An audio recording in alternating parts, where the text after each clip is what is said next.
Okay. Let me refresh my stream dashboard here. You should see a black screen. Okay, awesome. Seems like everything's working now. Just so I don't have to look at the drop frames and think that my shit's fucked, when in reality it's just because I was installing this.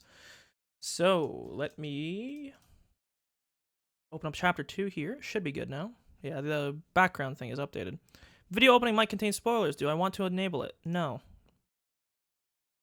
7th expansion. It's funny because it says on Steam that it's the 7th expansion, but it's not actually. Like, it's just not.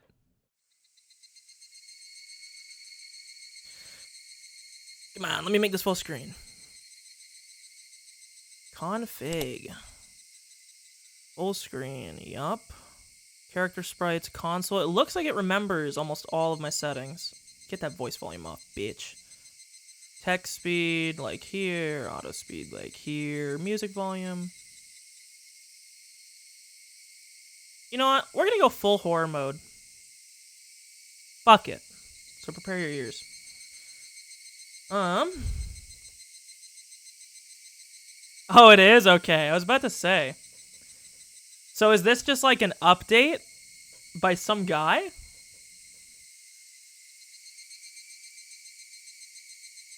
Oh, it's probably him right here, maybe? At the bottom? I don't know if you can see my cursor because I'm technically all tabbed right now.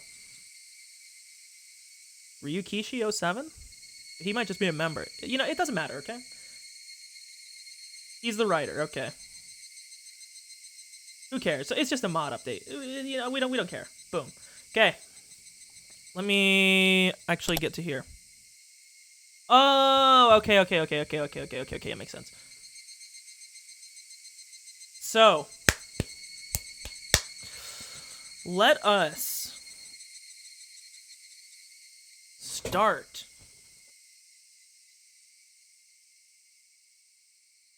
with our theory for chapter 1. So first, I'm gonna make the text even smaller.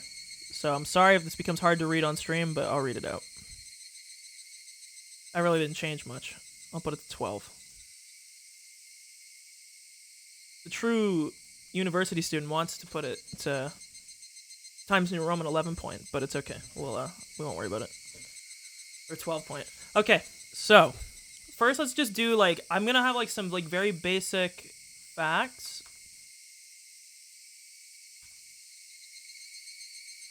And then we'll have the theory below it.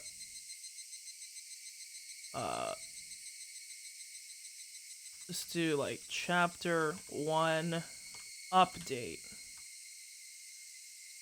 Okay. Mion and Rina have some weird shit going on.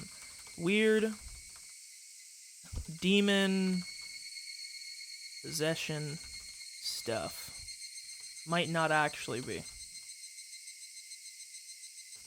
Seems like it. Okay. Boom. String of murders, as presented, are not unrelated. Or sorry, the string of murders are not unrelated, as initially presented. There is some through line that connects all of them.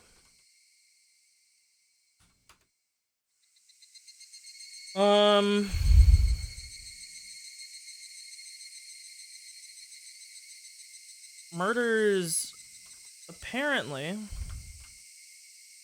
only happen on the Watangashi,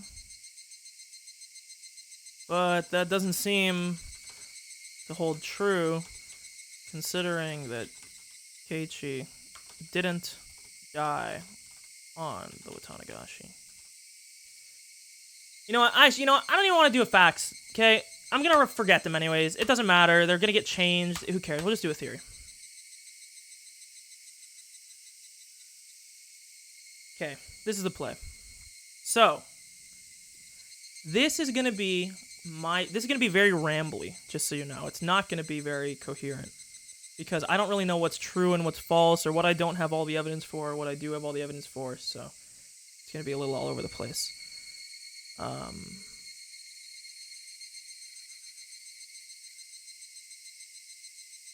Okay, let's see here. So, first things first.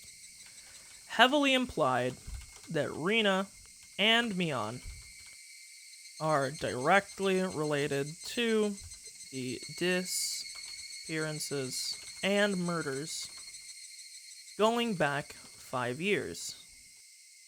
Is some inconsistencies with how,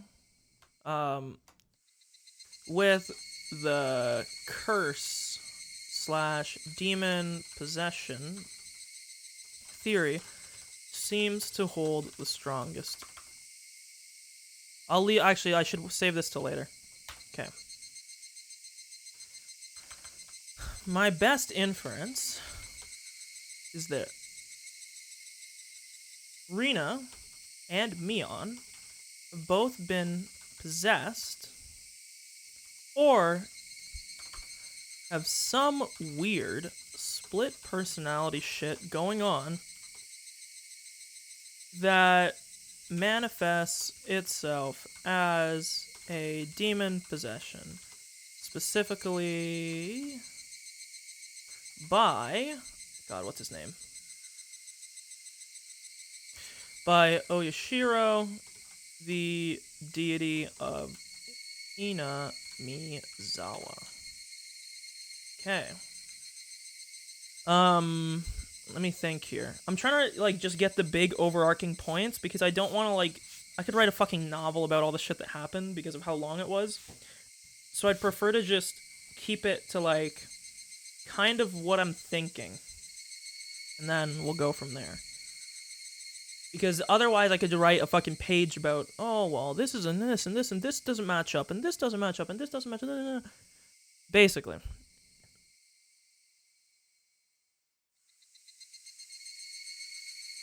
They may not be directly responsible, but they would seem to be involved one way or another. Okay.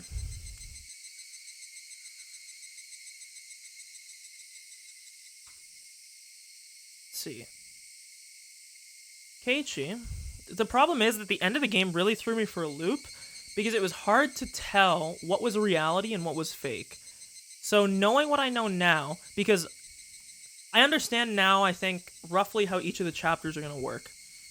Because my thinking before was that this was going to be just a typical episodic thing where episode 1 finishes, episode 2 picks up where episode 1 left off. It doesn't seem that's how it's going to be. What I think it's going to be is every single chapter will be its own self-contained story where all the facts combined from all the other chapters will help you put together what actually happened. And I'm assuming maybe the chapter 7 and 8 or those two, they might be connected, but a majority of these early chapters are probably going to be somewhat isolated, just kind of long-form info dumps to make you think about some of the info that you don't know, because obviously we don't know everything. Which is why I don't want to wait too long on the chapter 1, because with the chapter 1, we know pretty much nothing. It seems like we know a lot, but in reality we don't. We don't really know why the murders are happening. We don't know who is actually committing them. Okay, so I'm gonna go right off the bat. I personally do not think that Mion and Rina are directly involved. Rina is more suspicious to me than Mion. I might just be on my shrimp brain. I might just be shrimping. But there are some inconsistencies with the curse theory that leads me to believe Rina might be more involved. God, I don't even know if I agree with this. There are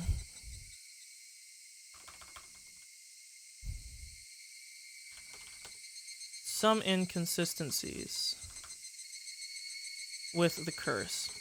We learned that the curse seems to apply to people who are enemies of the village, or, as we found out later, are people who have either came to or left the village. Rina got cursed after she left Inamizawa initially. And the curse did not subside when her family returned. However, of note, it was only Rina, to my knowledge, that got inflicted with the curse. Not her family. My running theory, as of now... One sec, my mom just messaged me. Okay, I gotta go open the door. She's about to be home. I'll be like 5 minutes, if even. One sec.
Hey, holy shit, I'm back. Sorry.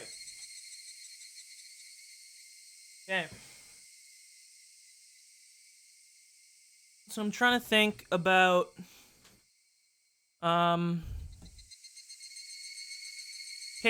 and Tomitake seemed to die in the same mysterious circumstances, unlike the other victims.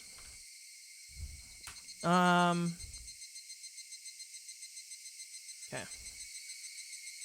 Is that all of the murders are somehow related to the curse. The curse itself might not actually be real, and people might just convince themselves that it does exist, and then act in a way which confirms their belief. For instance, Rina and Mion both showed signs of demon possession. Is it possible, perhaps, that they actually both possess some kind of DID, and their second weird personality is a demon possessed one due to the beliefs and history surrounding Hinamizawa? Let's see. Mion herself also seems to have been cursed, but wouldn't appear to be a likely target, as seems she has always fought for the village, and to our current knowledge, has never left and has lived her whole life. Okay, let's see here.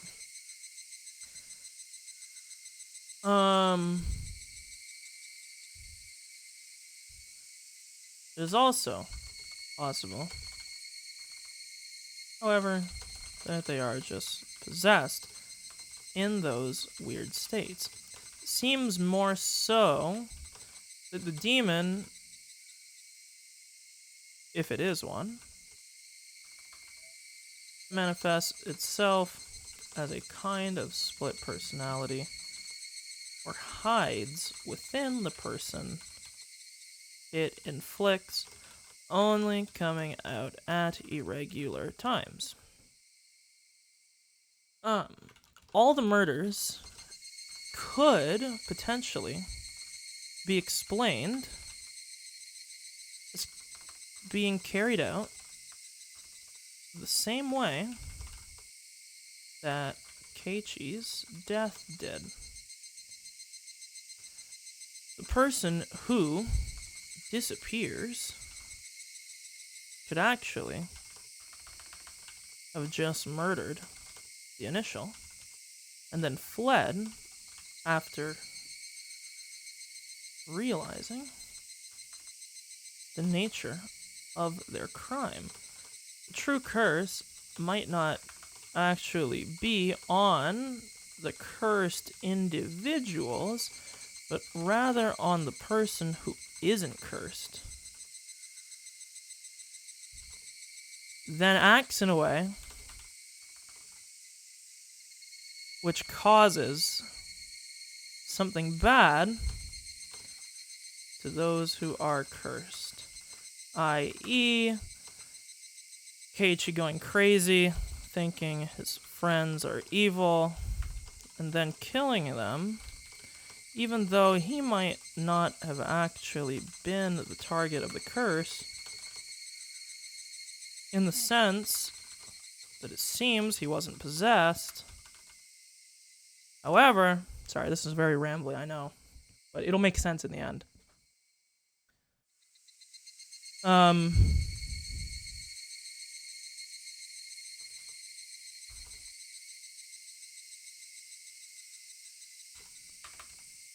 Hmm.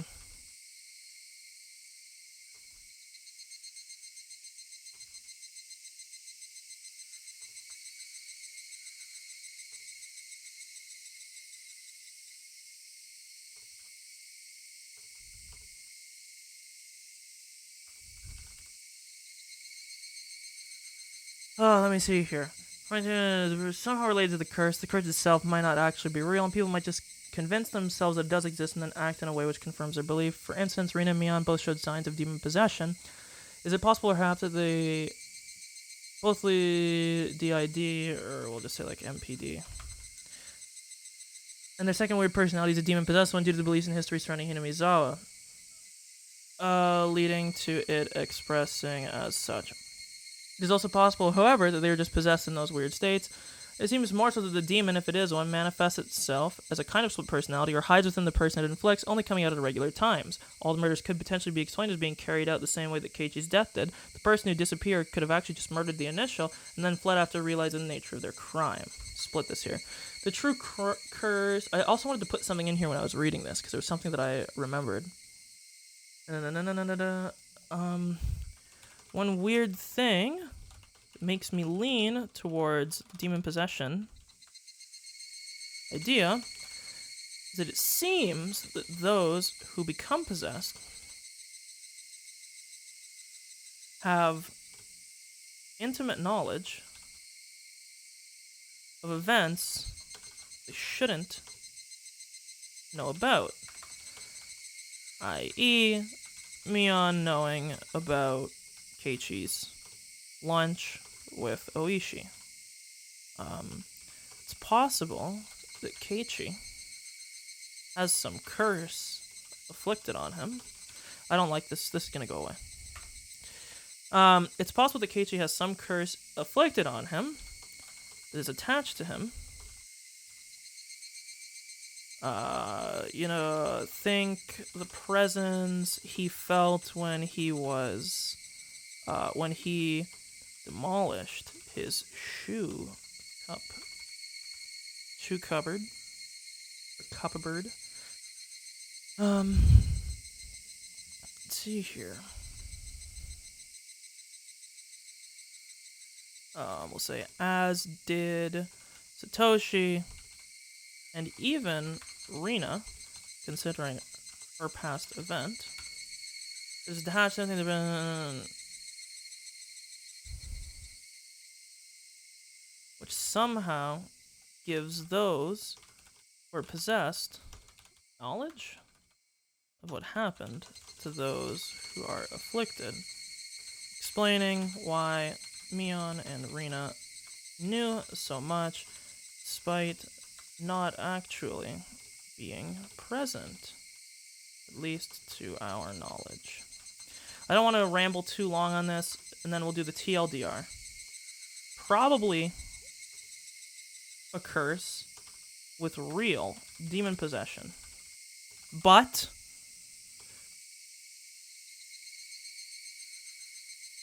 could just be people confirming a belief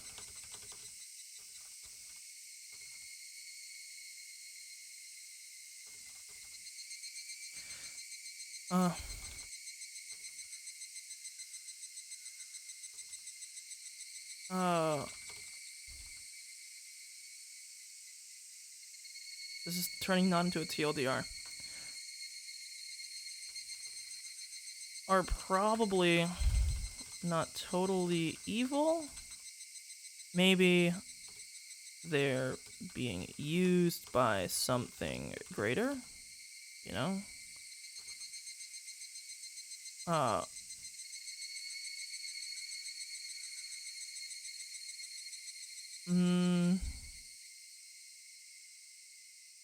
Big linchpin on the demon theory is the weird, all-knowing nature of Mion and Rina when they were possessed.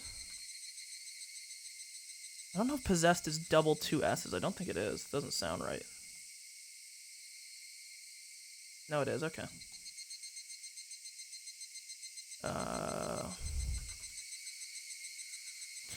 Big linchpin on the demon theory is the weird, all-knowing nature of Mion and Rina when they were possessed.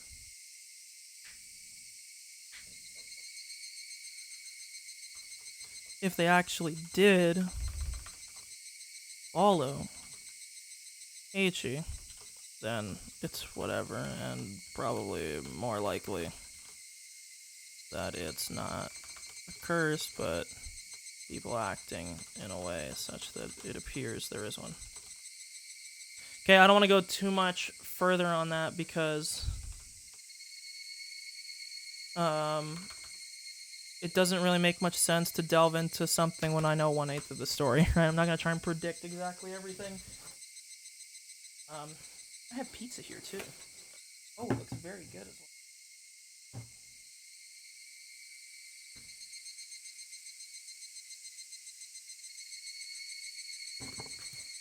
But I think that's going to generally be where we sit.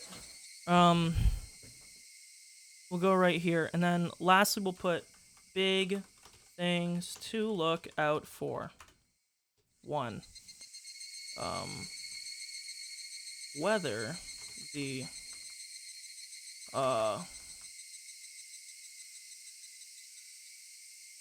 Rina's past with the curse. Let me think, what else?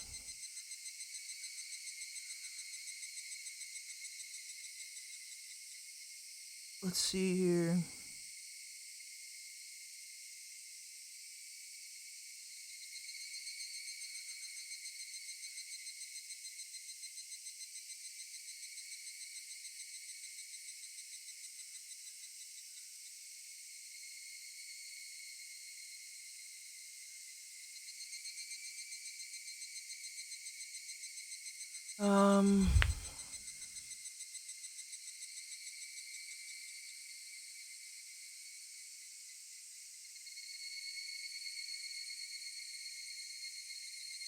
Okay, let's leave this at that for now.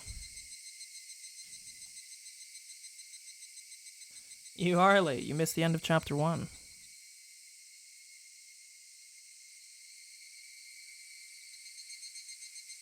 I'll close this theory pad here. I'm gonna eat real quick and then we can continue.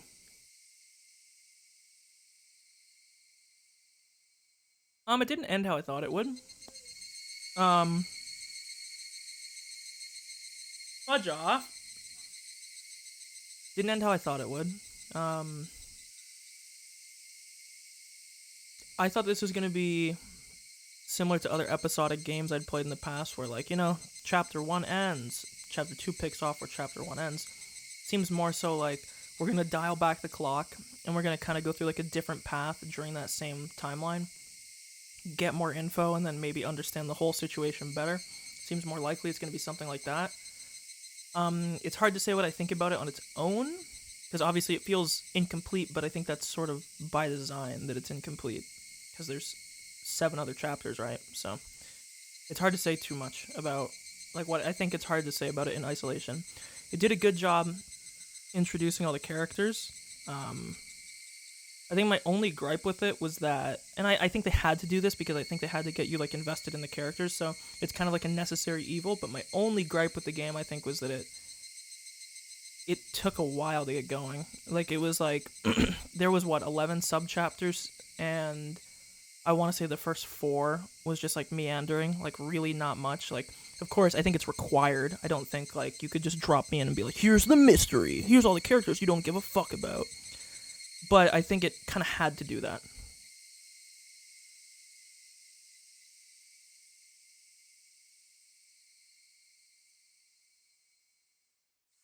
Because it really felt like I was watching, like, a slice of life anime for, like, the first 4 chapters. And I was like, okay, man, like, we gonna pick up soon, or? But it showed up eventually. I'm gonna finish eating here. I'm gonna mute so you don't have to hear me eating. I'll put a little timer up for you guys. It'll probably be like 5-ish, 10-ish minutes, and then we'll kick this bitch off. Where the fuck is my timer? Start this. add the text. Countdown. I'll have to change the text here because it'll say start. Actually, this works. Okay. Just, right there. I guess that works. Okay. It might not even be this long. I'll come back right when I finish eating, but I'm going to mute for now. So it'll be like 5 minutes-ish. So if you need to get a drink or something, do something, you got like 5 minutes.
Okay, hello? Awesome. Cover this bitch up. Get this fucking show on the road. Ugh. Okay. Should I... I'm guessing you just hit start. I mean, it's just... Excuse me.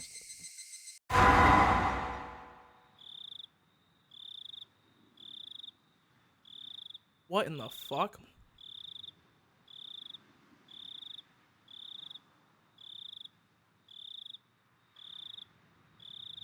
I don't know what it means when it says the difficulty is lower. What do you... It's like it's on rails. There's not a difficulty.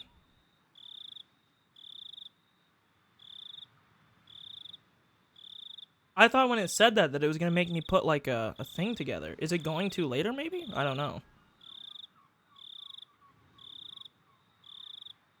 How was your taste of life in Hinamizawa? A curse or a conspiracy? I believe you have fully enjoyed everything, and everyone seeming suspicious.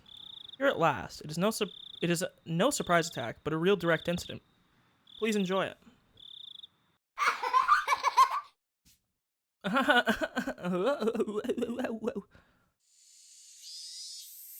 Oh, I get you. I will not quench your thirst. Wait, this was the quote we already got.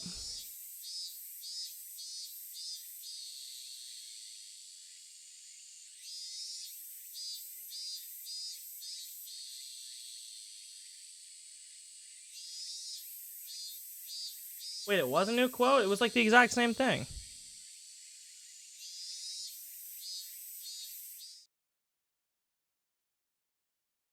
I read it, just not out loud. It was about casting someone to a desert, about how they're the only one that can quench your thirst. Okay. It was by the same girl, because it had the same name. It was Frederica something. She had both the quotes. Unless the quotes were, like, very close to the same thing. Who cares? It doesn't matter. The chirping of birds served as my alarm clock. Huh? Wasn't today Sunday? Wasn't it basically my style to stay up late on Saturday and sleep through the morning on Sunday? Why was I waking up at this disgustingly wholesome hour? Back to sleep. Back to sleep.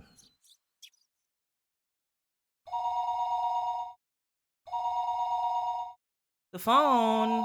Pick it up. Keiichi, are you awake? You have a phone call. At that moment, the sound of my mother calling me from downstairs finally registered. Phone call. I wonder where the starting point of this chapter is. I sprang up out of bed abruptly and stampeded noisily down the stairs. He's awake. I'll put him on right now. My mother informed the person on the other end of the line. Hello, it's me. Who might this be? Morning, Keiichi. You're such a sleepyhead. Such a sleepyhead. Oh, Reina, what's up? Calling so early in the morning? I don't think it's so early. It's the middle of the day, you know. It was 11 o'clock. I guess you could loosely consider that the middle of the day. So what's up? Hold on a second. I'll put me on now. Ohayo, Kei almost said the last part. If I were to say it in English, that'd be good morning. While we're at it, why don't you try saying it in Chinese, German, and Russian as well? Oh, Lord. Ni hao, Kei. Guten Morgen, Kei. In Russian. Das Vidanya, that is not exact. That's like a cheers. How the hell should I know? Wahaha, well, whatever. This stupid conversation's woken me up. It's good to hear. So, Kei, you free right now? If you're good, then we've got everybody. Everybody. Did you mean all the club members? Wait. My game is way too loud. Holy shit. One sec. There we go. Sorry. That's right. You might be thinking, every day always ends in heated competition. But at least I can spend my day off peacefully. You don't like the background music? You're too naive, Kei. Yeah. The aim of our club is to find the best solution for every situation. In other words, we don't care if it's the weekend. Oh, it looks like Kei has come to understand our club. So how about it? Can you come? So clearly, we've skipped some amount of time. I don't know, man. It doesn't sound that much like Mario to me. It sounds like Yoshi's Island a little bit. This part here.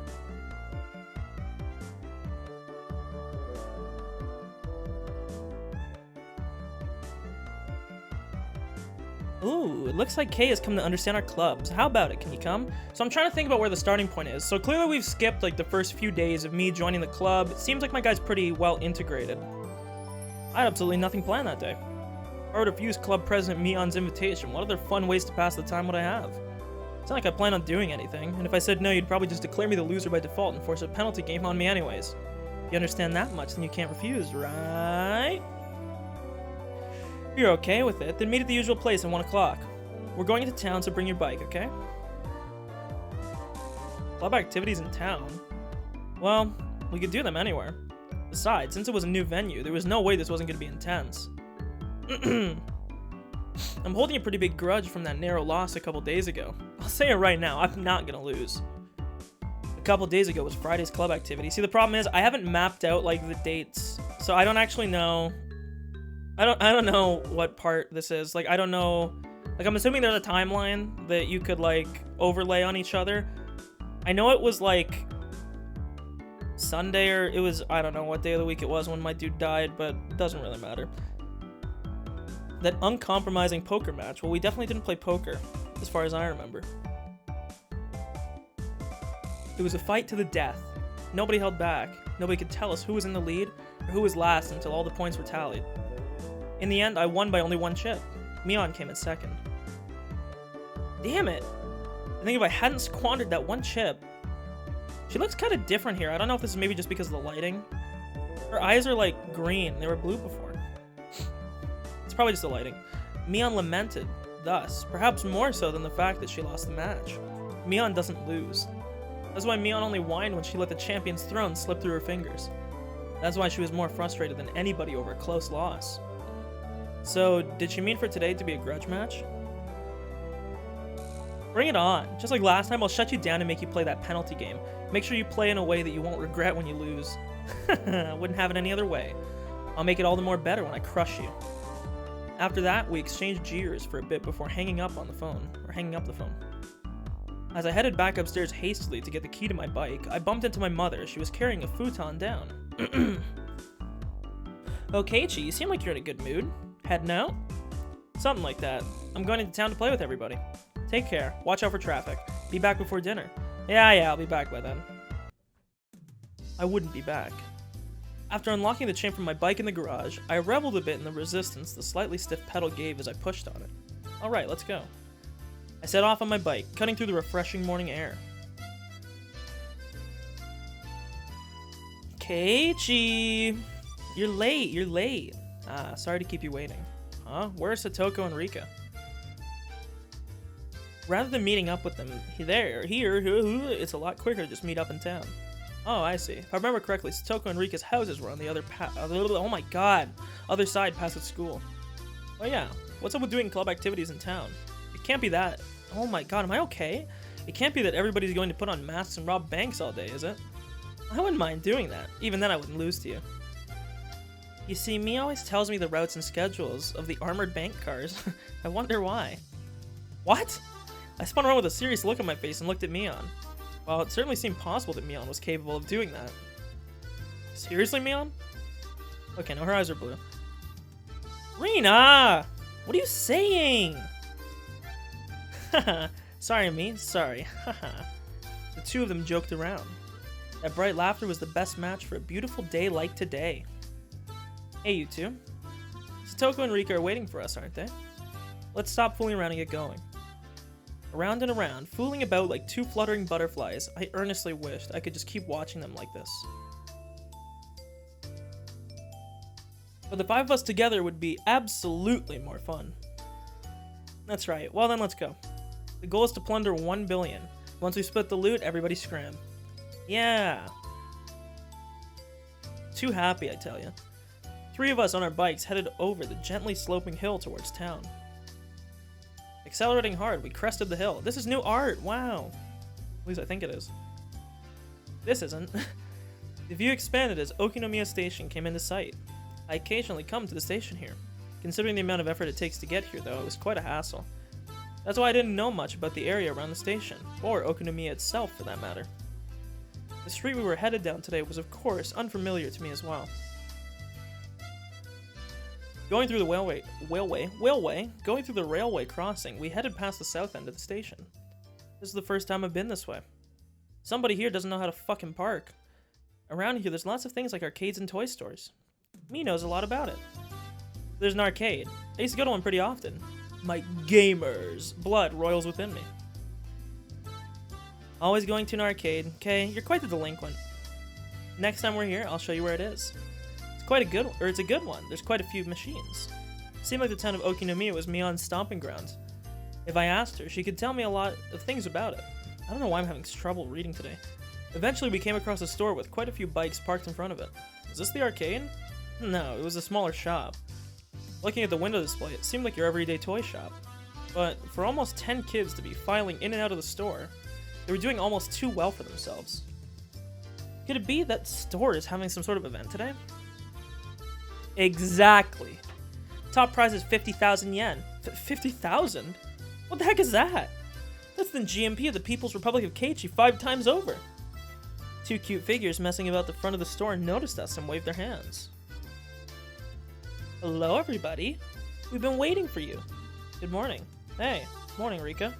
Satoko, we'll settle this before the cops get here. The goal is to plunder 1 billion. Huh? Keiichi, I have no idea what you're talking about. Are we late? Did we keep you two waiting? We finished early today, so we've been waiting a while. I'm sorry about that. Kei here was taking his sweet time. Well, if it was Keiichi's fault, it couldn't be helped. Saying that, Rika stretched up and began patting Mion's head. Hey, wait a minute. Are you solving everything by making me the bad guy? Of course. Who else but Keiichi could fill this important role? Oh ho ho. I don't like being cast like that. If you think that this will solve everything, you're sorely mistaken. I was feeling slightly irritated, so I began to repeatedly smack Satoko on the head. What the fuck? Smack, smack, smack, smack, smack. Keiichi hit me! Wah. Wah, she's a fucking Waluigi. It's such a shame that Keiichi's bullying you. Satoko's crying, she's crying. I'm taking her home. Your big sis here will take care of the bad guy, okay? And I'm getting walloped. Wham. Rina ecstatically wiped the tears, which were probably fake, from Satoko's face, while Rika gently patted mine as I lay sprawled on the ground. Yeah, this is fine. Yeah. This is the way things are supposed to be solved. Although, I think we should find a new punchline before you start losing teeth. Well then, upsy daisy. In any case, the greeting for today went well. Inside the toy shop, there were about 10 boys around the same age as me. Apparently they all knew Mion, and finding out that she had arrived, they greeted her with jeers a few at a time. Mia's a regular at this toy shop, so she has a lot of friends. A regular at a toy shop? What's up with that? Hey Keiichi, take a look back here. Following Satoko's prompting, I took a look. There were chairs lined up at tables, almost like some sort of birthday party. I realized it immediately. It couldn't be. This is the venue for today's club activities? Surprise, Kay? I'm good friends with the owner here. He sometimes let me hold game tournaments to expand his customer base. Expand his customer base, I see. Meaning all the boys livening up the place were participants? That's right. Normally it's just us 5, but today we're gonna play with lots and lots of people. Rina was innocently happy about being able to play with so many people, but my expression grew noticeably stern. Keiichi, I know exactly what you're thinking. Oh. Well then, why don't you try saying it? Together, okay? 1, 2... These are all enemies. Satoko's voice and mine blended together in harmony. We looked over at the participants. After all, the top prize was 50,000 yen. My eyes lit up like a flame. Hey Kay, it looks like today will be fun. Well, no matter how many more rivals I have, the goal is still the same. Rivals? Okay. Do you think a whale keeps track of all the krill it eats? She said that in an unpleasant voice, laughing with the aggressive glint in her eyes reserved solely for club activities. Damn it, Mion. She's as serious as she can get today. I'm not the only one who's serious. Take a look at Rika. Mion pointed, looking where her finger directed me. What the heck is that? Rika was using those kind of traits to soften up the group with an almost excessive pleasantness. I'm also gonna do my best. Go for it. Yay. Go for it. Yay. Completely emasculated, the group joined Rika in a cheer. The inside of the store had become consumed by the world of Rika. Damn, she's already chomping at the bit. It seems like today's gonna be fun. I'm gonna do my best. How? Saying that Rina was also unusually fired up by the large crowd. Also, this is one thing that I noticed, I guess a little bit more towards the end of the last chapter. And I'm guessing it's more so because we literally stopped talking to them entirely. But Rina's like cute form just disappeared. Like she just never entered that form anymore at all, ever. I don't know what that was about. Like at all. To be fair, there wasn't really many cute situations. I mean, they both got their fucking heads bashed in by my guy, so not really the play. Hopping and running around, she had entered entirely into cute mode. In Rina's case, the real fun starts when her tension gauge feels up. Oh, okay. Her happy-go-lucky attitude belied the fact that she was in the state in which she was the most threatening. Her fucking limit meter's filling up. Mion was making small talk with some of the regular customers she was acquainted with. It was like business as usual with her. Of course, if anybody thought that Mion looked ordinary, they were not qualified to be in our club. The shadow beneath her feet was exuding killer instinct, rising up like a chill wind. Oh, the shadow beneath her feet, you don't say. Damn it, Mion. Throwing away her honor and humility like that? She's serious. Keiichi, didn't you know? The 50,000 yen prize is from Mihon's own pockets. What?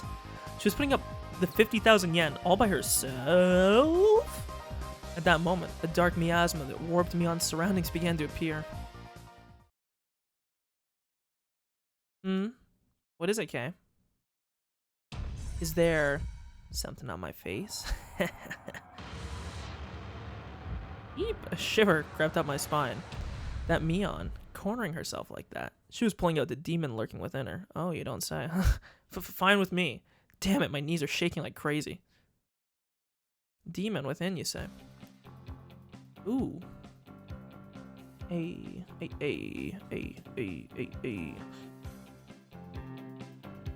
Before I realized it, I skipped a line. However, the looks in their eyes weren't confrontational. They were looks of expectation and curiosity.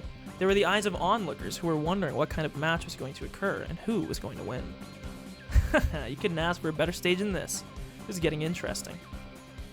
Keiichi, let's do our best, okay? Do our best. How? Rina was already fully charged. Mortal laws and common sense held no power before the might of Rina in her cute mode. I definitely didn't want to fight her if possible. Rika, do your best. We're all cheering you on. Okay, I'll do my best. Rika, who was exuding way too much charm, no matter how you looked at it, had already won over most of the onlookers on her side. Nonchalantly avoiding things had always been Rika's creed, but for her to be blatantly laying out her machinations like this, something was definitely strange. Like Rina, she was somebody who I didn't want to fight if I could help it. Of course, the one you don't want to fight the most is Mion. I've been lucky to even leave alive more than a few times at the end of club activities, but I don't think there was a day that even came close to being this dangerous. Mion seems to have developed quite the grudge after losing that poker match a few days back, you know. It seems that way. In other words, today's just an elaborate stage for her revenge. Almost as though she were psychic, Mion turned towards us. Her eyes silently conveyed the message. You guys just figured that out now? It wasn't just Mion. Both Rina and Rika were more pumped up than they'd ever been. Yeah. One's gonna pop up today. Without a doubt. There'll be casualties. I don't like the way that he's talking now, considering what we've read. It seems that somehow Keiichi and I are the only ones left. What do you think? Should we not have our match during the opening round? Might as well. I need to warm up before I can really kick into gear. My spinal column shuddered, like it had been struck by a bolt of lightning, and like a pillar of ice was being jammed into it, began to freeze. I could almost see the flames backlighting Satoko with their intensity. Even then, while Satoko was displaying a normal smile, it was cold and inhuman, almost as if it were a plastic mask. You must really want to eliminate me in the opening round. You can't hide that murderous intent. Oh, that's too bad. You're being uncharacteristically cautious today, Keiichi. Oh. Without a doubt, it was a trap. I don't know what she had up her sleeve, but if I fought with Satoko during the opening round, my loss would be more certain than if I went against Mion. A pitch-black miasma permeated the inside of the store. Did they all want to win that 50,000 yen prize that much? No, that's not right. The only ones competing for the prize money were the casual participants. I was different. I had mistaken this as just a way to fool around on a normal Sunday. It didn't matter when it was, or where it was, or who our opponents were. In our club, the goal is always at the very top of the mountain. An intense flame that no strong winds could extinguish, hot enough to melt any steel, began to burn inside me. The fuse had been lit on this unprecedentedly intense club battle. It was then that the owner of the store told Mion in a lackadaisical voice that it was about time to begin. Lackadaisical. It was about time to begin. Is everybody ready? Listen close now. Mion began with the formalities, standing in for the owner, and explained the rules of today's tournament. You're only playing to win. There is no second or third place. It's the same rule as our club. There were 15 people participating. We were to split up into 5 groups via draw. Each group would have one winner.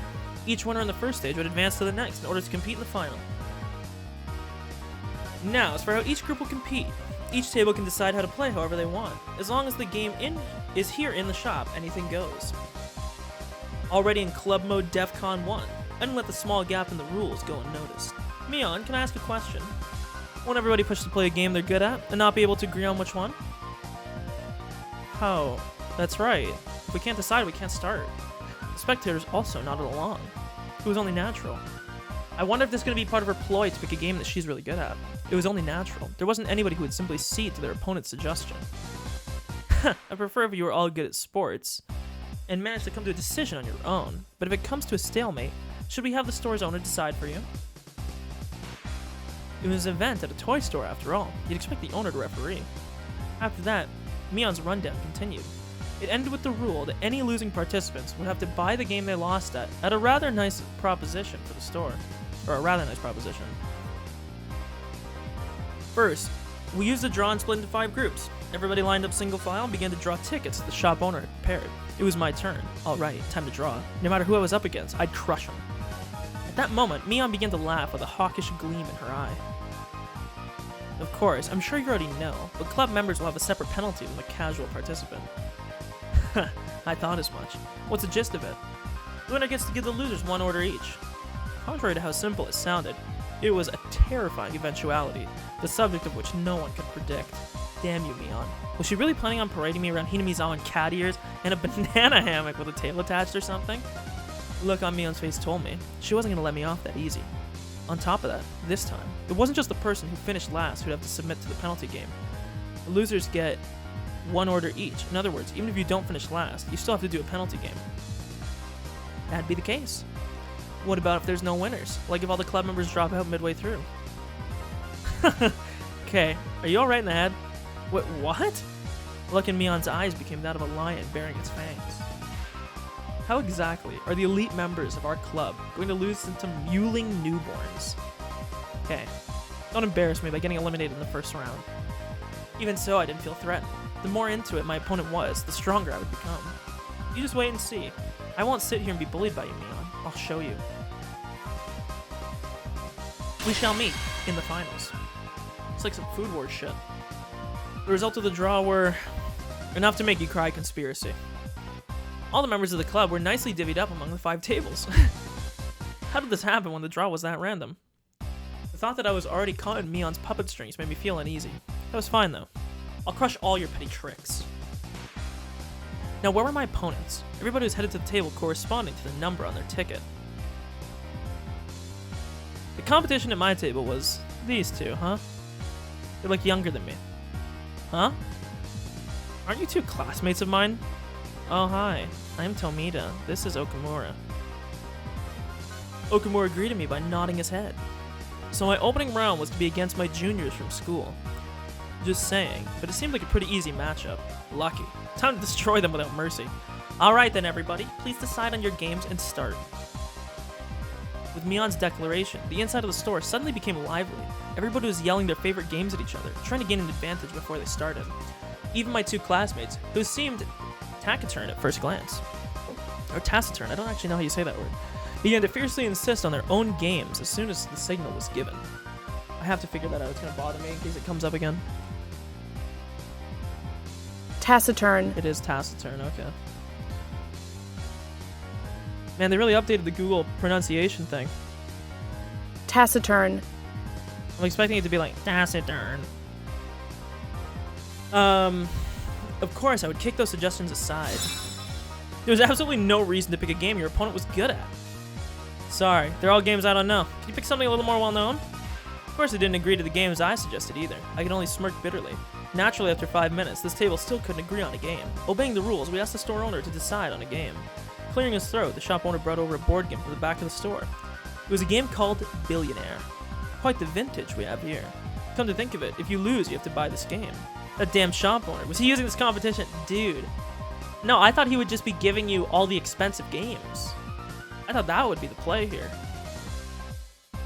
I know this one. You guys do too, right? Spin the wheel and head to the goal. Whoever has the most money after we liquidate our assets is the winner, so it's the game of life.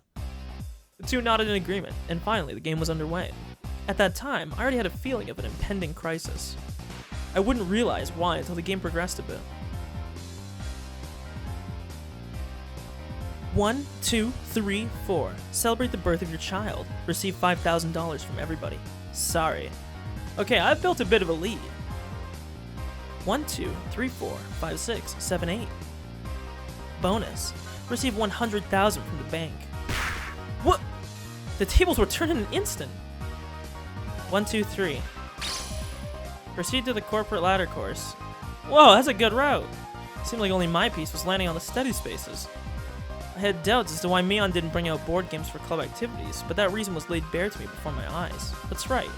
I had only realized it now. This game was completely based on luck! What could I possibly do to make sure I end up in the first place at the end? Well, what you could do is weigh the die. The ultimate outcome of this game was decided in a place beyond human hands.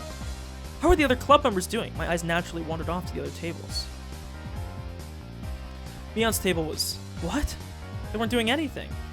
They still not decided on a game that Mion probably already won. This naive idea existed to distract me from the most frightening possibility. Mion was lounging about, leisurely holding some juice she bought from the vending machine outside in one hand. When our eyes met, she gave me a look of ease. It couldn't be. She'd already finished? What game was it? That easy? It was probably too late to be concerned with that at this point.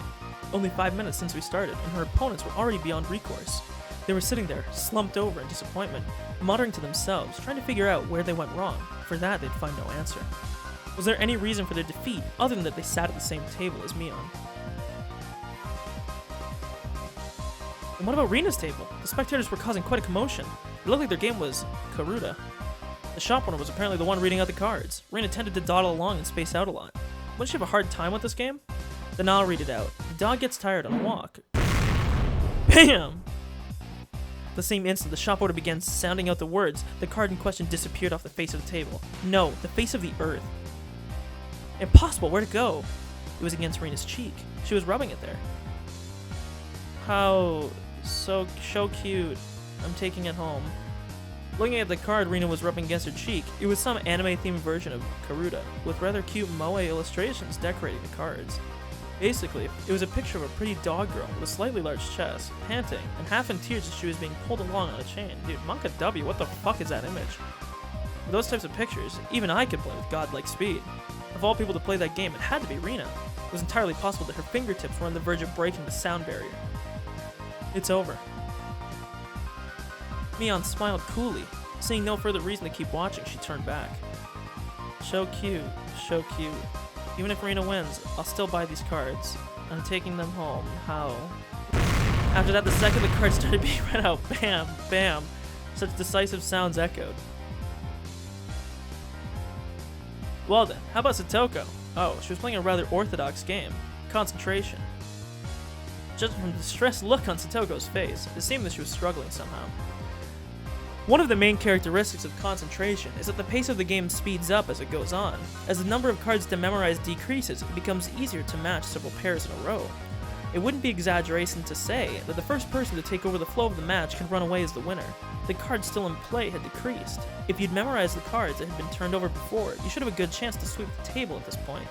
Satoko probably knew the positions of all the remaining cards, however, her turn came a little too late. If her opponent followed up, the match would be decided. Ojo, sorry, but I'm also aiming for the prize money. Don't hate me for this. This guy, did he have the locations of the remaining cards memorized? He was completely certain of his victory. The tension on his face relaxed. That's where you gotta switch the cards. You gotta cheat. Hey, win by any means necessary, right? It's over. I whispered in a bored manner as I turned my attention back to my own game. I spun the wheel. 1, 2, 3, 4, 5. What? No way! The Ace of Hearts should have been here! Yeah, see? There was a commotion at Satoko's table as the shout rang out. The other two at my table turned around in surprise. I didn't. After all, there really wasn't anything to be surprised about. The onlookers were confounded, most of them certain that the Ace of Hearts should have been there. There's no way, I must be seeing things. It must have been because I was excited. So assured in his victory, the distress over his defeat ran deep. That's how it is. If his opponent was Satoko, then the Ace of Hearts certainly would have been there. What a fool. When you're up against Satoko, you can't let your guard down for a moment until the battle's over. I hate her, I'm sorry. Keiichi, you still haven't finished your match? You have no sense for these things. With a refined tone of voice reserved for only winners, Satoko called out to me. For the casual observer, it must have looked like she only eked out a victory. From my point of view, however, she was only playing around. The roles of winner and loser had already been decided. It was nothing more than child's play. The laughable part about it was that her opponent didn't know his role had already been assigned.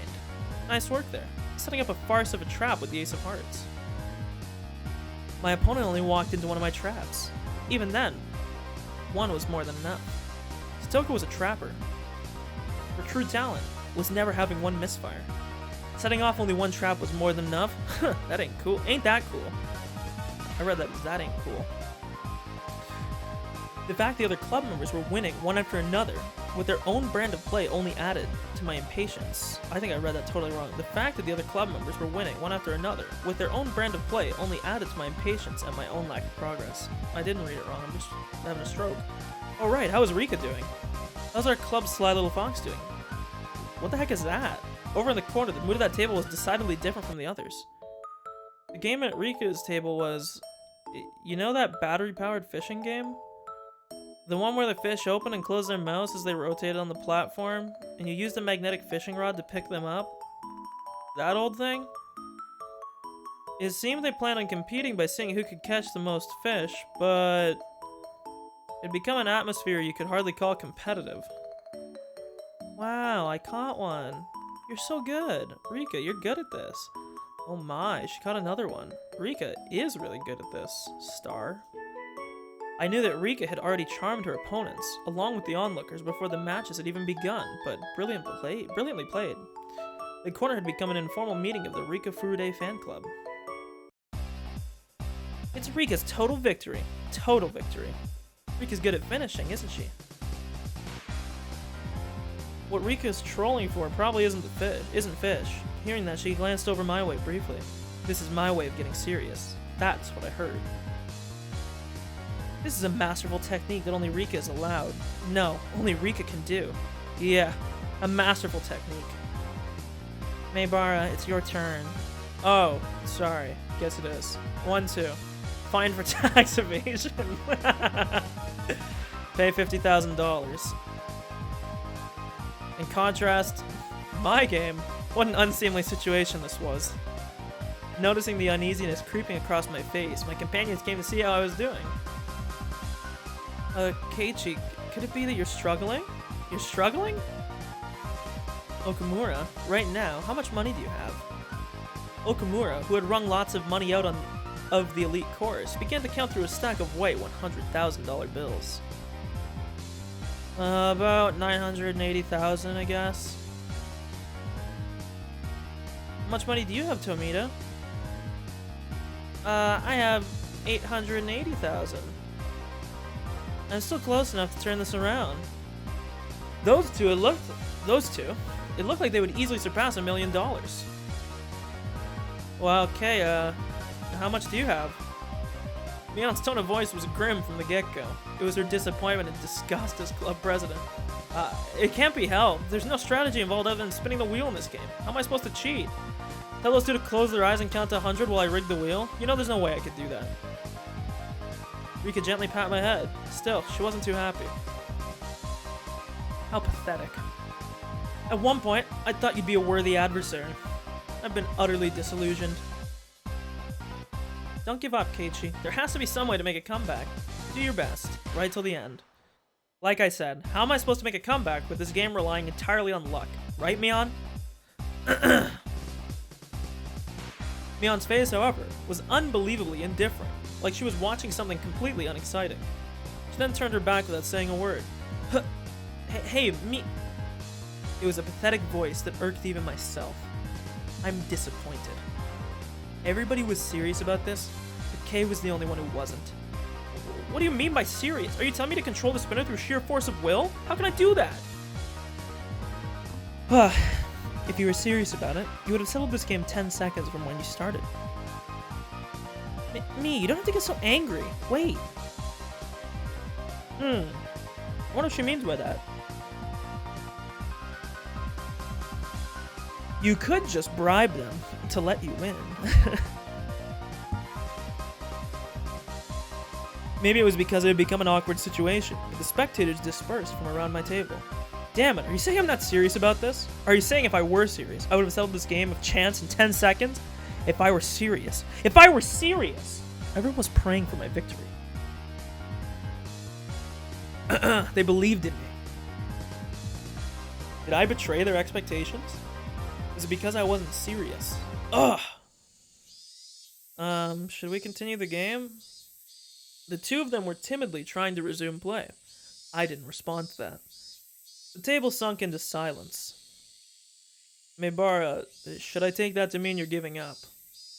The owner, thinking I was forfeiting, started to announce the cancellation of the game. At that moment, the demon inside me let loose a howl and awakened. I get it now, Mion. What it means for me to be serious is to deafen your reader. I'll show you.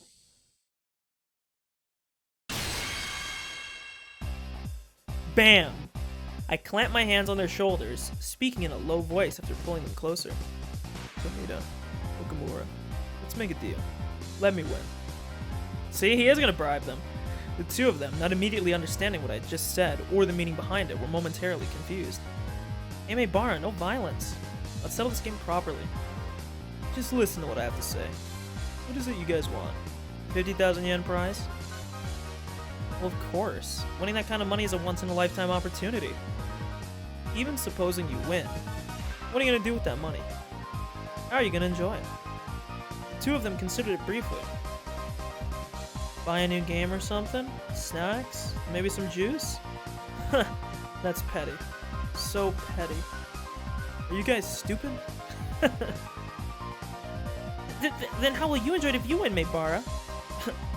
Me? That's the point. Just shut up and listen to what I have to say. We club members have a penalty game, separate from the casual participants. If we lose, we have to obey a single command from the winner. From another point of view, the winner earns the prize of being able to order the other club members around. First of all, Tomita, you like Satoko, right? Don't deny it!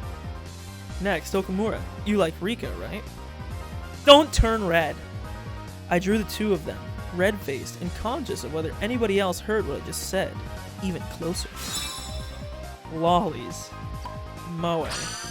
What men covet. Don't lump me in with you, good sir. Keep that to yourself. It's like an unreachable Garden of Eden. Even then, you'd still aim for it, wouldn't you? I think you're using the wrong scope, champ. I think you're aiming in the wrong direction. You're aiming down, you should be aiming up. That's because our passionate souls scream for Moe. That sensitive age where you couldn't say you liked the girl you liked. Understanding that gave me all the more power. Tomita, if I win, I'll make Satoko wear a collar and be your little sister. Oh my god, this guy is a fucking 9-head. I'll make Satoko wear a collar and be your little sister for a day. A red fountain spewed from both of Tomita's nostrils. Also, Okamura, I'll put cat ears on Rika and let you take her out for a walk on a leash. Blood erupted from the vein in Okamura's forehead. Don't know if that actually happens. Don't be shy. Just pretend I forced you to go along with me. You two are simply sacrifices to Meibara's whims. You can pretend to be against it, I understand. I know everything your heart desires. Hey Dylan, what's up? Yeah, you did come in at quite the odd time, I would say. You missed the part where we were beating people to death with a baseball bat. And you came in at the start of a new episode where the timeline reset. So, yeah, a little bit odd for you, I'm guessing, but... yeah, it's definitely weird. I mean, yeah, I don't know what to say. Definitely odd. Right now my guy is, I don't know, he's doing something. You can pretend to be against it. I understand. I know everything that your hearts desire. Then I suddenly lowered the tone of my voice. My school life was very bleak. I know with my very body how foolish it is to waste such an important time in your lives. So do you, my juniors. I don't want you to live your lives like that. Be honest with yourselves. Chase your dreams. Fulfill them. I'll fulfill them for you. As he erupted my eardrums. It was this moment that the values of men bridged generations.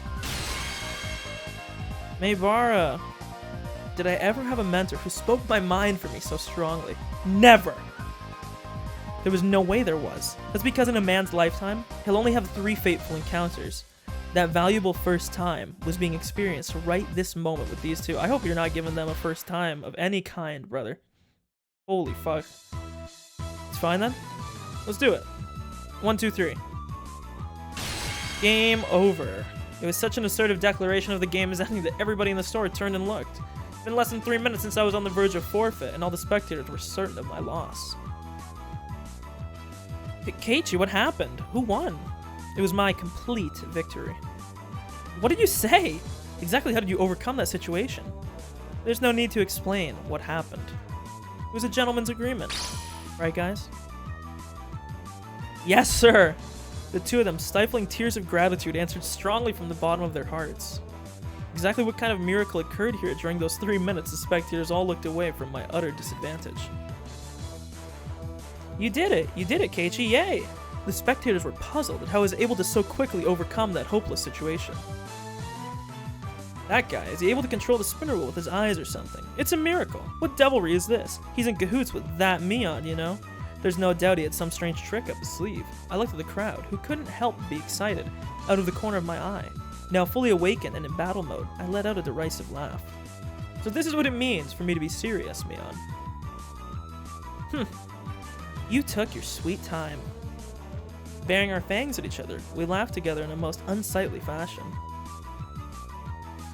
With this, all the club members have cleared the first round then.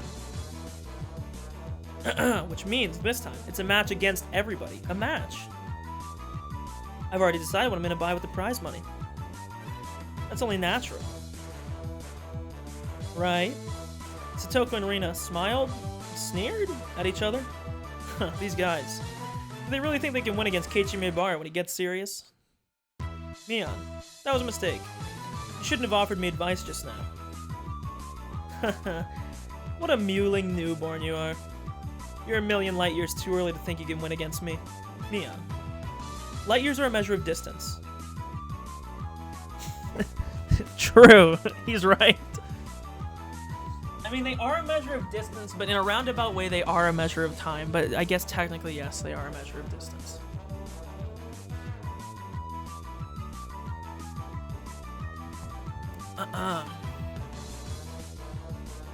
Oh, she's embarrassed.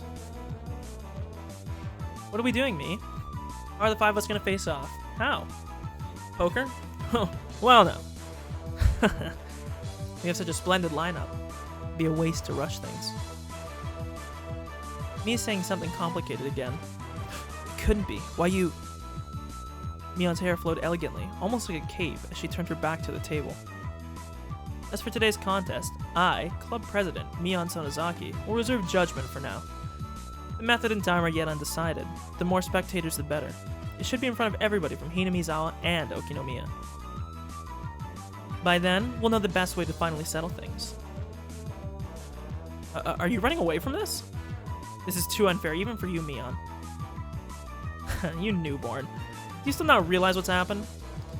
The combative aura billowing out of Mion's body formed a barrier, stopping Satoko's advance.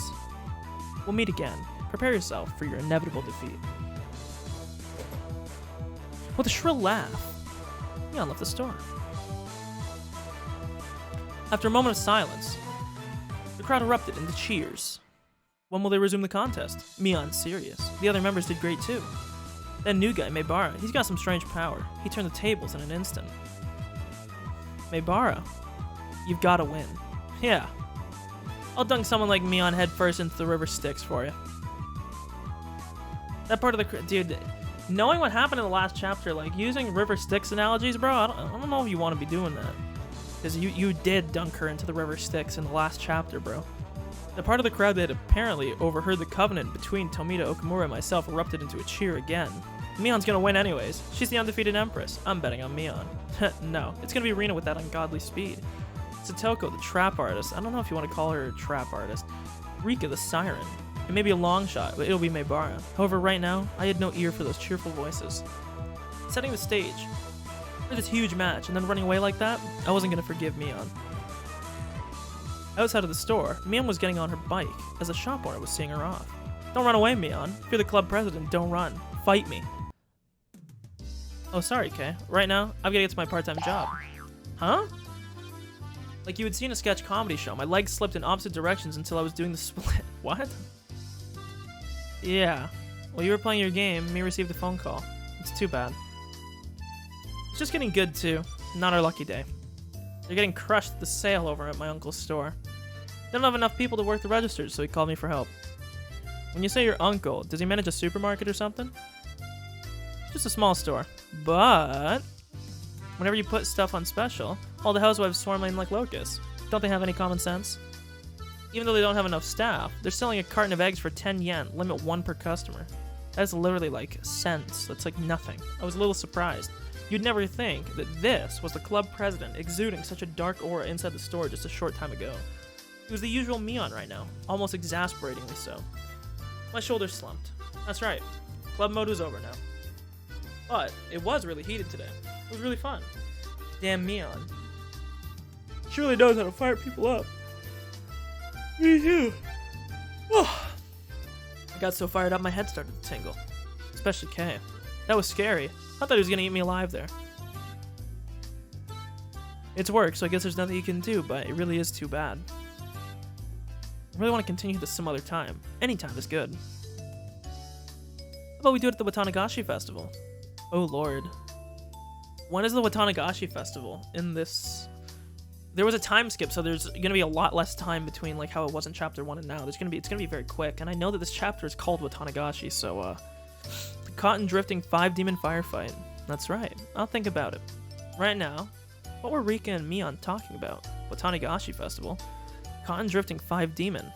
What?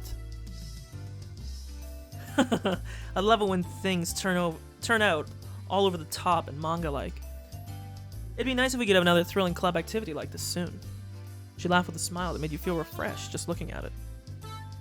At that moment, the shop owner came out carrying a paper bag. I wonder what it is. Is he giving it to us? Thank you, everybody, for today. Thanks to you, the event went really well. It's not much, but here's a little something for you guys.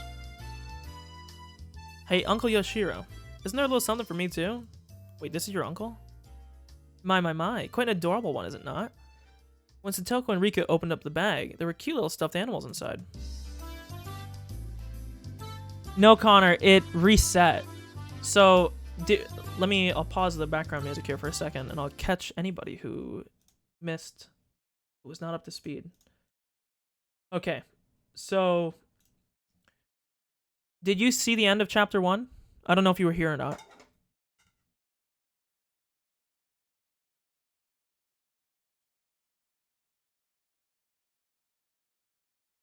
I'll assume you weren't, and I'll just tell it anyways, because I know there's some people here who probably weren't here for everything. So, and I could be wrong, but my current understanding, which I'm almost positive is right, this chapter 2 is actually like, you can think of it like another timeline. It's taking place over the same time, but it's not the exact same events. So the last chapter, how it ended, I think you were there when we saw them going crazy last night. Rina and Mion, through some weird shit that happened, my guy confronted them eventually. He finally nutted up, and he was like, I'm sick of this. And so when he went to school one day, he saw Mion because she was like, yo, dude, like, you're acting weird. Like, you're swinging this bat out in the middle of, like, the schoolyard. You're kind of just being a weirdo. What's going on? Can you stop this? And he went fucking sicko mode. He spilled all the beans. He was like, I know about you. I know about all the shit that's happened. I know about all the lies you've told me, about the dismemberments, about the killings, about the curse of the festival that we're probably about to go experience once again. I know everything that you've lied about. You're a fucking liar. You're not my friend. You and Rena are out to get me. I don't like you.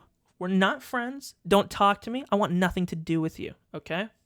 So he went sicko mode, and she got really mad, and she was, like, saying some very odd stuff, like, I'm gonna fucking kill that detective. She didn't swear, because I don't think this game ever swears. Maybe it will eventually.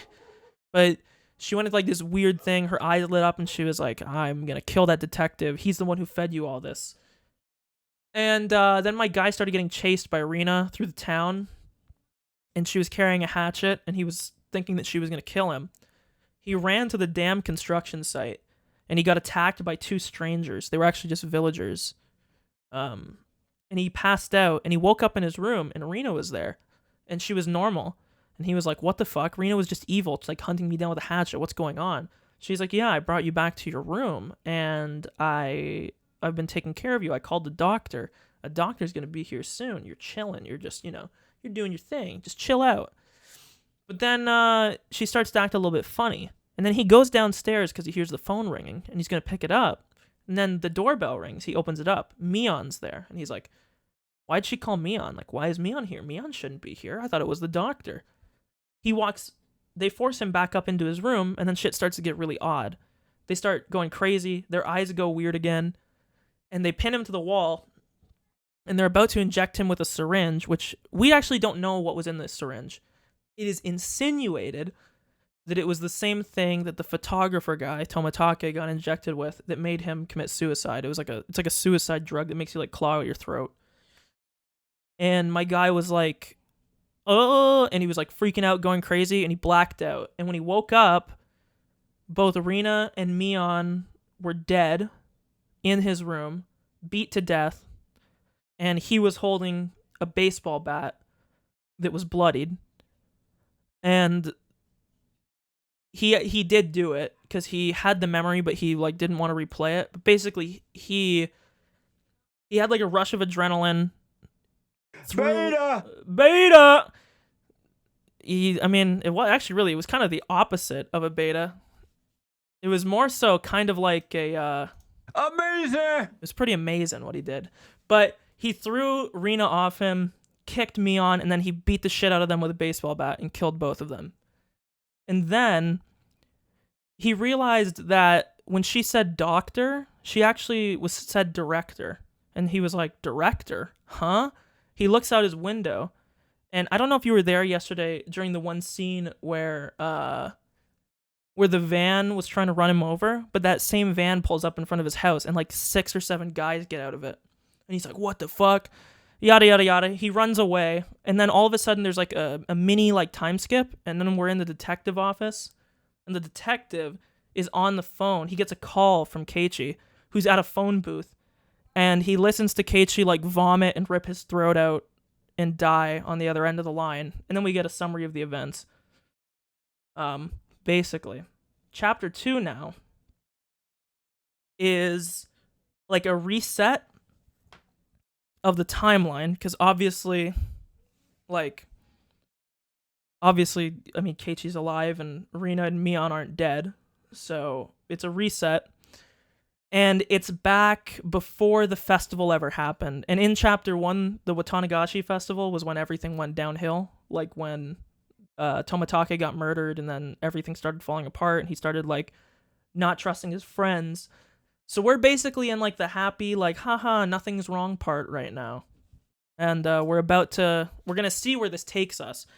It said at the start of this that this chapter was more to learn about the background of the village, I believe. I think that's what it said at the start. Basically, what it's going to do is it's going to start to fill in the gaps, because with the info that we were given, all the events of the first thing are incoherent because there's like contradictions and gaps because we don't know the full story. So it's not necessarily a continuation. It's like a rerun of the same events. It's going to play out differently. We're going to learn different things. We're going to assume, which I'm assuming this is how it's going to be, all the events hold true. Like, they don't necessarily play out the exact same way. It's not like, every single event will be the same, but the underlying truths are the same in each of them. So, you learn something in one thing, and it, like, makes play into the other. If you've ever, well, you didn't. Dylan, if you're here, it's like with where, like, in one timeline, spoilers for if you haven't played it, you figure out in the one timeline that Iris has a brain tumor, and that's why she has this weird, like, conspiratorial thinking. However, you never would have known that if you didn't play that timeline. And it's not like the info in that timeline is necessarily wrong. There are underlying truths in each timeline that carry over, but it's not necessarily that each of the events that happens in each timeline happens in sequence. That's kind of the meme that's happening right now. And there's 8 total chapters to this game. This is chapter 2. I'm guessing what's going to happen is every chapter is going to be kind of its own self-contained thing, and then the last, like, 2 might be... I don't know, but I'm assuming that at some point we're going to get, like, a true ending. Because right now, we basically hit a bad end in the first thing. We're probably going to hit a bad end in this. We're probably going to hit a bad end in a few other of the endings. But eventually, you get all the info together, you get the good end. That's what I'm expecting. Okay, let's continue. You're caught up now. Wow, they're so cute. Can I take them home? I really can I? Which means there's something for me, too. Oh. I got a pretty adorable one. It was a stuffed toy wearing a beautiful dress, one you'd use to play house. Rina's eyes were glued to my stuffed doll. Satoko was the same, and Rika too? Kay got the one that fits him the least. How do I say this? I could say it's pretty or cute. Well, I guess it's cute and pretty. I can admit it's adorable, but a doll with changeable clothes is... If you walked around with it, then you'd be treated like a weirdo starting tomorrow, definitely. Mion didn't have to go that far. Also, I said this at the end of the last chapter, and I've said it for a majority of this. I'm a Mion shrimp, okay? I don't care about any of the other girls as much, anywhere near. To be fair, the 2 younger girls were, like, pretty much not even characters in the first chapter. I'm assuming they'll be fleshed out more either in this one or in the later ones. The first chapter was, like, conspiracy mode. I don't know what the fuck's going on here, but I'm a Mion shrimp. That's all you need to know.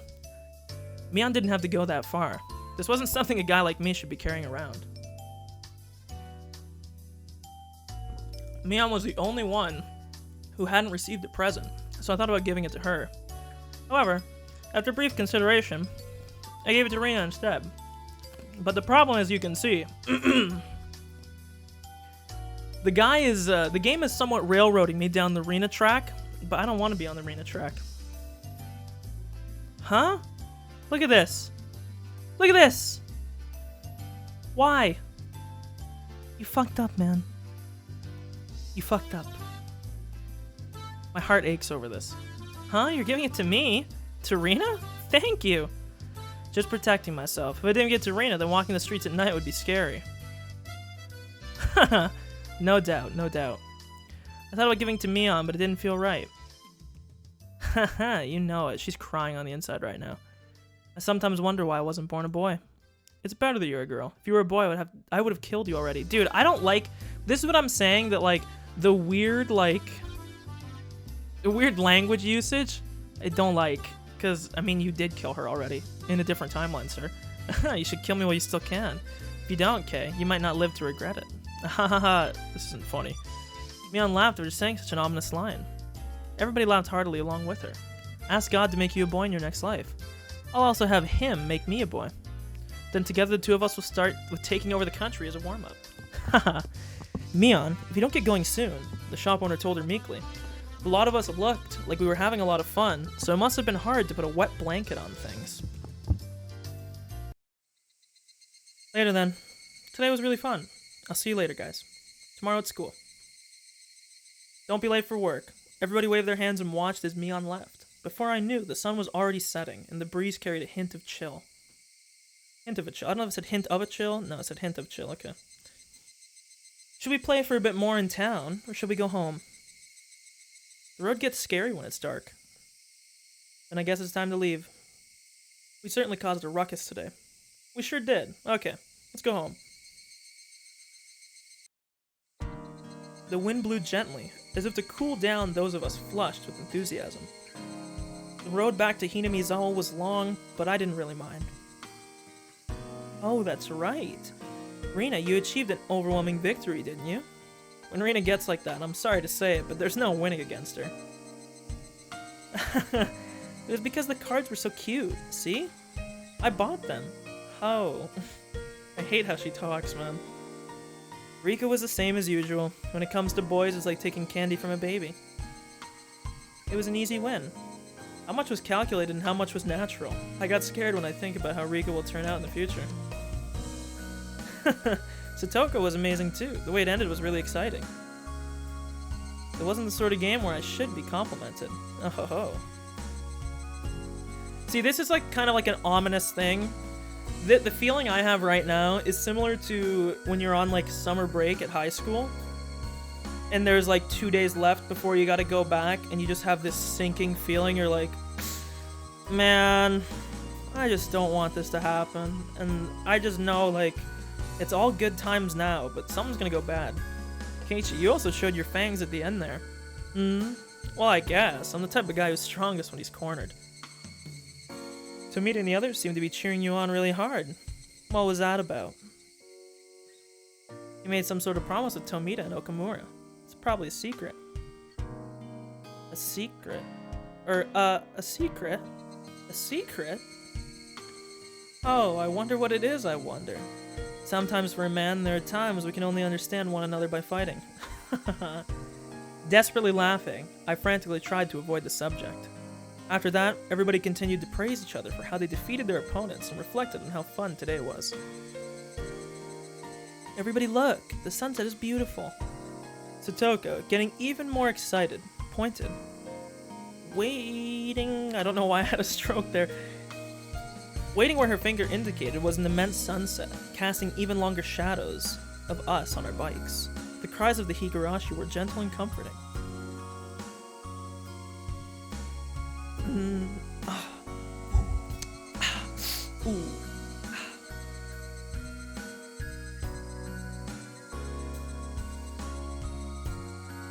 Something bad is gonna happen.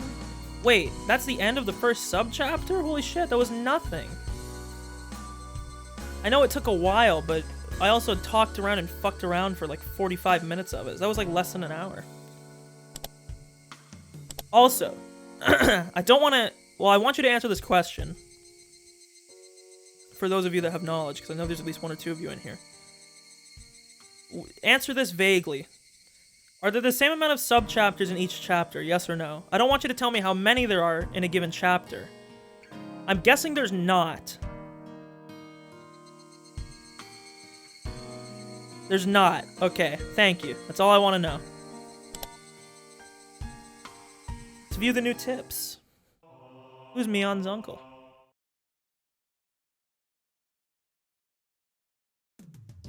Yep, sorry. I suddenly got called into my part-time job at my uncle's shop today. What's that, no club today then? Well, I'm sorry. Mion put her hands together in apology and grinned. If you really want to do club today, you can always do it without this old man. The club locker is stuffed full of games. You can pick whatever. Club locker was the trans-dimensional space from which Mion pulled games whenever we met for club activities. I wondered how so many freaking games could be stored in the locker. It was even smaller than the one with the cleaning supplies in it. Besides those games, it was also a cornucopia of suspicious objects. Costumes? For punishment games. If we lined them up all on the floor in order to sort them, we would definitely fill the entire classroom. Nah, we shouldn't. I get the feeling that if I mess around in that locker, everything inside will come tumbling down on me. Yeah, I guess you're right. Maybe amateurs shouldn't meddle with this. Mion gave a hearty laugh, implying that the only one who could do so was the club president. Me, the teacher is looking for the key to the gym storehouse. Do you have any idea where it could be? Did I not return it to the teacher's lounge? Mion said, feeling about in her pocket. Judging by her expression, she must have planned on returning it, but it was still in her pocket. I knew you had it, Mion. I knew beyond a shadow of a doubt that you simply must have been the one who had it. I was right too. Satoko and I were both right. Giggling, Satoko and Rika clapped their hands together in celebration. You're annoying. Oh my lord. Slap clap. Mion elbowed Satoko and Rika in their heads, then headed for the teacher's lounge. Oh right. Have you two heard? Mion has a part-time job and that's why she's not coming to the club. Oh, is that so? That's so very droll of her. Meep. The two of them made disappointed faces. Whatever anyone said, Mion's club was always the #1 thing I looked forward to when going to school. It wasn't hard to agree with their melancholic expressions after hearing it wouldn't be happening today. So Mion's got a part-time job. I wonder what she's doing anyways. Whenever Mion canceled club, it was usually because of her job. However, it also didn't seem like she went there every day. She would go 2 or 3 days in a row, then not go at all for a while. Monka W. It sounded like a pretty damn random part-time job. She isn't working at any one shop or anything. She isn't? And does that mean she's a day laborer? Mion wearing socks and a helmet, sweating to death in a factory. I couldn't imagine such a thing. Mion helps her uncles out whenever their employees go on vacation. She's like a handyman. Ah, I get it. Now that you mention it, her having a job at her uncle's place. I think I've heard about that before. She has a lot of uncles who run their own shops, so Mi isn't very high demand. Are they like actually her uncles, or are they just people like who she calls her uncles?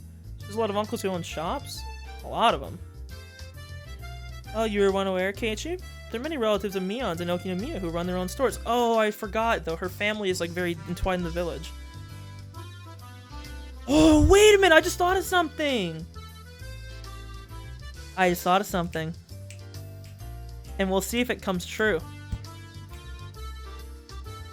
I remember in the first chapter, one of the big linchpins that I kept getting hung up on was that it seemed like whenever they went into their weird, like, second personality demon thing, it was like they were omniscient, that like they knew everything, like they knew where Keiichi was going, they knew where he had been. The reason why Mion might have known, because there's no way they tailed him, right? It doesn't make sense. Like, they'd have to have a car or something. I just don't see that being possible. What if it's more likely that her uncle, or an uncle that she has, ran that very same restaurant that me and the guy went to, and he was just like a fucking siphoning info to her? Because whatever side Mion is on, that guy's probably on her side, right? It's family. We'll think about that in the future. Huh, I didn't know that. So they're all different kinds? Yeah, there's a bakery, a produce market, a ramen shop, and many others besides. That toy store we went to for the club the other day is one of them. I was dumbfounded. That's amazing. Is Mion's family blessed with some kind of crazy business sense? They run so many different things, it's kind of amazing. There are others like a loan shark, a land shark, a strip club, and a brothel. What I'm saying is they do a lot of things. Okay, a couple of weird things came up that time, but still, I could tell it was pretty extensive. So the reason she's so fussy about returning money she lent you is because the blood of loan sharks runs through her veins, huh? That explains that. Once I completely forgot to pay me back for money she gave me to go shopping, and she threatened me, saying that if I didn't return it all, she'd throw me into the red light district, and that would be the end of me. What the fuck? Rika being sold into the entertainment industry to pay off her debts. Ah, crap, my nosebleed. Dude, this guy is a fucking weirdo. Dying by being thrown on the ground must be the silliest form of death I've ever heard. Huh? She doesn't really get it, does she? Recently, she seems so unspoiled. Rika and I gave her a pat on the head. Why are you petting me? We're petting you because you're a good girl, Satoko. Satoko was lost in confusion, but she seemed to understand she was being made fun of.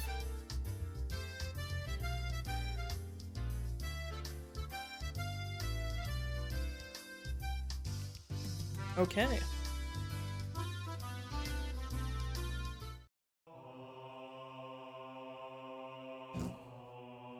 Okay, well, let's continue. Already saved, so... I wonder why all afternoons always make you feel sleepy like this. Mion spoke in a voice that went so far as to make whoever heard it lethargic. You want a medical explanation for sleepiness. I could say it, but it'll just make you more sleepy. Ah, spare me. It was almost 3 o'clock. Sixth period was almost over. By the way, Satoko and everyone else in the lower grades ended their school day after 5th period, so they were probably running around in the schoolyard right now. I could hear their joy-filled voices coming from out there right now. Oh, what I would give to be able to join them. Me, you're the class representative, so you have to try harder. No going to sleep. You see, rather than the class representative, I'd rather be the president of the boxing club. They get to sleep a lot. What makes you think that? At the boxing gym, they're always hitting the sack. Holy fuck, that's bad. Grow up. Yeah, the teacher cackled as she hit the back of Mion's head with the corner of a textbook. Jesus Christ, I agree though. That's a fucking terrible joke. You should be ashamed of yourself. That's all from me. I'll leave it at that for today. Representative, please direct the class. Everybody stand up. At attention. Mion, who had been half asleep, became lively again the moment she heard that class was over. It must be delightful to be that shrewd. Homeroom was done after the lower grades had finished their lessons, so we were free to go. It was one of the odd rules we had as a mixed grade school. When they knew class was over, Satoko and Rika returned to the classroom. Good work today. Alright, it's time for happy fun club activities. Yeah, that's right. What should we do today? Hey me, why don't we continue what we started yesterday? Yes, we should do that. To have it end like that when things were getting good, I won't accept it. Now, I know how you feel, but let's save that for another time. Something like that shouldn't be done somewhere dinky like a classroom after school, but a grander stage. I'm down whatever, but some of the younger guys said they'd watch for me in the finals. I don't know why I'm having a stroke reading today, I apologize, so let me know ahead of time. Whoa, Keiichi, you're amazing. There's people cheering you on. I wonder if there's anybody cheering on Rina. I couldn't help but watch as Rina entered her pining maiden mode. I'm not gonna pull any punches, but I'll pray for your victory, Rina. With a saccharine Keiichi brand smile, I ruffled Rina's hair roughly. What? How? Keiichi, what do you... Rina turned bright red and short-circuited, smoke billowing from both her ears. Gazing into her eyes, a strange sense of me holding hands with Rina and skipping through a flower bed was reflected there. It feels fucking bad, man. Where's the Mion train, dude? Fuck this. I don't want to be on these tracks. Even if it was in somebody else's imagination, it was terribly troubling. Meet Keiichi, the Rina killer. When Rika said that, everyone burst out laughing at once. Did I keep hitting... Oh, it's because the Sabres game is going on. I was like, why the fuck does my phone keep buzzing? That Rina is a Satoko and Rika killer, though. I think I said Rika. It may be true that we can't win against Rina, but we won't lose to Keiichi. Oh, this is becoming a pretty interesting relationship map. Our strengths kind of interact like in rock, paper, scissors. But that doesn't include Mion, does it? Of course not. Doesn't matter who it is, I don't lose. Mion leered with the gaze, befitting of a club president. No, befitting of an empress. And the mood in the room became more lively. It was as good a moment as any to get started. Well now, let's get started nice and easy. Yeah. So then, Mi, what should we do today? Mion let out a small interjection as she rummaged through the so-called club locker. Every time I look, there's always a ton of things crammed in there. Everything that's jammed in that locker is a game of some kind, you know? On top of that, things used for penalty games like cat ears and collars were kept in there. The capacity of that thing is unfathomable. That locker, maybe it actually extended through the wall into the 4th dimension. That's my theory anyways. If not that, then how else could you explain how someone could pull out item after item? After Mion touched her hand to her chin briefly in thought, she turned around without pulling out any games. Why don't we try and keep it a bit simple today? Playing games that require lots of pieces all the time can be a little bland, right? Doesn't matter what game it is, if everybody plays together, we can have fun. Yeah, that's right. Rina and I both expressed our agreement. I felt the same way! With this group, there's no doubt, even if we were pulling weeds from the school grounds, it would be fun. That wouldn't be fun for me. Pulling weeds or whatever. Ah, that's right, isn't it? By the way, Satoko, could you stop reading people's minds by looking at their expression? Whatever you're thinking is always written all over your face, so I always know right away. I've always been told that, but ever since I transferred, it seemed like it's been especially bad. I need to develop a poker face, or I could be in for a rough time. Alright everybody, pay attention. I'm gonna explain the rules. We all immediately cut the idle chatter and put on stern expressions. In no time at all, everybody's gaze focused like a tiger or shark, listening intently. That's right. From the point where the rules are explained, the match has already begun. Today's game is probably better known as a party game. It's called Sympathy. Has anybody heard of it before? Sympathy. It means to share someone's feelings, right? Huh. Maybe I might know this. Maybe it's the game where we choose a topic, and everybody writes down the first word that comes to mind. And the more people who share the same answers, the more points are awarded. In that case, Rena knows about it. Ah, I remember. I recall playing a game like that in grade school while we were on a bus during a field trip. I'm not familiar with this game. I'd like an explanation. I mean, she literally just gave you the explanation. First of all, we have the leader choose a topic. For example, if they choose dessert. Satoko, when someone says dessert, what's the first thing you think of? Let's see here. Pudding or something. Dude, I'm thinking of ice cream. Okay, in that case, Satoko, you would write down pudding on your memo pad. And everybody reveals their answer at the same time. If there's 2 or more people who wrote down pudding, they get points. The more people who write down the same answer, the more points are awarded. So if everybody writes down the same answer, that's a max of 5 points. In other words, the trick is to think so that what you write down is the same answer as everybody else's. It was the same as Rika said. The point of the game was to think in a way so that you have the same answer as everybody. For example, even if you heard the word dessert and immediately thought of strawberry sundae, if your answer doesn't match up with everybody else, you don't get any points. That's why you have to hold off on that answer and change to one that seems like one everybody else will choose. The key becomes not what you think yourself, but being able to predict what everybody else will answer. It's a very high-level intellectual game. For Satoko's sake, let's try practicing for one round. Okay, for this round, seeing as I'm club president, the leader will be me, alright? The topic can be something random. Taking out her literature textbook, she began flipping to a random page. Alright then, this one is only a practice round. The first topic is shaved ice. What the fuck, that's not really a topic. Ahaha. When you say shaved ice, there's only one answer, isn't there? Among the standard flavors of shaved ice, there's strawberry, melon, and blue Hawaii. The most popular among those is obviously melon. There's no way. It's always blue. And whenever there's candy, whenever there's flavoring, blue's always the best, okay? Everybody wrote down an answer? And everybody shows theirs at the same time, okay? Ready? Go. Strawberry, melon, Ujigen Toki, strawberry. Well, strawberry's the winner. What? I'm the only one with melon? You guys, don't go doing something so mundane as picking strawberry as a standard. Hey, Rena, would you actually order strawberry shaved ice? The first thing that always sells out at summer festivals is always melon, isn't it? Rena also likes the melon flavor, but really, it's all about the strawberry, right? Right? Star? Okay, if I was to pick, I would actually choose melon. But you see, this is a word association game. If somebody says shaved ice, the first thing you think of is strawberry. Still not entirely convinced, but in any case, it's this type of game. Rika, what exactly did you write? Is that a type of shaved ice? It's Ujigen Toki. It's incredibly delicious, you know. It might be delicious, sure, but it's not exactly run-of-the-mill. Still, that's a pretty refined choice. So, Toko, this help you get a good idea. There were 3 people who wrote down strawberry, so those people get 3 points. We compete to see who can get the most. Yeah, I've got it. More importantly, Beyond, what should we do about today's penalty game? Oh, there's gonna be one after all. What will it be? What should it be? Okay, you have a suggestion? What, for the penalty game? When I was in elementary school, there was a penalty game, yeah.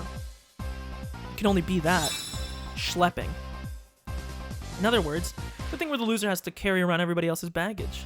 It happened often to the boys.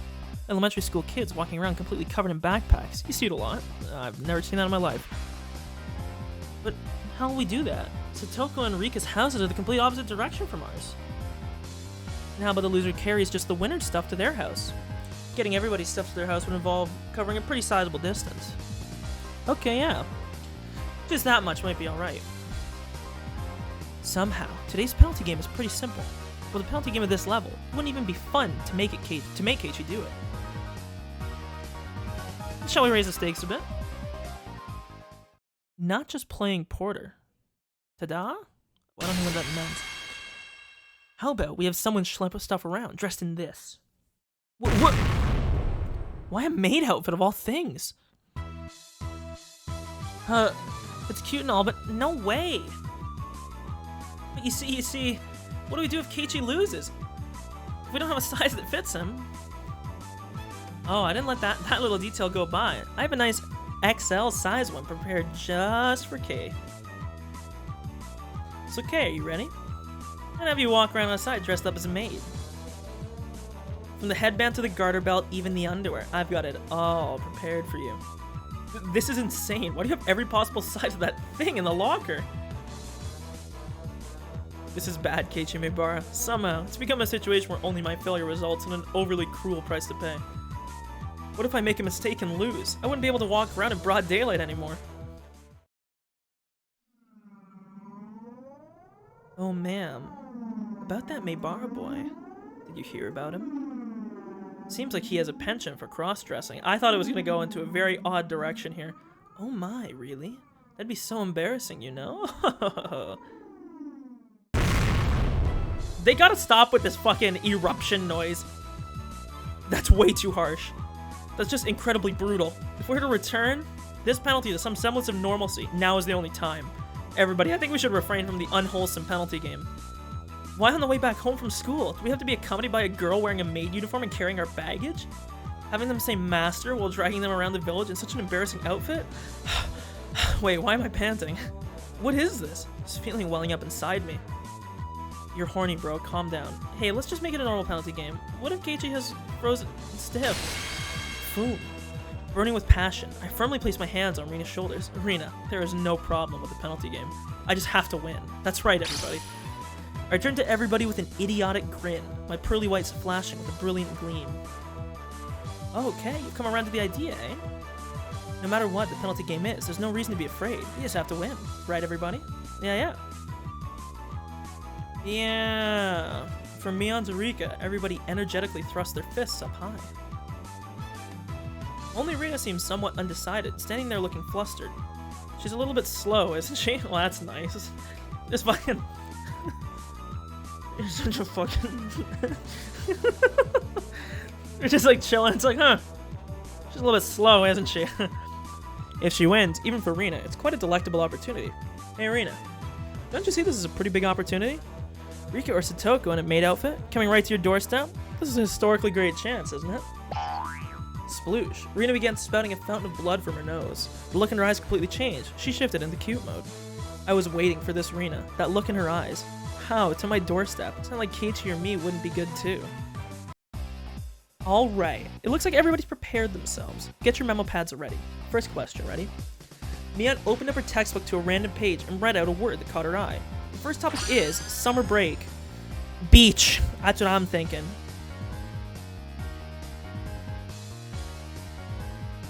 This is yet another quite abstract keyword. Well then, let's not worry about it too much and start with something like this. Everybody good? Time to show them. Ready? Go. On Mion's signal, everybody simultaneously held up what they wrote. Let's see, what did everyone write? Summer festival, fireworks, mosquito coils. What the fuck? Oh, Rina and I have the same answer. Alright, 2 points. They're fucking cheating. I already know. They're gonna be like... two people in this game are just gonna cheat to make sure they always have the same answer. But Satoko's firework was pretty good too. Rika's mosquito coil is a very nice seasonal choice as well. I don't think anybody thinks mosquito coils as... whatever, maybe there's a cultural difference. All the choices are quite invigorating. It's almost summer break, isn't it? I wonder how we'll spend it this year. Invigorating words that invoke the image of summer break. Certainly things that enrich the soul. Did my guy even show his answer? There was only 4 there, right? 1, 2, 3, 4, yeah. As everybody approaches the soon-to-come summer break, a plethora of dreams should be etched upon their thoughts. By the way, Keiichi, what did you answer? Hurry up and show us. I didn't really write anything down that great. No. Showing us is part of the rules. Now come on. Stop it. Don't look. Homework. The room went silent. Nobody could really follow up that response. It's as if my impertinent answer had somehow sullied the wholesome dreams of the coming summer break. Keiichi's summer breaks were never fun, were they? It's alright. Let's spend the summer this year with everybody. Oh yeah, for sure. We won't leave you by your lonesome. Rika gently petted my head. What exactly did summer break mean to me? Summer courses, observing sunflowers, practice exams, special summer focus seminars. I know nothing of hot summers because I've always been in air-conditioned cram school. Ugh, the tears, are they? Okay, summer breaks were always devoid of hopes and dreams, weren't they? 1 second. Weren't they? He's just crying. Don't look at me with such pity in your eyes. Don't look at me. This game called Sympathy may be far more terrifying than I could ever imagine. Well, anywho, Rena and I got 2 points each. Let's keep going. Next is fish. I hate these abstract answers because they don't really make you think of anything. I mean, like, type of fish? If they're Japanese, I mean, like, sushi? So it's fish. Come to think of it, I haven't eaten sushi in a while. By the way, rather than lean tuna, I'm quite the connoisseur on things like flounder.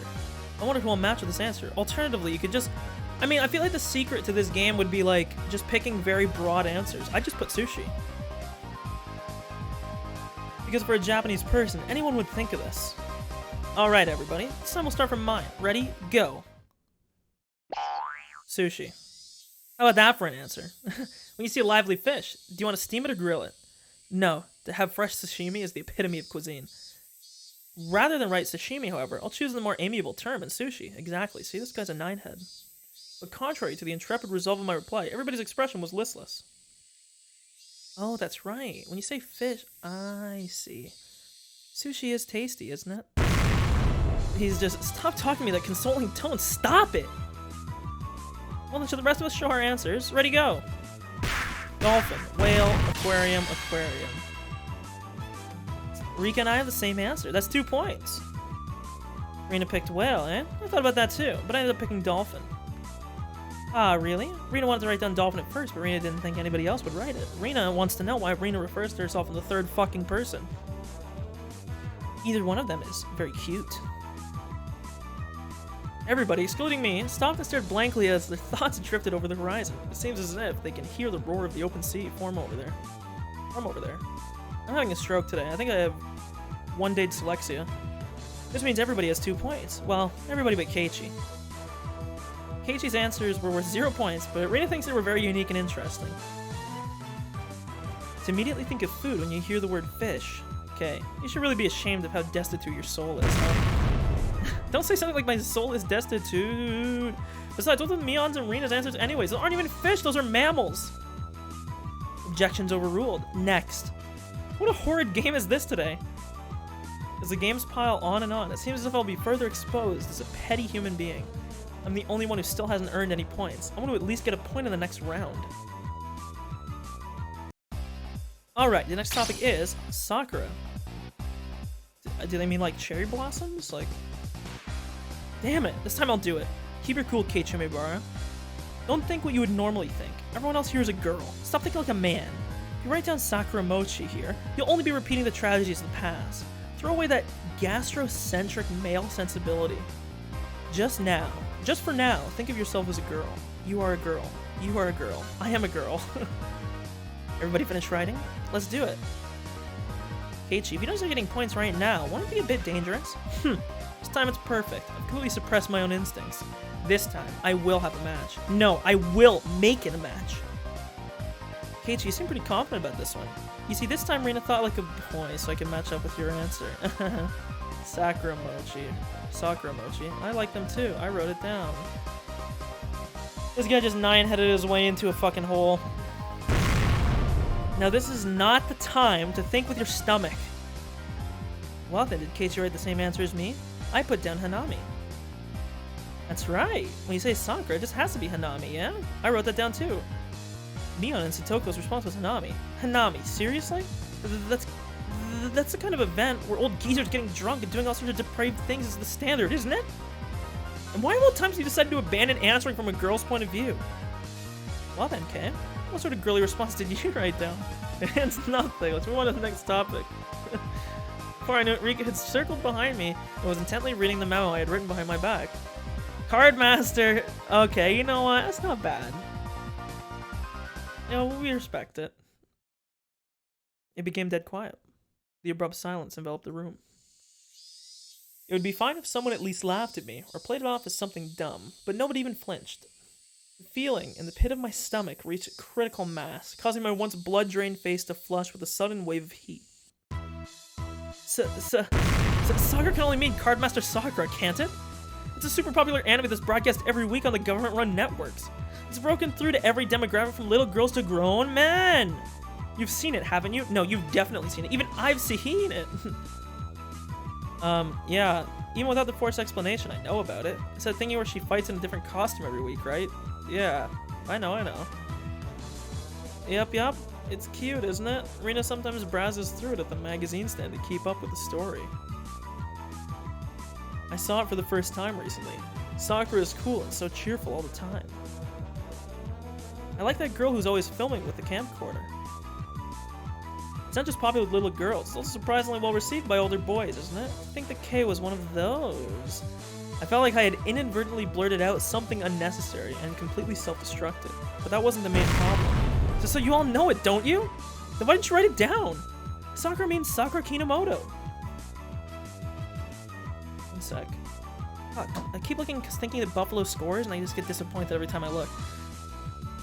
Sakura, pant. Cardmaster Sakura is the right answer. Boom.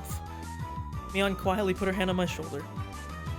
Okay, now I am certain.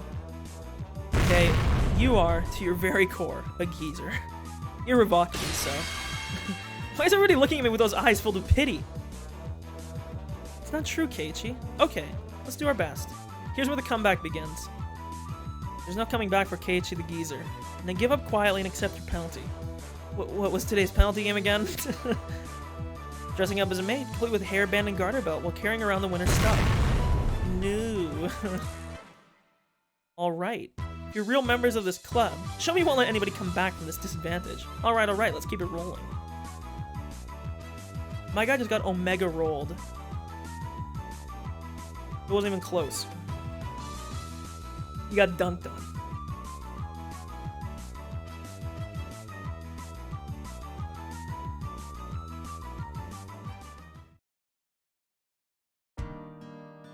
So I'm guessing I'm in a maid outfit now. Well, Keiichi seems happy. Why? How can this be? He's probably awoken to the joys of cross-dressing. Keiichi, your hairband's gonna fall off. Let me fix that for you. Rina cheerfully adjusted the hairband that had been enshrined upon my head. How does it feel, Kay? Have you awoken to the pleasure of wearing girls' clothing in front of actual girls? Be honest now. It's alright. We won't laugh. Ugh, you jerk! I'm gonna murder you. Monka W. He did. Swinging Mion's bag about wildly, I chased her in circles for a bit. Today's loser has quickly decided to be me. When I had been assured of finishing last, Mion showed her true power. She began racking up points with an iron fist. In the end, we didn't even have to add up the score to know who was on top. After that, in the changing room, much wailing and gnashing of teeth, pushing the boundaries of shame and brutality, I was instructed by Mion on how to put on everything from ribbons to underwear. Damn you, Mion, what do you mean? Knowing this will come in handy one day. How the bloody hell will a man knowing how to put on a garter belt be useful? Shh. Kay, you're too loud. If you stay quiet, you might be able to pass this off as a rehearsal for a play. She's right. If you cause a scene here, they'll find out that you're wearing women's clothing, right down to the unmentionables. Oa. That wasn't a word, okay? I shuddered from head to toe, resisting the urge to scream. Actually, Kay, you have really smooth skin. Are you often told that it's easy to apply makeup on you? Saying that, Mion gently rubbed my cheek. Ugh, what kind of man gets praised for being easy to apply makeup on them? How does it feel wearing a maid's headband? It really finishes off the look. The hairband is the best part of a maid outfit, after all. What do you mean, finishes off the look, dumbass? Stop teasing me. That might have been the first curse of the game, and it was the most tame curse on the fucking planet. Keiichi's embarrassed. Cute. Star. That's right. Men like things like garter belts, right? So how does it feel wearing one yourself, Star? I don't feel anything. Hey, stop it. Don't flip it up. I keep right-clicking. I don't know why. It's tight, isn't it? Can you feel it rub against your skin as you walk? Stop. Don't whisper such strange things in my ear. Haha, my miserable manhood subtly shifted. What is happening? You're turning red. You're turning red. Have you finally realized it? That's right. Right now, Kay is exactly the type of maid that every healthy male wants. Stop it, Mion. Really? Why do you have to whisper that right in my ear? Have you ever just wanted to hold a maid close to you? Kay, you've currently become one with that maid. Don't you see? That's a distance far closer than mere touch can ever achieve. There. Can you hear that pulse? That breath? Me, that's a... On the verge of overheating, a long red line flowed out of Rena's nose. Putting on makeup properly, making you wear a wig with the straight, long hair you like so much? Okay, I've made you into your ideal woman, and now you're gonna walk around town with me. You'll surely monopolize the eyes of all the men. That would definitely make you feel really good, wouldn't it? If only you didn't have this big thing dangling between your legs, you'd be a real girl. Saying that, she tried to flip my skirt. Wow, this is definitely not the time. I can't let them see me with this male-centric problem. I think I understand what he's saying. Crash thud. Before I realized it, Rena was caressing my head and rubbing me with her cheek. Keiichi, when you were fidgeting like that, you were super cute. I'm gonna take you home. Peering through Rena's vice-like embrace, I saw a Mion laying spread eagle on her back. I see. This must be what Satoko and Rika feel like when they become Rena's prey. After that, it took quite some time to calm Rena down from her frenzy. Later, Kay. Today was super enjoyable. You'll rue this day, Mion. This disgrace shall be returned tenfold. I'll achieve an overwhelming victory, then condemn you to a public shaming. Only if you can beat me. I look forward to seeing you try. Mion tossed me my clothes, and looking in as good as a mood as I've ever seen her, left. Okay, now that they've been released by Mion, I can't waste even a second running home. I mean, alternatively, you could, like, hide somewhere, change, and then just go home. By the way, Rena isn't as good as me. So if we happen to bump into anybody, I won't be able to follow up for you, okay? Soon after that, I went into a full-out dash. I'm pretty sure I was running the 100-meter in about 6 seconds there. Well then, Keiichi, see you tomorrow. Yeah, see you tomorrow. The fact that I didn't bump into anybody I knew was probably divine favor for my constant good behavior. It's been going my way today. At that moment, the front door opened, as if somebody was waiting for me. Oh, Keiichi, so you're home. I was just about to go for a walk. I was dumbstruck by how slow my father was to react. A normal person would have realized the peculiar scene before them around. Oh, Keiichi. Dad. This is... You see, you know there's that club I'm always talking about? The one when... This is the one of the penalty games we do there. It just happened that I lost today. My dad placed his hand on my shoulder. What is this fucking dialogue? It was an oddly moist and uncomfortably warm hand. Keiichi. Let's have a little talk in the studio. We'll keep it a secret from Mom, of course. No, Dad, let go. There's a show I want to watch right now. Mion, you shall rule this day. His artistic flame raging like wildfire, my dad dragged me along. I disappeared into the depths of the studio.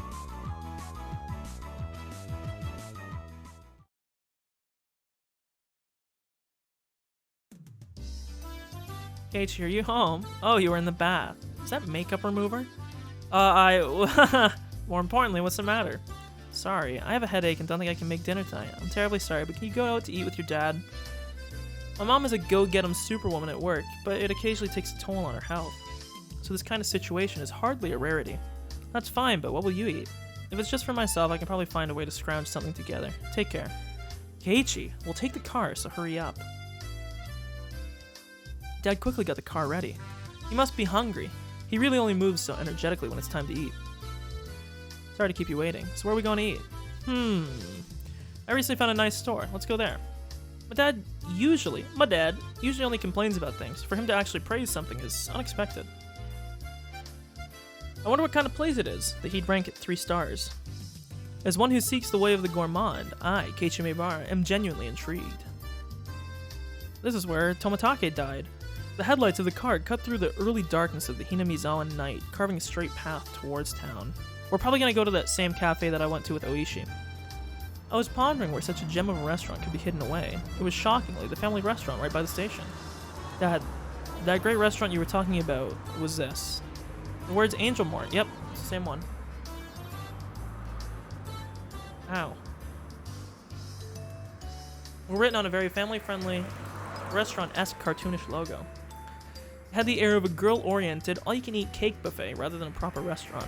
I've never been inside, Keiichi. Come to think of it, I haven't. Or hadn't. There's been some times where I've traveled to faraway towns to eat, but returning only as far as Okinomiya Station, there was really no reason to dine out. Almost just a stone's throw away, after all. I see. That was the reason I never noticed it before. We stopped the car in the restaurant's parking lot. It seems like business is booming. I just realized something. I think I might have just put something together. Remember how I said that I thought that because this is the place that I went to with Oishi. And I said, oh, that I thought that maybe one of Mion's uncles ran this place, and that's how she would have known. And then I remember that when we were eating with Oishi, he said that people came to this restaurant not so much for the food, but to look at the employees, and I believe it was maid uniforms. So I'll let you do the deduction for yourself there, but I think I know what we're about to see in here. We stopped the car in the restaurant's parking lot. It seemed like business is booming. There's quite a few cars parked here. What really amazes me are all the license plates. There's a lot of them that can't be from this area. Fukuyama, Nagoya. Well, that's fine. Chiba, Saitama. Opening up my mental geography book, I calculated how long it would have taken to get here via the major highways. Keiichi, it seems that you finally realized how amazing this restaurant is. What's the meaning of this? How can so many people travel from so far away just to come to this restaurant? Following my dad, I climbed the steps and entered the building.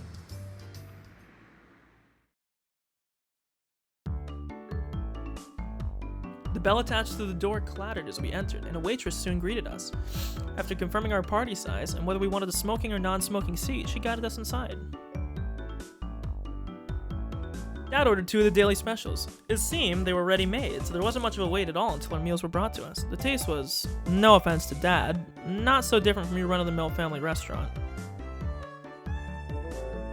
If you're just talking about the taste, it seems like normal family restaurant fare. Who gives a damn about the taste, Keiichi? See? Isn't it great? Star, says the married man. It just may be that the food here might be nothing more than average. The demographic of the customer was pretty much all young men. It may call itself a family restaurant, but there wasn't a single table with a family, and yet it was packed. The parking lot was filled with cars from all corners of the country. If they didn't come from far and wide to eat this completely mediocre food, then there's only one other reason. Dad flagged down a nearby waitress. Excuse me, the dessert that comes with this meal still hasn't come yet. Oh, I am so sorry. There's the dessert that comes with Daily Combo A. I've been waiting for quite a while. Oh, it's my apologies. I'll bring it right away. The apparently rookie waitress rushed off, flustered. Dad, could it be this restaurant is... Aren't they great? The waitress uniforms here, I mean. Bam. What are you doing, Keiichi? My own father never hit me. I'm your son. Listen, Keiichi, I've come here with impure intentions. That bell and... I don't even know what that word is. It's definitely French. Adorante. An eccentrique. Clothing. Quelle effet. It is my artistic muse. I know this is French, but we're searching it up anyways. Is it just attire? Is that attractive? That beautiful and attractive and eccentric clothing. Or appealing, okay. I wanted you to feel that. Even you must have yearned for this stimulation, haven't you? Coming here alone, though, is a bit embarrassing, you understand? That's why I dragged you here. Just blame me. Even if you must condemn me, I wanted you to know this feeling, Keiichi. Ah, I need to take a leak. My father's always had a bad habit of trying to hide his embarrassment using incomprehensible nonsense as a smokescreen. I want to believe that this weirdness won't be genetic. Continuing his one-sided rambling, my father stood up and headed to the washroom. With him gone, I was left alone in the booth. Finally this time, a feeling of embarrassment welled up inside me. I had nothing to do but go beet red with shame. The waitress from before returned, her eyes alternating between the order slip and the table. Arriving at my seat, she hesitantly tried to say something. The more veteran waitress offered some advice from over her shoulder. Just calm down and say sorry for the wait. Terribly sorry for the wait. Right, just like that. Do your best. Whispering that in their ear, the veteran waitress left. This waitress must have just been hired. With an absolute lack of confidence, she moved hesitantly and maybe even somewhat perilously. Just watching her put me on edge. I silently watched as she placed the dessert on the table with an inexperienced hand. But it's just as Dad said, what incredible uniforms these are. They were like a bunny girl plus a maid plus some sort of frilly outfit, all in a perfect ratio, most certainly a rather dubiously charming kind of fashion. In any case, she in no way appeared to be a proper waitress. What should I do? I was catching glimpses of too many things. That is, I didn't know where I should look. Wearing something like that walking around the restaurant, it's as bad as it can be for digestion. Even though she was wearing the outfit, this particular waitress had no idea what to do either. This flustered state, without a doubt, should be attributed to the amount of bare skin showing rather than being new to the job. Both the waitress and I mutually avoided eye contact. What a platonically embarrassing feeling this is. I'm a customer, you know? It's alright to be more straightforward. How? My nose is starting to bleed. At that moment, our eyes happened to meet. Both of us blinked, doubting who we were looking at. What? This is... Mion, is that you? On top of her hair being let down, she was so far removed from her usual confidence-filled attitude, I didn't realize it was her at all. It was Mion. Why is she here? Why are you working at a place like this? I'm helping out at my uncle's store. Come to think of it, I did hear about how her relatives have stores in town, and that she sometimes works part-time to help them. Oh, that must be a lot of work. The nervous feeling I had dissipated in an instant. Knowing that this was Mion, there was no reason to feel that way. Well, actually, my animal instincts tells me that the power balance between Mion and myself had just been turned upside down. That's right, I'm a customer. My position is superior to yours. The humiliation from today's penalty game was cutting through the recesses of my mind. There really is a god. For him to grant me this opportunity for revenge. Noticing the flames of vengeance burning in my eyes, Mion took a step back. But seeing it like this type of clothing suits you very nicely, doesn't it, Star? It's embarrassing, so don't look so much. I confirm my preemptive strike was a clean hit.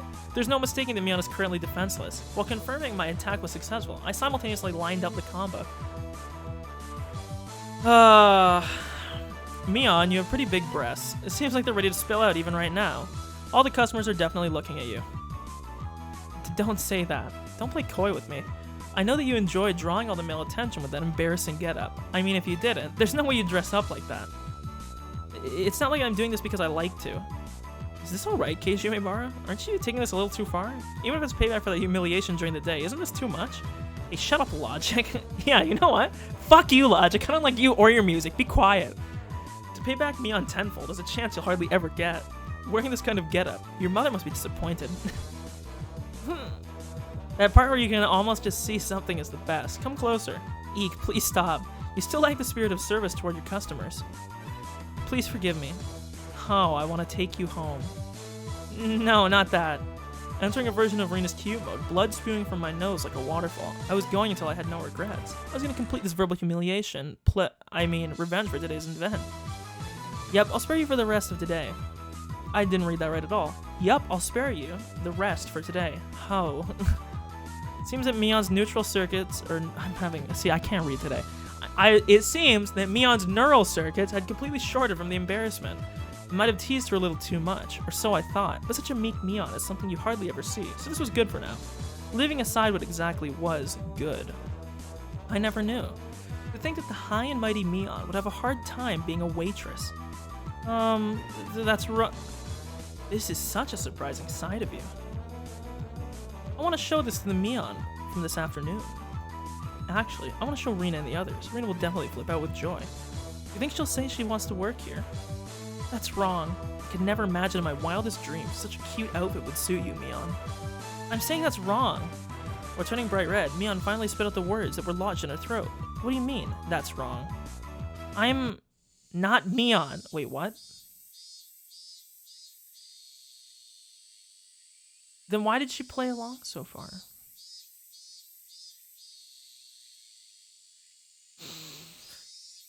Oh, yikes. What? I was taken aback at Mion's confusing words. If you're not Mion, then who are you? You're Mion Sonozaki, right?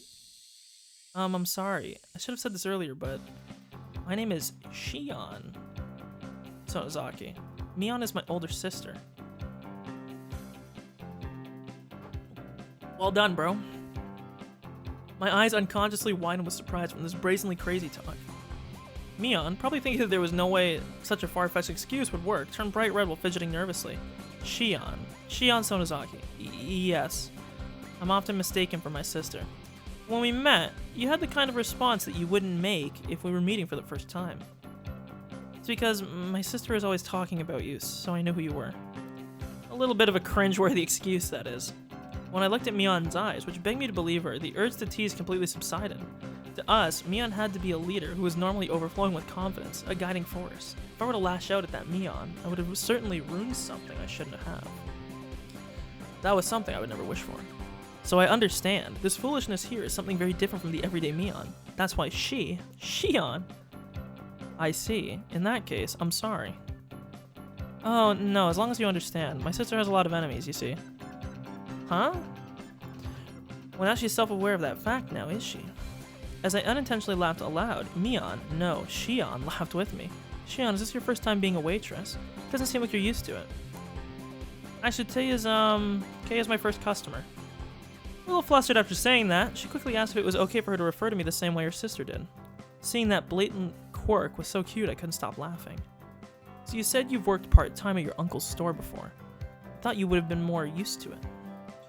Oh, I have other relatives that run shops. That's why this is the first time I'm helping the uncle that owns this place. I am having a stroke today. I see, that makes sense. Anybody would be tentative doing a job they weren't used to. Does Mion ever help out at the store? Oh, my sister is, you see, she's not good with these cutesy things. I know what she's trying to say. That's right, Mion is more suited for cool things. So I think having you help out here was the right choice. Huh? Shion asked, probably thinking she misheard me. The uniform, it would never suit someone like Mion, but for Shion I think it works. You mean that, Shion like Irina often does, spaced out and turned bright red. What does that mean exactly? At least for this moment, it felt like this Shion character actually existed, because there was no way the Mion I knew had this side to her. This guy is like 9 levels deep. It's more likely that this is literally just her sister. At that moment, we realized the more veteran waitress was waving at us from across the room.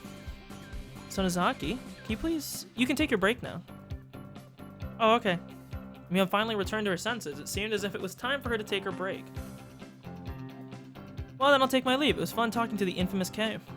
Sorry I'm singing you for Mion and teasing you. Please tell Mion that I'll have my revenge one day. Ah, that thing where you're forced to dress as a maid and walk around outside, right? That devilish laugh and smile. It was exactly the same one I knew. That's right. Tell her that I will return the favor for the total humiliation I suffered. Heh. More importantly, I'm gonna complain to my sister about the teasing I had to endure today. My sister will have my revenge during her club activities. Bring it on. I'll get her before she gets me. Now I'm having a fucking stroke because I don't know if this... I'm assuming this actually was someone different, but now I'm very confused because I don't know if this was a bait or not.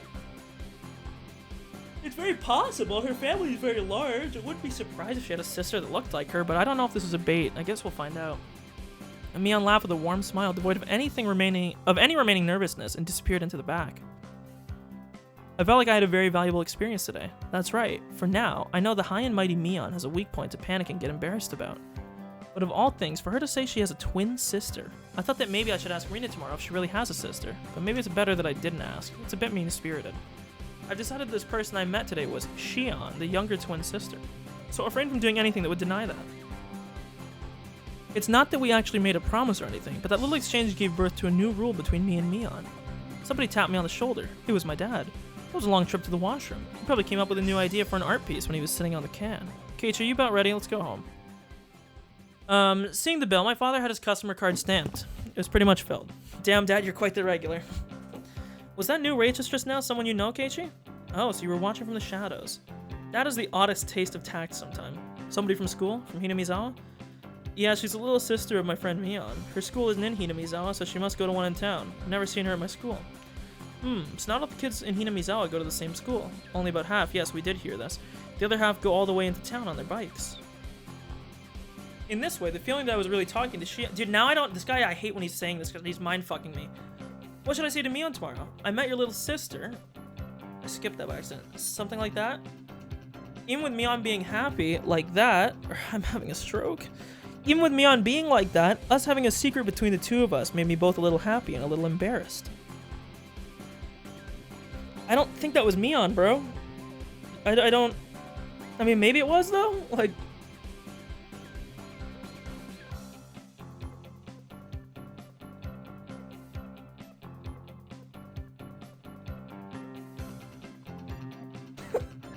Yeah, this is my question. Does Shion really exist?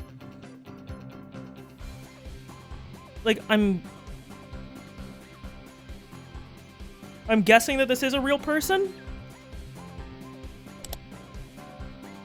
When was this? This was at 7:30, so it was a little bit less than an hour.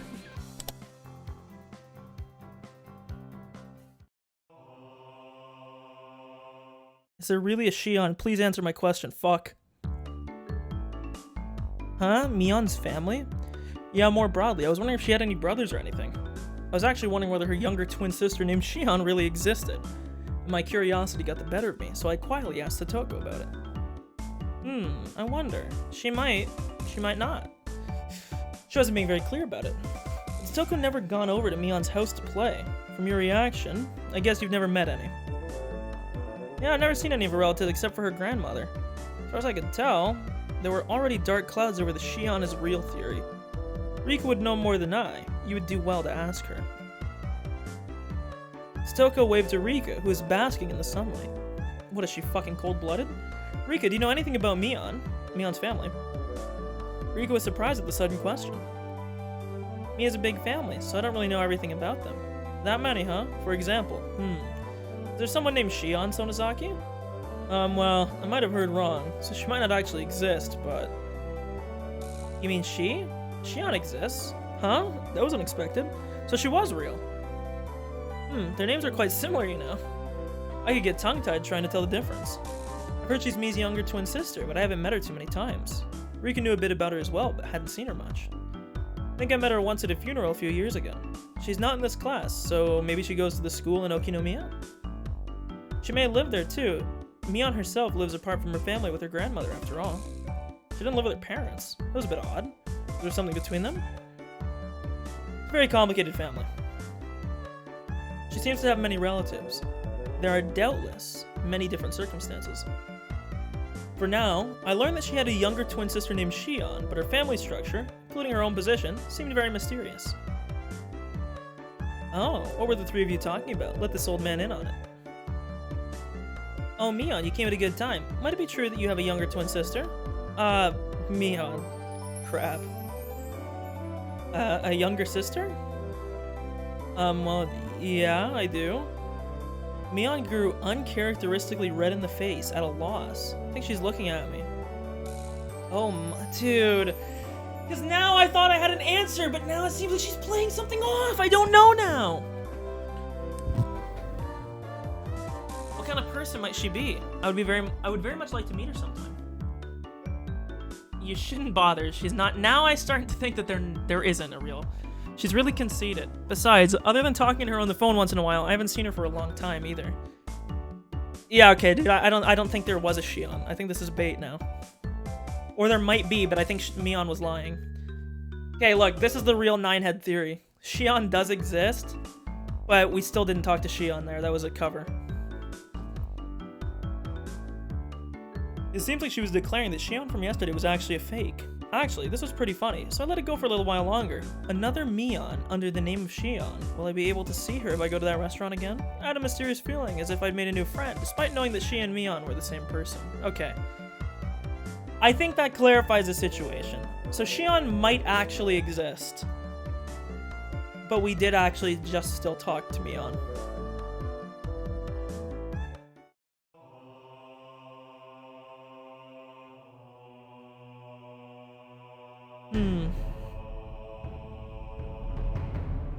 Introduction to Angel Mort. Does it mean like Angel Mortuary? Like, is that the... Oh, let me take a drink here.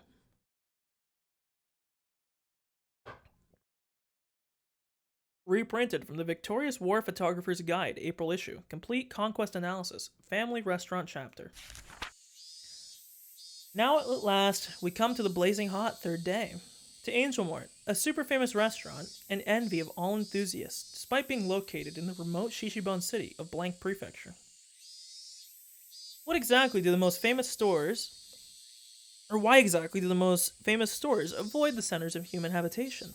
It can only be because it is a trial given to us by the god of war photography. It's famous locally for having the best desserts in town, but that matters not to us. If you want expensive desserts, then you can just go to a blank place or something.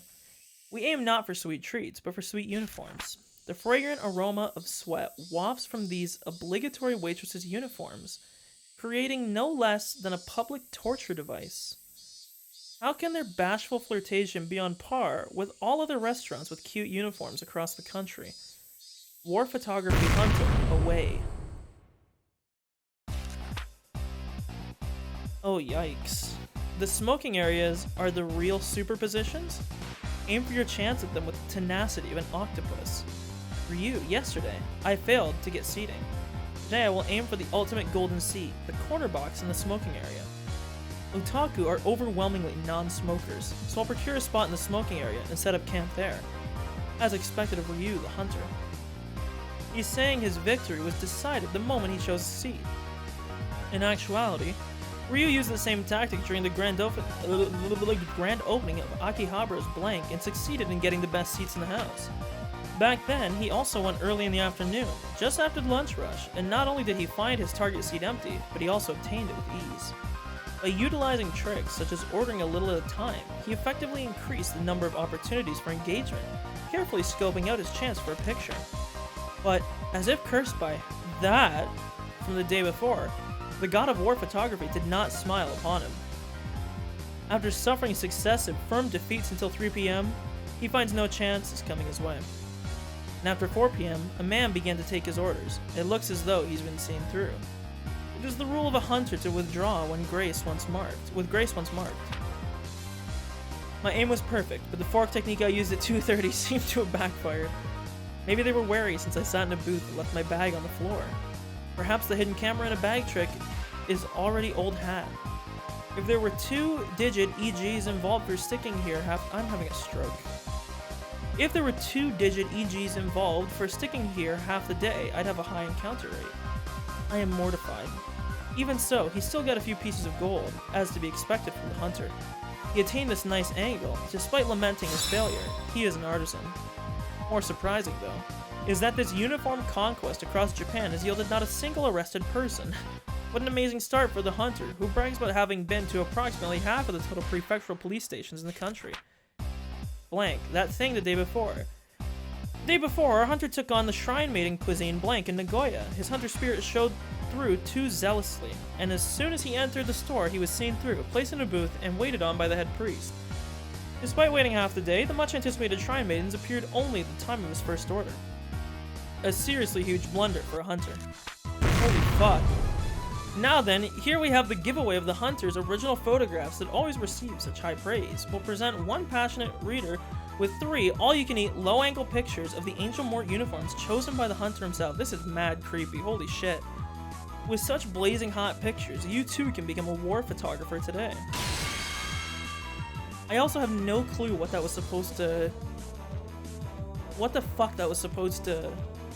let me know. Like, I don't know what knowledge that was supposed to instill in me. Okay. Let's get to the festival. It's a teacher. Listen up, everybody. If you don't take cooking seriously, someone's gonna get hurt. It's part of your education as well, so don't fool around and do it seriously. A lazy, yeah, walked through the class and responds. Half of the school day today was going to be a home economics class. The plan was for everybody to make curry rice and give it to the forest rangers who let this building be rented out as a school. If everybody were making curry in the same pot, it would have been more of a party-like atmosphere, but this was school after all. Excluding the youngest students, each one of us would be making our own curry, with the results being judged. Alright everybody, it may be nowadays that curry is an easy meal anybody can make, but it has its roots in traditional Indian cuisine. Even though we've altered it a bit in the Japanese style, it is still instilled with the knowledge and culture of ancient India. Absolutely do not neglect that fact. I'll have words with anybody who doesn't take this seriously, so be prepared for that. That seemed like a needlessly passionate sermon on curry. Well, whatever. It's rumored that Chie has devoted her life to curry. She'll probably be a pretty strict judge. As long as you're not failing, your grade in home ec doesn't really matter. It doesn't really matter at all. I wouldn't say that if I were you. The teacher's a tyrant when it comes to curry. What the heck does that even mean? Curry tyrant? Never heard of that before. You see, our normally mild-mannered teacher, for some unfathomable reason, is a stickler for curry. Oh, passionately so. Yeah, it's said that every year she goes on a journey to India to research mythical curry. What the fuck is this? Story. This is just a rumor, but it seems that she eats curry rice 3 meals a day, and if she occasionally has something else, it always has to be curry flavored. That's not unyielding, that's unnatural. Is she part of an evil cult or something? Besides, doesn't curry top the list when it comes to junk food? Curry 3 times a day is just weird nutritionally speaking, and... Thunk, thunk, thunk. Embedded into the table, right by my fingertips, a chef's knife, ladle, and a spatula. Hummed gently as they still quivered. The teacher, while still mixing her own pot, was looking this way, smiling. Kay, shh. If you say any more, you'll be sleeping with the fishes. Saying even a little bit more would make my situation a lot more dire. Yeah. Just be serious and make your curry properly and everything's good, alright? I don't think it's gonna be that easy today. Look, Mia's... It's written all over her face. If the playing field is even and we're being judged, there's no way this won't turn into a competition.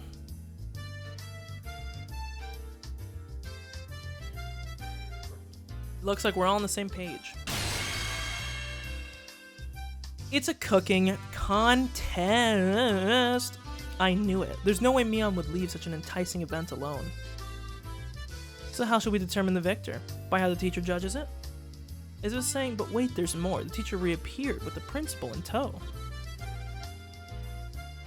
The purpose of today's event is to show appreciation for the people at the forestry service, so they'll be judging the results with me.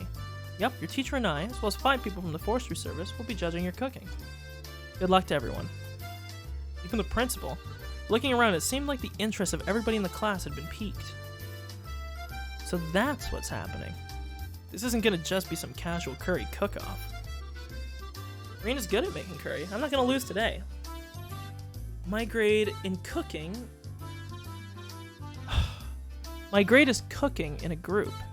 So I'm together with Rika. I'm having a stroke. My grade is cooking in a group. So I'm together with Rika. Oh, I see. My grade. Like, the grade that she's in. I'm sorry, I just had a fucking stroke. That's unfair. Pretty sure that Rika is really good at cooking. My curry is so tasty it'll send shivers down your spine. What about Mihan? She doesn't seem like she's too good at cooking. Her type has always been bad at this kind of thing, but Mihan continued to look unconcerned. I'll tell you what Kay is thinking right now. Mihan is definitely bad at cooking, am I right? I don't like the way she said that. It couldn't be. Mihan couldn't possibly... At that moment, the teacher's whistle sounded. Alright everybody, are you ready? Be careful with the knives. Start. The call to arms had sounded.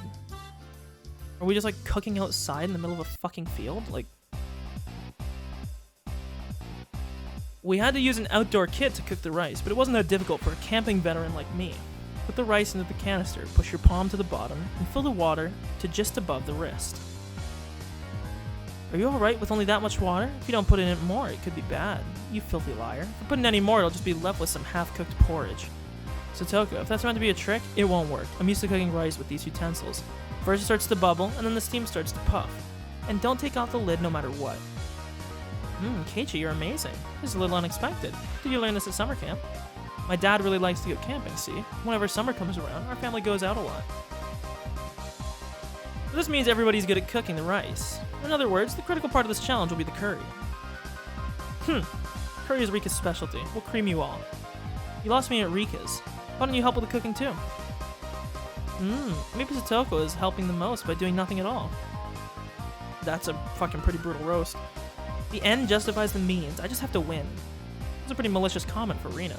Satoko took it hook, line, and sinker. Rina could only apologize between fits of laughter while Satoko chased her around. Well now, should we move on to the curry? For now, the battle truly begins. After rinsing off the carrots, potatoes, and other standard vegetables, I grasped the knife. Ugh. What will today's curry taste like? As Rena hummed along, her very well-practiced hands wielded her knife. The rhythmical sound of the knife hitting the cutting board harkened to kind images of days long past. Simply put, it was perfect. It was so calm and practiced, I seriously don't stand a chance. I looked over at Satoko and Rika. Satoko was in charge of washing the vegetables, while Rika was in charge of peeling them. That's what I heard being discussed, but Rika's knife skills are something else as well. She was happily rotating the potato and peeling it quite quickly. On top of that, the peel spanned the entire potato. What was that called again? Katsuramuki? I've heard that peeling a vegetable in one loop around that is a highly regarded technique. She picked up the peel from the sink and carved a pair of eyes into it with her knife. The snake, roar. Saying that, she placed the longly peeled potato skin on top of the head of a boy from her group. She wasn't even breaking a sweat. When it comes to Rika and cooking, I couldn't even hold a candle to her. Dude, you're losing to like a 7-year-old. This girl probably can't even fucking dress herself in the morning and you're gonna lose to her? Like, but, roar? Do snakes make that noise? Alright then, how's Mion doing? She's definitely just fumbling along. There's no way she can peel a potato so effortlessly like that. Absolutely no way. This can't be. You've got to be kidding me. That's a trick. She's using special effects. Where's the wire? Definitely using a wire. Here, take a look-see. As if she had already won, Mion proudly showed me the elongated potato skin. You didn't know, Keiichi? You was taught how to cook by your grandma. Not just cooking. From sewing to flower arrangement to playing the koto. From marksmanship to radio operation. Even helicopter piloting is but one of the myriad of things she can do. Strangely enough, the latter items were more realistic. It was the first few items on the list that seemed like a lie.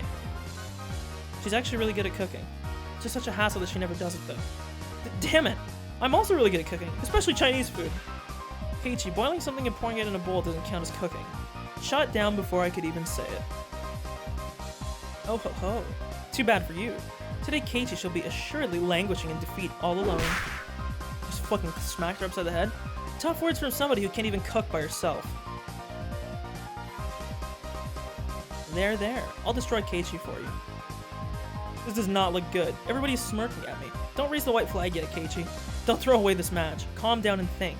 Not about how to peel these potatoes well, but about how to win this challenge. Just fuck what they're cooking.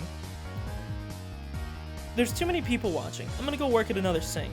Saying only that, I gathered up all the vegetables and left that spot behind. Will Keiichi be alright? I'm worried he might cut himself with his knife. Let's see what Kei's doing. No matter how hard I try peeling these, if I slip up at the speed, I'll lob my fingers right off. Then there's only one thing left to do. Tomita, Okamura. Oh, you guys were in a group of 4, huh? It was the 2 underclassmen that had become my sworn brothers ever since the event at that toy store last Sunday. They had been paired with 2 girls for their group. Yep, both the girls are pretty good at cooking. So both of us can just mess around and we'll be okay. Both of them pointed at the girls. They're not as good as Rena, but they were both good enough at handling the knife. I'll get straight to the point. At this rate, I'm gonna lose the contest. Give me the vegetables your group has peeled already. Umebara, that's pretty much theft, but depending on what's in it for us.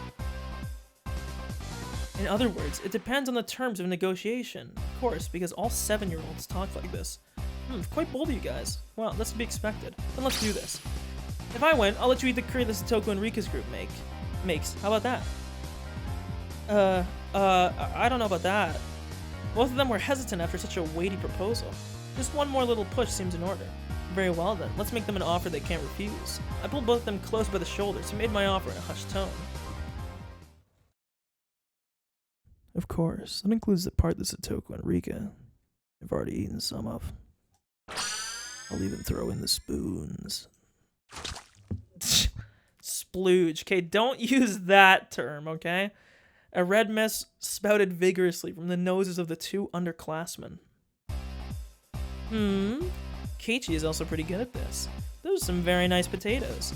Having brilliantly cleared the vegetable peeling challenge, I returned to my comrades in triumph. Whoa, amazing. Keiichi's peeling is really good. It's not quite right. Okay, his beard isn't the potato, but his fangs. Yeah, I'm super serious about this. I'll crush you all. Having finished with preparing the vegetables, next is to boil a pot of water, then add the vegetables in order of which takes the longest to cook. I learned this part from my mother when we went camping.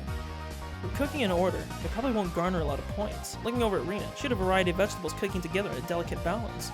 She wasn't being ambitious or calculating a way to win the game. She was making delicious food with a mother's touch. I had a feeling that I could somehow compete with Mion in terms of technique, but I would be no match for Rena. She was way out of my league. When my mother makes curry, you see, she always uses lots of ingredients. That's why Rena's curry used a lot of ingredients as well. I really wanted to take all night, stew it nice and slow. I beg of you, will you please help me just a little with my curry? Ahaha, no. This is one of our club activities. Rena won't lose. When she enters club mode, even the normally kind Rena becomes an enemy. Looks like Rika's cooking apples as well. Ugh, she's like a pro at this. How about Mion?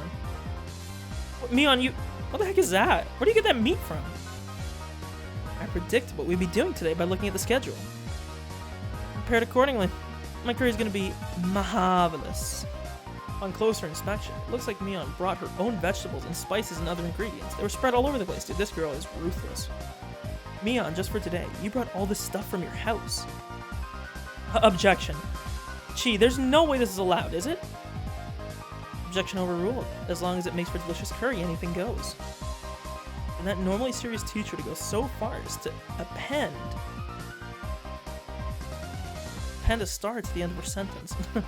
Just as the rumor said, she's a through and through curry freak. Rena and Rika are naturally gifted chefs. I've come with thorough preparations. And, Kay, what about you? It's hopeless. In the grand scheme of cooking, peeling the vegetables is only a small part of it. The hurdles I must overcome are just too numerous and too high. Meibara, over here. Turning around, I saw the voices calling me belonged to the two underclassmen from earlier, Tomita and Okamura. What's up, you guys? What's up with that pot? Is that from your group? Switch this with your pot before somebody notices. I think the curry the girls from our group made at the very least is better than what you could make. You guys. For me? Don't get the wrong idea. If you don't win, then that is... Oh, that's right. If I don't win, then the talk of eating Satoko and Rika's curry goes right out the window. Seems like you guys are getting riled up about this too. Sorry, I'm in your debt. But I'm surprised the girls in your group agreed to this. Meibara, we're also serious about this. Filling on duty, oh my god, filling in on day duty 3 times. These guys, to assure me victory, have paid the price. Their gaze filled with burning conviction for my underclassmen. Yeah, I'm not fighting this alone. I'm fighting this with everyone. Leave it to me. Save some room, boys. I'll definitely let you eat your fill. We shall be eagerly awaiting your victory. It's a gas stove, so controlling the heat's easy. All that's left is to let it stew a bit. The delicious smell of curry I skipped that by accident.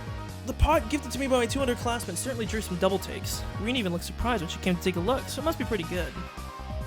Okay, you're pretty good. It looks like this will be a good match right to the bitter end. Rena wants to eat Keiichi's curry. Don't say that. Interpret it weird. Rena's curry and Mion's curry too. Everybody is a worthy opponent. I've done my very best. I'm not sure of the outcome. Keiichi, Rika's calling me. Go see what she wants. Huh? Rika's calling me. What could it be? She's gonna fuck with your shit. I would never be leaving my pot like unattended to. They're gonna fuck with it. Rika was doodling on the ground in front of the pot. Because all that's left is to let it stew. Even then, it's good to know that she doesn't leave the stove unattended. Hey Rika, how's yours doing? It's Mr. Curry. Huh? It's Steph Curry. Rika was doodling something strange and introduced it as Mr. Curry. Mr. Curry's amazing. He shoots beams from his eyes. Pew pew. Apparently Mr. Curry shoots beams from his eyes. Drawing a beam with a stick, she etched a line towards my feet. Does this mean I've been shot with a laser? Ah! Barrier! Beam reflect! I took another stick in my hand and reflected the beam, striking Mr. Curry. Mr. Curry can shoot missiles from his stomach. Phew. Hua! Meibara super electromagnetic barrier and retaliatory beam.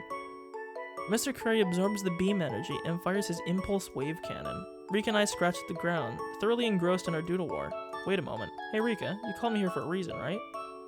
Yep, I called you, but I've already fulfilled my purpose. Yep. To distract you. At that moment, a chill ran up my spine. Already fulfilled her purpose. They got me! Head back to my pot, standing there just as I feared was Satoko. With no questions asked, I drop-kicked the back of her head! What the fuck? What do you think think you're doing? You know better than to do that to a lady's head. Who cares about that? Satoko, did you mix something in with my How impertinent. I haven't fallen that far. Despite what you may think, I'm a fair person, you know. Then what's this incomprehensible line of ladles and plates? Leaving them all in these unstable positions. If they fall over, what will you do? At that moment, a gentle breeze blew by, knocking over a ladle that was stood up on its end. The ladle, like a domino, fell over and knocked over the next cooking utensil in a row. Whap, whap, whap, whap. Clank, clank, thud, thud. This is art. Come to think of it, domino world record challenges were quite the rage on television a while back. Okay, the frying pan. I didn't even have time to react. The chain reaction knocked over a cutting board, then a frying pan. The next after that was my pot. Crash. The fry pan struck my pot full force, tipping it over. The contents cruelly spilled out, and now my masterpiece was being sampled by the schoolyard. I stared dumbfounded.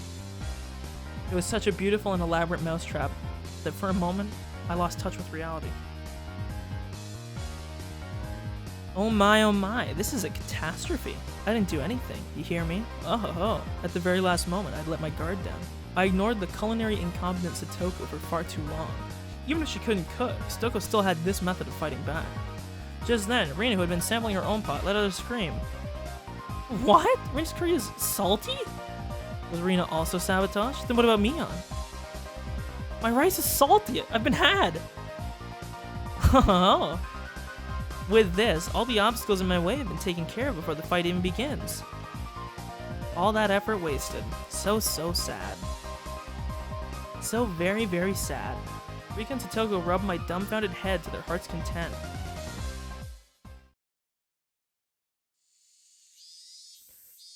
Pushing the desks together, it was about time for the meals to be judged. The delicious odor of curry spread throughout the courtyard. The members of the forestry service, to whom we owed gratitude for their daily work, were guided to their seats. The principal gave a bit of a ceremonial introduction. Next, the teacher expressed her desire for them to judge the curry contest.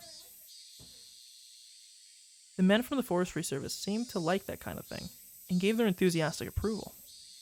Well then, as everybody finished, we'll now have all the judges sample your cooking. Everybody in the class brought up their painstakingly made curry and arranged them on the desk. The only club members who managed a decent result were Rika's group. Knowing full well it was a failure, Rika plated her curry for the judge. She already knew she was going to get a low score. But at least she was able to serve hers. Both Mion and my curries were completely obliterated, so we couldn't even line them up on the table. The judges started from the curry made by the lower grades.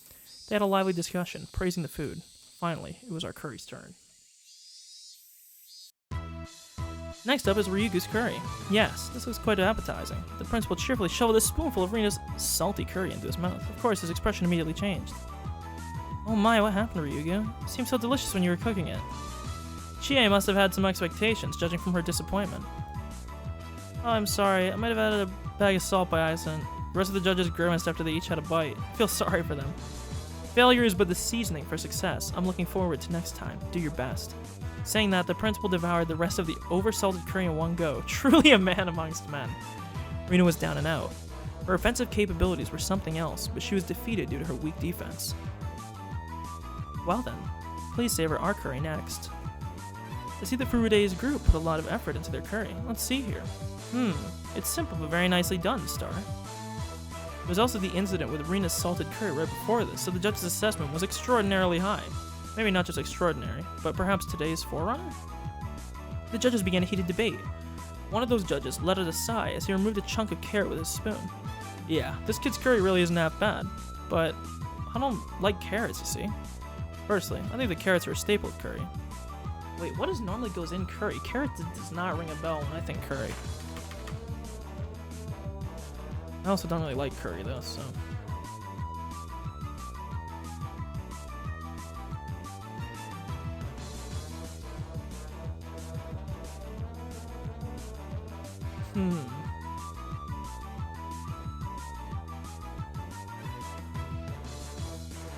I don't know, but I don't think of fucking carrots, but.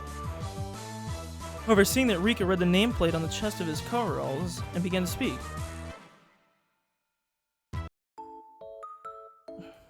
That's no good, Kyoji. You have to eat your carrots.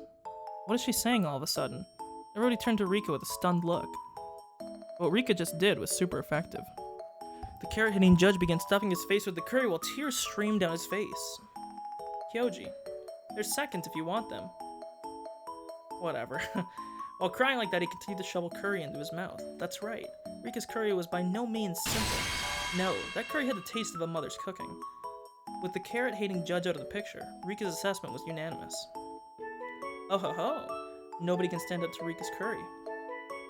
Satoko let off a shrill laugh as she declared victory, but at that moment... Don't be fooled, my esteemed judges. Don't be deceived into thinking that this meager slop is the taste only a mother can provide. What you people actually wanted to eat was this kind of curry, wasn't it? Oh! All of a sudden, in all its perfect glory, Mion's curry. Not only the judges, but the teacher, the underclassmen, and of course myself, could only gasp in admiration. Hamburg steak with a demi-glaze sauce and a fresh salad. It's a set. It wouldn't be stretching it to say that this was a full-course meal. It's perfect, perfectly made. Amazing, amazing, me here, amazing. Satoko was also shocked. Even Rika couldn't hide her surprise. It seems the victor was decided without even needing a taste. Of course, the hamburger was hand-kneaded. The salad also had a home-style dressing, but of professional quality. And the curry, not even a micron of grit. This is sublime. Truly a taste to savor, Sonozaki. This curry is no doubt a living testimony to 6,000 years of Indian knowledge and beautiful harmony with Japanese cuisine. I'm elated. This deserves full marks. I'm giving it 100 points. Aw, you're welcome. I'm just trying to set an example as class representative. This really is the Mion shrimp episode, and I'm here for it. Mion bowed politely, and then winked at us with a smirk on her face. I admit defeat. There's no way this is happening. I'm certain I sabotaged that pot of rice. That's right. Satoko had dumped salt into Mion's rice cooker, which should have ruined it. At that moment it hit me. I spun back towards my own canister. That's why. She yoinked mine. At some point, my cooking canister had been opened, its contents completely empty. Damn you, Mion, you used my rice! That's no fair! Hand over half of your curry! Mion clucked her tongue and waved her finger at me as a smirk washed over her face. Whoa there, Kay. You're not taking this seriously enough. You gave up at the last moment. I didn't. That's the difference between us. As soon as you give up, it's all over. I couldn't even properly voice my shame. I feel sorry for Keiichi. Just give him at least a little. It's fine, it's fine. This is a lesson. Keiichi learned that you shouldn't give up on the contest until it's over, alright? It loathes me to say this, but Mion is right. To give up so quickly on the match was my own folly. For Mion to have brought that to my attention, I should actually be thankful for her. Well then, did that mean that even in this situation I shouldn't give up? My curry was overturned while it was still in the pot, and I don't even have any rice left. How in the blazes am I not supposed to lose hope in this situation? May borrow. Tomita and Okamura suddenly appeared. Tomato and Okamura. Damn it, even though my proteges had tried so hard, I wasn't able to meet their expectations. It was an accident. There was nothing you could do. Both of them were dejected. I couldn't accept defeat so easily. I was their senior. What would I be if I didn't pick up the broken pieces of the dream I had shown them? I just learned it from Mion now, didn't I? Don't throw away the contest. Not until the last moment. Think, Keiichi. Think. Not about how to make more curry, but how to win the match. I had an idea. I didn't think I could turn the tables, but it was better than nothing. Tomita, come and wash your hands. Help me out. Okamura, there's something I want you to find. Okay, gotcha. Both of them dispersed after receiving these instructions. Oh? How is Kay gonna flounder about at the end? Why don't you show me? Nobody likes a stubborn fool, you know. Shut up. Just sit there and watch the last card I have to play. Dude, Squad W. First off, Mion, I'll be taking some of your rice. I won't let you say no. I don't really care. It's salty after all. It's okay if Rina helps too, right? Keiichi's in trouble right now. Hearing you say that is very reassuring. Well then, Rina, go make some tea. Huh? He doesn't trust me. Next, Satoko. Also Rika. I challenge you to a side bet. Well, what did you say? Well, listen to your request. This is my duty to my two proteges who shed blood, sweat, and tears for my sake. Satoko, Rika. If I receive a perfect score, I'll be taking your curry. Nothing for you to eat. You need to know when to stop joking around. I'll be giving a big no to that. It's alright, Satoko. Take him up on it. Firmly patting the top of Satoko's head, Mion said those words with all the gravitas of a club president. You handicapped him this much, didn't you? There's no way he can make up for that. So meet him head on. No matter how hard he struggles, he's not going to make a comeback, right? That may be true, but I don't mind. Keiichi, go for it. Yay. I closed my eyes and fucking died on the school pavement. The judges, seemingly growing tired of sampling the various curries, were debating each entry. From what little I overheard, it seemed that Mion's impending victory was not in question. By the way, what happened to Meibara's curry? Still haven't tried it yet. Yeah, the pot with my curry in it, it fell over. Is that so? It's a real shame. I may have lost my curry, but that doesn't mean I've lost the contest. I'll have everybody singing my praises. My combative posture had drawn the attention of all the judges. First of all, just shut the fuck up and eat these, please. I'll listen to your complaints. See, I can't read. I'm losing my mind. I'll read your I'll listen to your complaints after that. I also read that wrong. I read this is my cock. This is my cooking. Meibara, that's onigiri, huh? The judges smiled wryly at the simple fare that was quite in contrast to the preceding bravado. Rena poured tea into the cups she had brought over from the break room. He's making a mockery of this. There, look. There's not even any filling. It's nothing more than salted onigiri. This isn't even worthy of being called a contest anymore. It's true the amount of salt might be a little much, but Rena's expression told me that she thought this was a great idea. But it still might not be enough to win the match.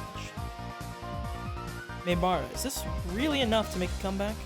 Gentlemen, you did well. It's alright. Watch this. The judges were chewing with their mouths full and sipping at the tea. Nobody was singing praises or awestruck. They were just quietly chowing down. Seems that Kei has learned how to use some rather underhanded tricks. This might be difficult. Yeah, that's right. Reen understands that now too. What do you mean? Why is everybody just quietly eating that much? You see, Satoko, that's because the judges are actually tired of eating curry. True. Because they were judges, they had to sample each and every offering. And because they were from small children, because they were made to show their appreciation, they couldn't eat just a little bit of each. Sometimes a man values the amount more than the taste. At those times, rather than rich, mind-blowing flavor, they crave simplicity. They couldn't say it out loud, but this was the tastiest thing they'd had today. I confirmed it by looking at their eyes, as the judges had smiled wryly. I'll praise your efforts, but today's contest was about curry. I'm not sure we can give a score to this. The teacher and principal had folded their arms while they pondered the situation. My underlings, seeing that, saw their small glimmer of hope fade away and grew dejected. Was this little surprise just not enough? Don't give up, Kei, Mion whispered quietly. That's right, if I didn't push here. No, I'll have you give it a score. If you think that curry and onigiri are really that different, you're sorely mistaken. Huh? Meibara, what are you saying? How are they the same? The principal stopped the teacher. It looked like he was giving me one final chance. The judges, having eaten their fill, quietly waited for my statement. In its homeland of India, curry is usually eaten with a type of bread called naan, isn't it? Therefore, you could say that this cuisine we call curry rice is something that we have adopted and modified. Just as the teacher said at the beginning, it's a fusion of Indian and Japanese cuisine. I know what you're trying to say, Meibara, but what does that have to do with onigiri? It's actually very simple. Both curry and curry and onigiri are things made to let you enjoy eating rice. Rice was introduced to Japan from ancient China. Our agricultural forebears watered the fields, fighting the elements, disease, and pests to grow and raise our rice-centric culture. Yes, the Japanese people had formulated a plethora of dishes, but those were nothing more than the attempts to find ways to enjoy eating rice. In other words, curry and onigiri are both the results of China! China #1! It was scattered at first, but slowly grew into a steady roar. It was a thunderous applause that praised me. Enough with the nonsense already. I won't accept this. The teachers are only judging curry, you know. This is out of the question. It obviously deserves 0 points. Miss Keiichi did his best. Could you please acknowledge that? Today's class was supposed to be about curry. What should we do? Mion, stifling her laughter, stepped forward. There's a story about how, when a Michelin 3-star chef from France came to Japan, the The people from the hotel he was staying at had a whole bunch of ingredients imported from France, but the chef didn't even give them a second glance. I wonder why that was. They were ingredients from his homeland. The chef went to the local fish market and made a dish from fresh fish caught in Japan. The culture of food isn't bound by predetermined rules. It's culture. If you come to Japan, you meld with Japanese culture and make something new. That's how curry and onigiri are the same. Mion, she was providing fire support. I had to be grateful. God, this just proves why she's the best. Fuck Rina. The judges were somehow moved by this complicated yet baseless trivia. A stern look washed over the teacher's face as she refolded her arms. Maybara, your pot of curry was flipped over, wasn't it? Even though I said at the beginning to be careful. I'm sorry. But as Maybara and Sonozaki said, there are no boundaries in cuisine. If it's something that can amaze people, then it's not something that should be discriminated against just because of the form. Then, you still get 0, bitch. Shut up. For spilling your pot, minus 20 points. But just for today, for not giving up, doing your best, plus 20 points. I'll give you 100. Maybara, we did it. My underclassmen leapt at me. A perfect score. We did it. The curry was spilt and our rice was taken, but we made a comeback. How fucking extra is this? In the end, Rika's curry also received full marks, so everybody but Rina had a perfect score. Since this contest was outside the scope of regular club activities, there wasn't any particular penalty game, but Rina breathed a sigh of relief. Now then, as promised, Satoko, Rika, I'll be taking your curry. But that means we won't have any lunch. Satoko stomped angrily at the ground in frustration, but the price of defeat was absolute, is what I wanted to say, but I'll show you some mercy. You can eat half. Thank you, Keiichi. My two proteges peered over from the sidelines, tears of joy streaming from their faces. We exchanged glances that would only be understood amongst men. We did it, Maybara. Aha, this is all thanks to you. We flashed each other a thumbs up. Now I just have to give these to my pupils. I've gotten pretty hungry myself. I guess I'll have one of my onigiri. Wait, huh? There was no trace of my onigiri, the ones I had set aside for myself included. As I peered around, searching for them, the principal clapped a hand on my shoulder. When I was listening to that speech you gave, the rice I was chewing grew even more delicious. Could it be that you also ate my share? The principal simply laughed without answering. Seriously? My eyes half burning with tears and my stomach rumbling, I was called over by the teacher. Maybara? Don't you ever fucking upstage me ever again, do you understand me? Because of your circumstances, I had to give you a perfect score, but you understand, right? Huh? Understand what? There was an odd glint in the teacher's eyes. If I had to describe it, it was curry colored. Like a pot of stewing curry, her eyes whirled around in a spiral. A chill washed over me. The teacher clutched me by the shoulders and drew me closer until our noses were almost touching. Curry is the world's most respected and sacred of dishes. I will absolutely not allow it to be put in the same category as onigiri. You hear me? Curry was created in ancient India, one of the 4 great river valley civilizations, and was raved about during the reign of the king of Ashoka and Kapilavastu for the birth of the Shakya at the International Food Expo, Michelin, twirly, even the Eiffel Tower is picked in simmering curry turmeric, whether you were asleep or awake, curry. Was ancient India one of the 4 river valley civilizations? I don't think it was. I know China was one, and there was... Oh, well, I guess I didn't have names, so it would have been in... I guess she's right. Hey, Keiichi, what are you stumbling around for? Cleaning up is a part of cooking, too. Buffalo scored. Hell yeah. Keiichi, your eyes are all curried. Why is that? Why? Curry. Hi, hey. Yikes, she got him, huh? It's okay, I'll be back to normal by tomorrow. Probably. It wasn't that long before hunger brought me back to my senses. What the fuck is happening right now, man?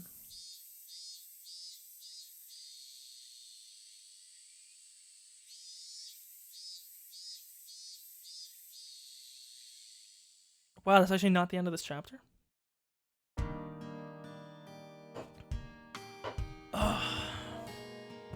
In the end, all of the onigiri was eaten by the principal, so I had to make do without lunch. Skipping lunch, I never knew the afternoon could be so long and painful. A feeling other than drowsiness made me space out. Are you alright, Keiichi?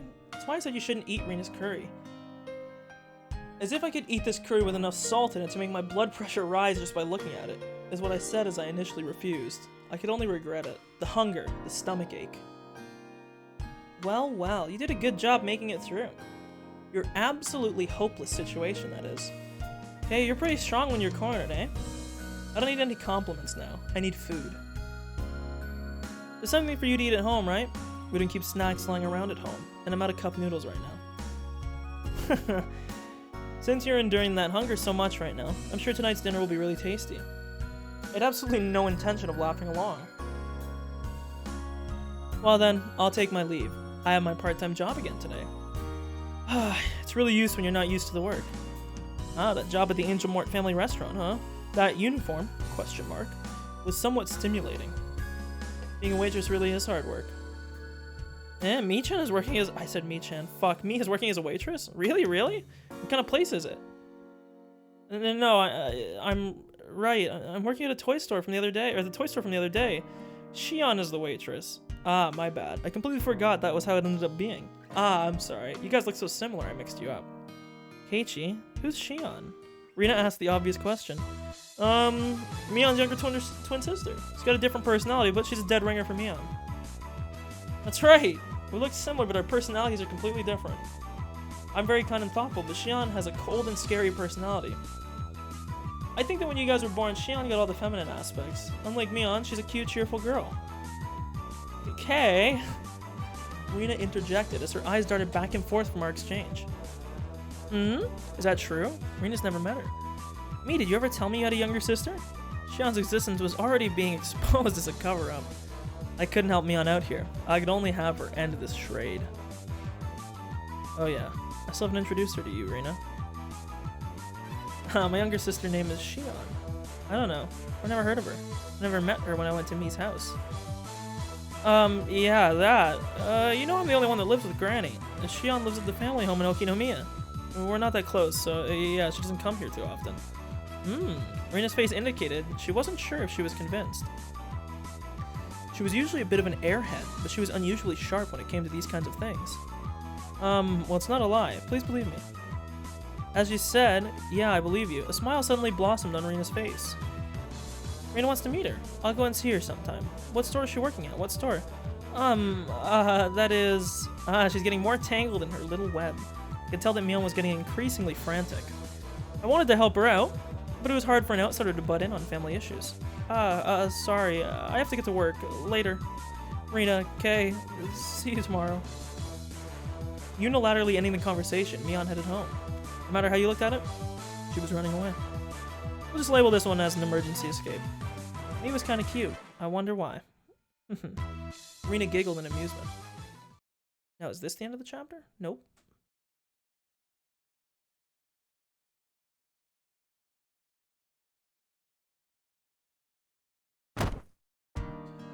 I wonder when dinner is.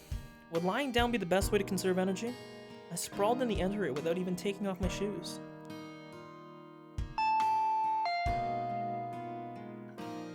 As I was losing the last vestiges of my consciousness, the doorbell rang. It seemed I had a guest. Come on in, it's open. I directed my listless voice at the door. Oh. Good afternoon, huh? Okay, what are you doing? It seemed that my guess was Mion, or rather Shion. Now see, this is the character arc we've been waiting for. She seemed shocked when she saw me sprawled out in the entryway. Is that Shion? Wait, why? I thought that Shion's existence was an illusion that was limited to when Mion was at the restaurant. That's why I never even considered that Shion would appear here. I heard from my sister. Because of club activities today, you weren't able to eat lunch, right? Yeah, it was a lot of trouble. Aw, she's gonna cook for me. Satoko spilled my pot and stole my rice. But I'm Shion. Oh, wait. She grew red and began to mope. That's right, she was the younger twin right now. Sorry. What's up? Did you bring something for me to eat? Oh my. It's somewhat disappointing that you hit the nail right on the head, but here. With a disappointing smile, Shion held out the small bento box she had hidden behind her back. Huh? You really brought something to eat. Thanks. There was still some of the ground beef left over from what my sister brought to school. I knew it was going to be right before dinner, but I wondered if you'd want it. Am I bothering you? Not even a bit. I'm really happy. Can I really eat this? Yeah, it's full of needles, but you might like it. Sneaking a look inside the box to see that she just put some of the leftovers inside would have been a lie. There was an elegant meal stuffed inside. Is it really okay? There's not like a ton of hot sauce mixed in or anything, right? No, just a few needles. Jeez. I'm not my sister. I wouldn't do that kind of thing. If you don't like it, you don't have to force yourself. I'll just go home and eat it myself. Saying that, she putted cutely and made a motion as if to snatch the box back. There were some times that made me doubt that she was the same person as Mion, and this was undoubtedly one of those moments. I don't mind at all. I want to chow down on it with thanks from the bottom of my heart. Not something to be so thankful about, that your nose has to run. Shion, who had thought that I might not take the bento, looked down happily. There's not much, but do you want to come in? I could probably make some tea or something. Sorry, maybe some other time. I'm on my way to work. Oh, that's right. She did say that before. Just rinse the box out with water and give it back to my sister tomorrow, please. Of course. It would only be the proper thing to do after being allowed to eat something that looks this delicious. Well then, I'll take my leave. One last thing. She grew red as she looked down once more.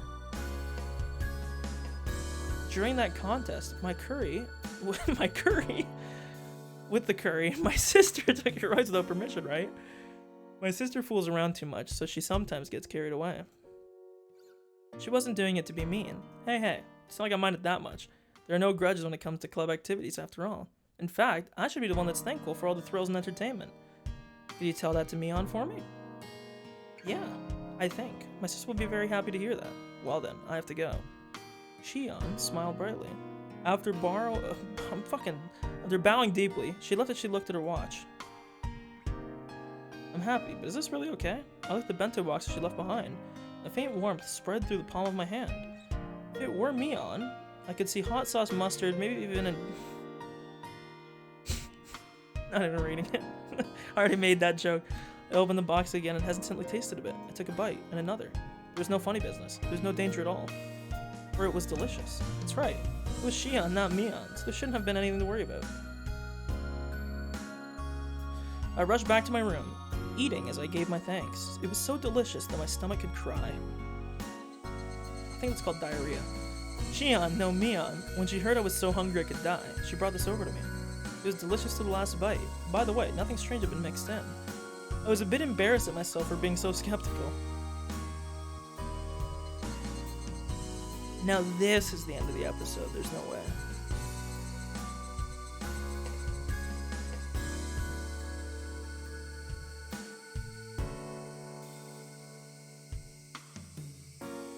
Do.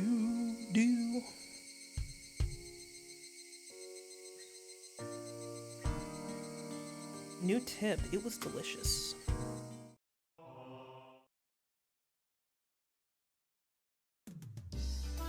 Hey Mion, here. What is it, Kay? I thrust the bento box she'd given me yesterday at her face. It's the bento box you gave me yesterday. Thank you. It was delicious. Mion's face quickly flushed bright red. Hey now, you were the one pretending to be Shion when you gave it to me. You're gonna give it away if you get all red like that when you're being Mion. Man, she really does have she's got a menagerie of personalities. At this rate, she might trip and fall right into her own grave, so I decided to help her out. Listen, I was pretty hungry yesterday. Out of the blue, Shion came all the way to my house and gave me some food in a bento box. This is that box. I made sure to wash it clean. Right. Shion's really considerate, huh? That was so transparent. Was Mion always this terrible at lying? Her expression was different than usual, but it looked strangely cute. So, what did you think? You two are like peas in a pod. You're twins, right? Obviously, you look the same. Not that, Mion looked kind of bewildered, like she was waiting for a specific answer. When she said impression, maybe she didn't mean Shion, but the bento. Oh, of course, it was delicious. Really? I never lie about liking food. If I say something's good, then it's objectively good. You can feel free to give my recommendations to every single person you meet. Tell Shion it was seriously great, alright? Okay. Tell Shion, right? I will. I think she'll be happy. We're going along with Shion having given it to me, not Mion, aren't we? I just wonder, like, from an outsider looking in, like, how to explain, like, this weird, like, tomfoolery that's happening here with, like, this 9 levels deep fucking... Like, oh yeah, well, it's not actually her, it's like a fake personality she created because she's embarrassed to own it, but like in public we still pretend it's real so that she doesn't get embarrassed, but it's actually not real, it's actually only one person. It's like, We're going along with Shion having given it to me, not Mion, aren't we? Yet her laugh came from deep down, and it sounded really happy. I guess she really can laugh nicely enough that just looking at her makes me feel better too. A sarcastic remark made its way onto my tongue, but I swallowed it back. As Mion went to put the bento box in her bag, she noticed a clattering noise. Hey, there's something inside, huh? Wow. She opened it? The thing inside was a little embarrassing, so I wish she hadn't opened it here. Panicking, I hid it with my hands. Well. My mother told me to put them in as thanks. I didn't come up with it or anything. Don't get the wrong idea. It's so pretty. Candy. There was a handful of candies, neatly wrapped in paper inside this sparkly clean bento box. When I was cleaning the box out yesterday in the sink, Mom came over and interrogated me, and I fessed up as to who had given me the food. Then she told me that something like this is called for a display of gratitude. I didn't want to because it was embarrassing, so I argued that it wouldn't be like me to do that. Well, that's what happened. I was so embarrassed, I felt like fire might shoot out of my face. Neon laughing the whole thing off like she usually did would be fine, but for some reason she was staring at the candy in the box with fascination. Thank you. Don't thank me, thank my mom, she put them in there. This guy is the worst. He's literally self-cucking himself. She put them in there, but besides, you're not the one I need to be thanking, right, Mion? Those are for Shion, okay? Ah, right, you're right. Okay, I'll be sure to tell Shion. I just know she'll be happy. Mion, looking a little downtrodden, put the lid back on the box. Seemed like I ended up saying something a little mean at the end.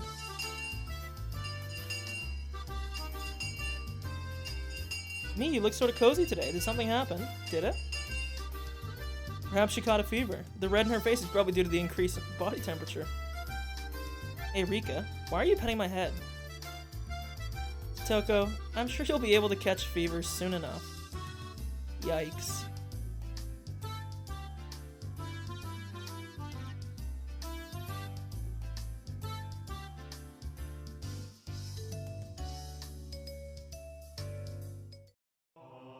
Okay, let's see here.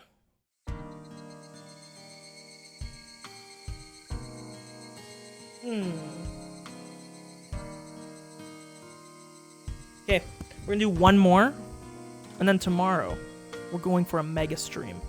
We're finishing it all. All 8 episodes now. We'll finish the rest of chapter 2 tomorrow, but we'll do one more. So my throat's getting kind of sore, and I kind of want to do some WoW dog shit later. Okay.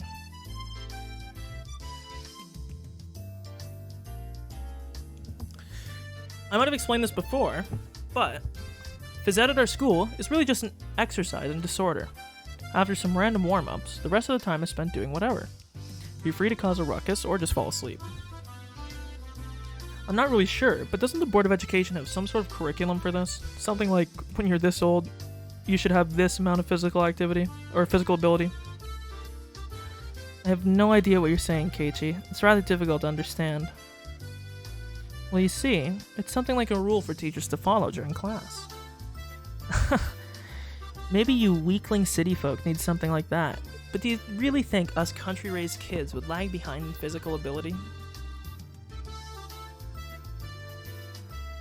We're better athletes than you would think, Keiichi. It would, but what you seem to forget, or maybe aren't aware of, all of the BlizzCon stuff got leaked today, so I don't even gotta watch it. That's the real play. So I'm not watching that shit. Come to think of it, they might be right. We all lined up for a race. There was a good chance I'd finish dead last if I didn't start off well. Yeah, most of the stuff that I would care about got leaked. Let's just pray that when a brutal penalty game is at stake, the 100-meter dash isn't a club activity. On that note, I watch too much television, so I'm fantastically tired. I'll be using this time to catch up on my sleep. It's 4th period and I'm completely starved. If I don't sleep now, when will I ever? As I began to sprawl out on top of a pipe, Mion grabbed me by the collar. Do you really think I'd just let you sleep in peace and quiet? With that look on your face, it'd require more courage to try and take a nap than not. Good grief, which means, is it gonna start again? Now! Just killing time with idle chit-chat until the bell rings is impossible for us hot-blooded youth, isn't it? Should we start a club activity? Just as I thought. It's come to this. What's today's game? Now that this is happening, taking a nap is impossible. Nice, the saber's lost. Not just that, but with this sleep-deprived head of mine, I'm as good as mincemeat. I have got to get my brain into gear. Rena thinks that we should decide what today's penalty game should be before we start. Rena knows what's up. I prepared something super special today.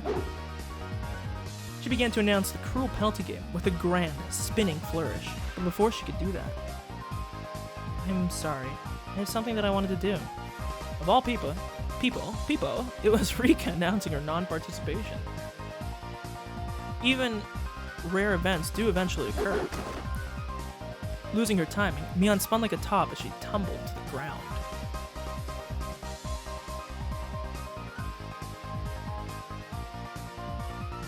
One sec. Okay, never mind. Losing, yeah. What? Huh? What's the matter? You're not feeling well? Oh, that's right. She has to practice for the Watangashi. Oh, this might even be a perfect timing, because we're going to stop here, and then the shit's going to go down as soon as I start. It's going to be good. That's right. It's this Sunday. Rika's in the middle of super serious training right now. I've been working too hard lately, so my arms hurt. I see. Well, there's nothing that can be done. There's no point in doing anything if we can't get everybody together. Today, let's just take it easy. I'm very sorry, but I'll try my best. Yeah, good luck. We'll be cheering you on. When Mion announced that today's club activity was cancelled, Rika and Satoko headed off behind the school building. Only I was left alone, completely clueless as to what everybody else was talking about. What was that about? Is Rika training for a competition or something? Rika's a shrine maiden for the Watangashi, so she has to perform a ritual dance. Let's practice for that.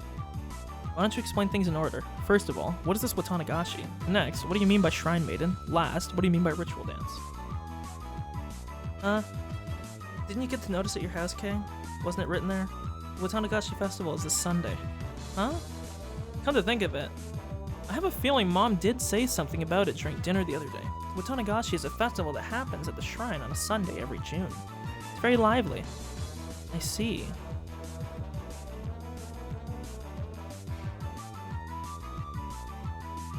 Sorry, my lip is chapped. It's fucking hurting. I see, but Watangashi sounds like a pretty strange name for it. Is it something like the Lantern Festival, where they have a memorial for the dead but floating things down the river? Oh, I figured you might guess right, Kay. The Watangashi, or Cotton Drift Festival, is as the name implies, where we set cotton adrift down the river. The cotton you see is from futons or jackets, so it'd be... From before, we thought it was just futons, but I guess jackets is new. So it'd be something like a futon memorial. They also pile futons up on the altar. I've heard of people leaving offerings of things like needles or kitchen knives to their ancestors or to casualties of war. But an offering of futons is a first for me. What's the history behind that? Yeah, what's up?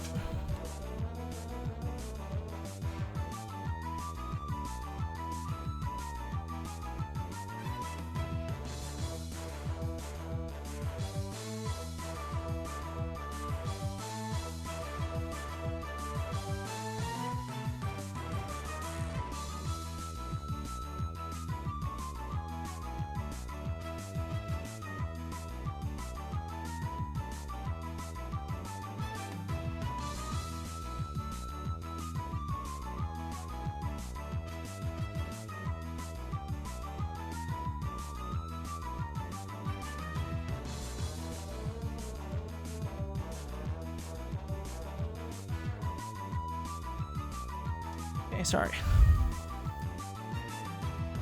Mion tilted her head pensively.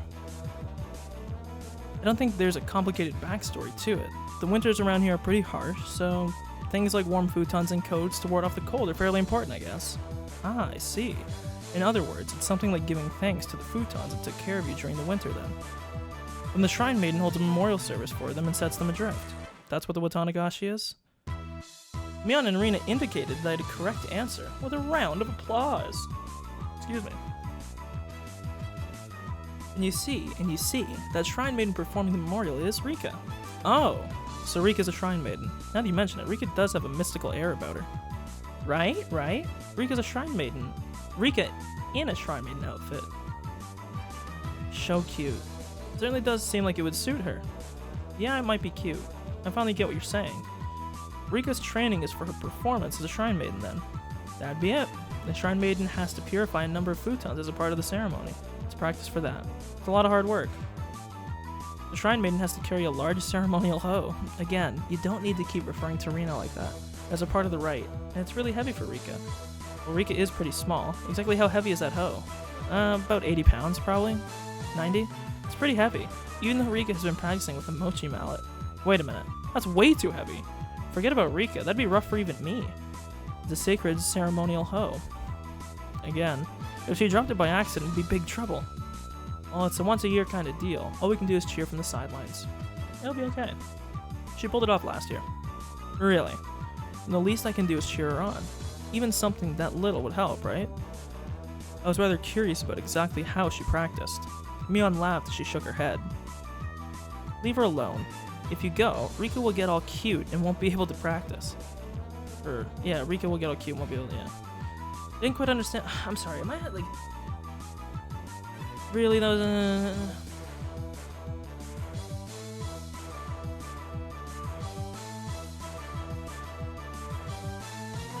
You see, Rika doesn't like showing people how hard she works, okay? So just leave her be. Even the always cool and aloof Rika has times when she sweats while giving it her all. Because she was always so well put together, she didn't want people to see an ungainly side of her. It's not like I couldn't understand that feeling. All I can do is pray for her success then, huh? Do your best. Rika Furude. I'm cheering for you. Well then, I climbed up onto the pipe and plopped down on my side. Hooray, hooray, Rika. In order to transmit more of my psychic waves of encouragement, I'll be entering a meditative state now. Zzz. You're just gonna sleep after all. Oh my god, I'm getting beat. My guy's just getting abused constantly. The lackadaisical noontime ended up giving way to mind-numbing afternoon classes. Rebounding from yesterday's hunger, I ate too much for lunch today, leaving me in a horrible condition. Ugh, I might have gorged myself a bit too much. I'll have to endure afternoon classes. Keiichi, you had an amazing appetite today. Basically, you always eat like a pig, but today was on a whole different level. Yesterday I skipped lunch, right? That hunger just soaked right in. This time, no matter how much I ate, my hunger knew no bounds. Aha, I get you. But really, Kate, you always finish your lunch down to the last bite. Heck, even down to the last grain of rice. With food, you show your appreciation for the person who made it by eating it, you know? If you leave any behind, it's rude to the person who put in all that effort. Hearing that, Mion's eyes momentarily widened in surprise, followed by a cool laugh. Okay, really? At first glance you seem unruly and irresponsible, but you're actually pretty conscientious. Well disciplined or something like that. Ah yeah, Arena thinks so too. Keiichi is a lot kinder than he looks. Sort of a backhanded compliment. Both of them were probably trying to compliment me, but I had a strange feeling I wasn't being complimented at all, yeah. It's not true. I just wanted to say there's a big gap between your appearance and your personality. And I'm saying that's not a compliment. Hey, Sonozaki, Maebara, we're in the middle of class. How far do you get, Sonozaki? Bring your notes up here. Startled. Mion vocalized a rather easy to understand utterance. She was so enthralled in the conversation, she had stopped working completely. Doing alright, Star. You haven't progressed at all. You're in the highest grades, so you have to shape up. That Mion, it looks like she's getting lectured. Poor bastard. Appearances can be deceiving, in other words. Actually, appearances might be the opposite of reality. Huh. You don't say, Rina. You say some interesting things. Responding to Rina's seemingly profound statement, I turned my gaze to where Satoko was happily studying together with Rika. Are you saying that brat Satoko is actually really meek? If I went by what Rina literally said, then that would be the case. I can hardly imagine Satoko being meek and gentle like a girl in some fairy tale. Satoko's been rude lately, but just a while ago she was pretty different. She acted really spoiled and always, yep. Keep this a secret from Satoko, okay?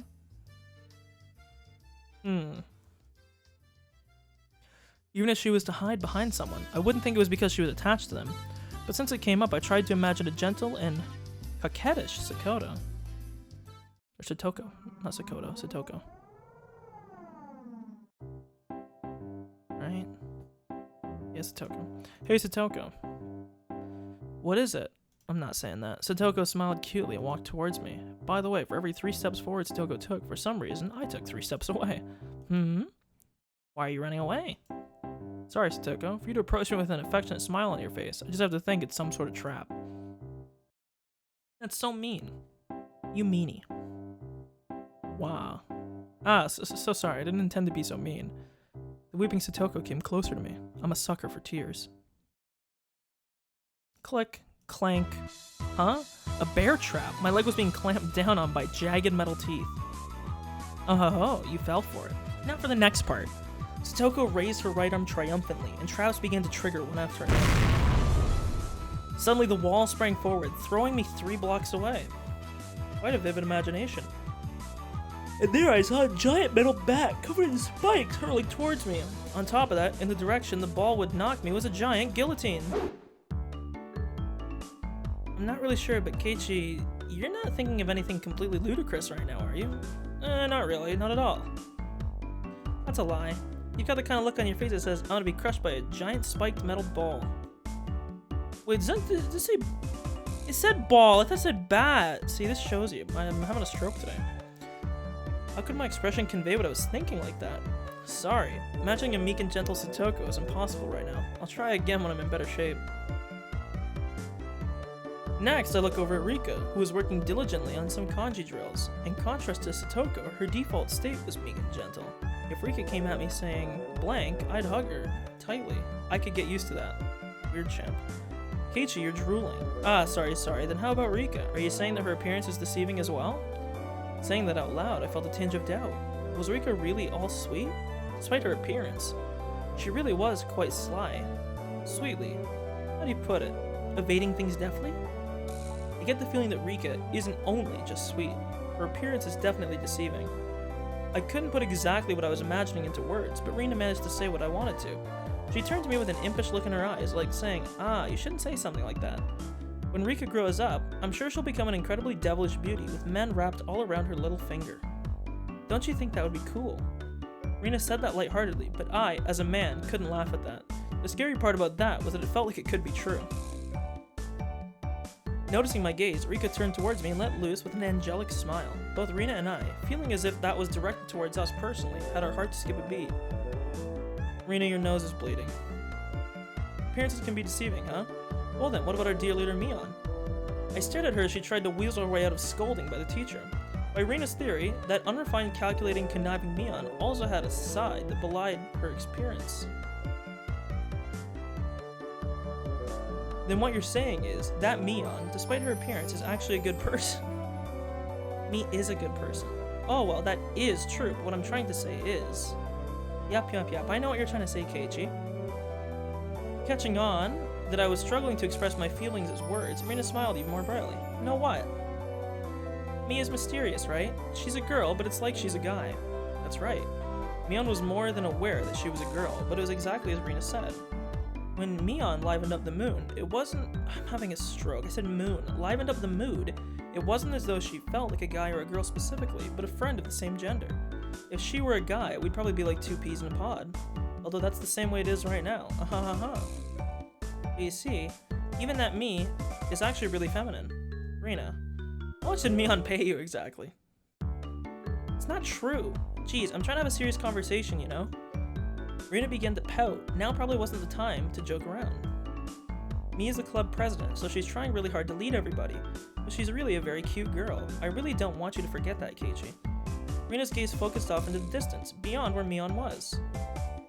The Mion that I met at Angel Mort was unimaginably different compared to the Mion that I normally knew. Flustered and hesitant from the unfamiliar job, it was a far cry from the brash and confident Mion.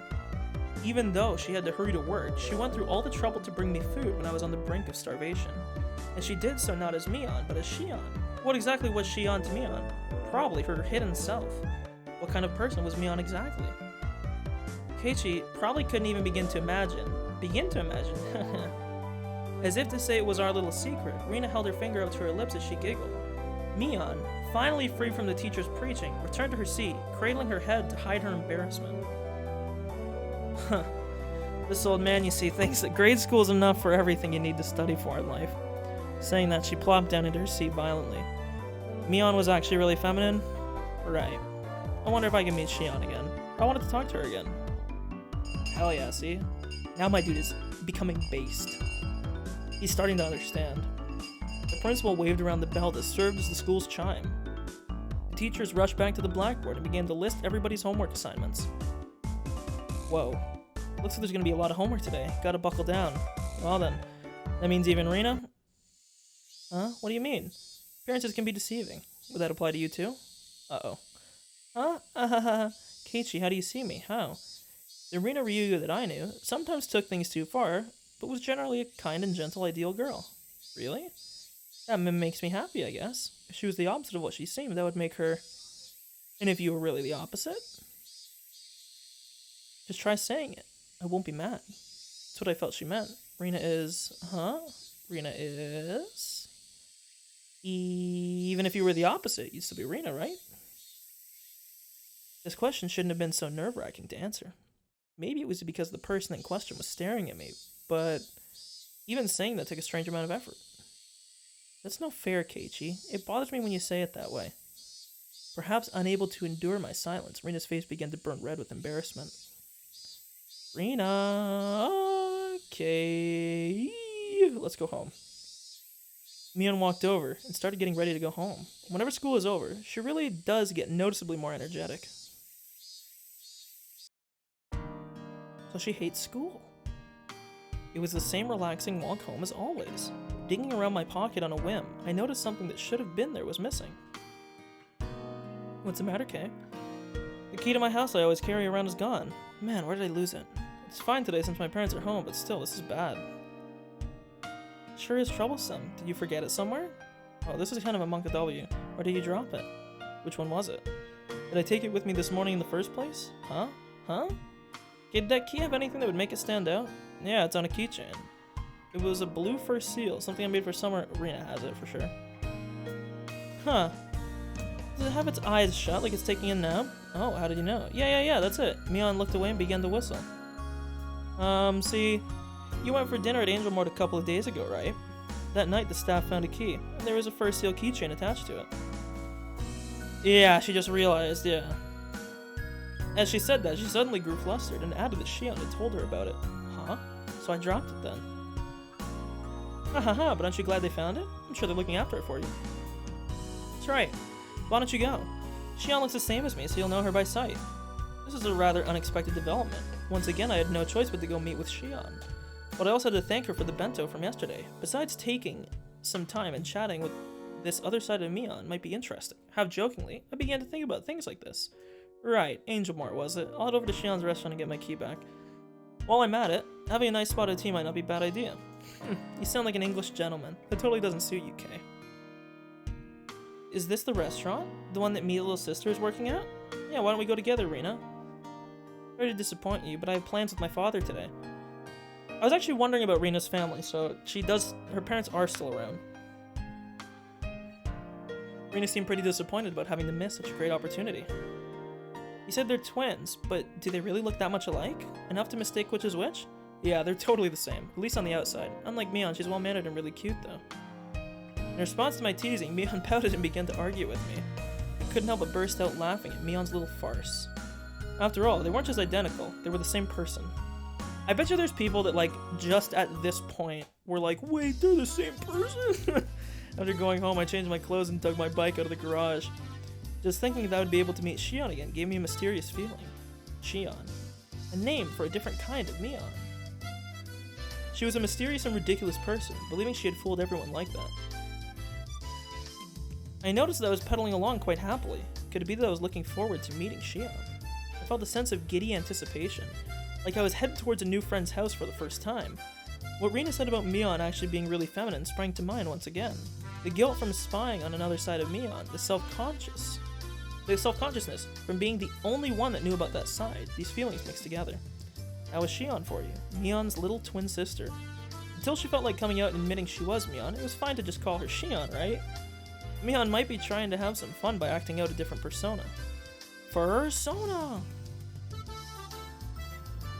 As I reached the top of the steep hill, the horizon expanded before me. I was almost at the station. The last time I wasn't embarrassed... Oh my god, the last time I wasn't embarrassed since I was here with Dad.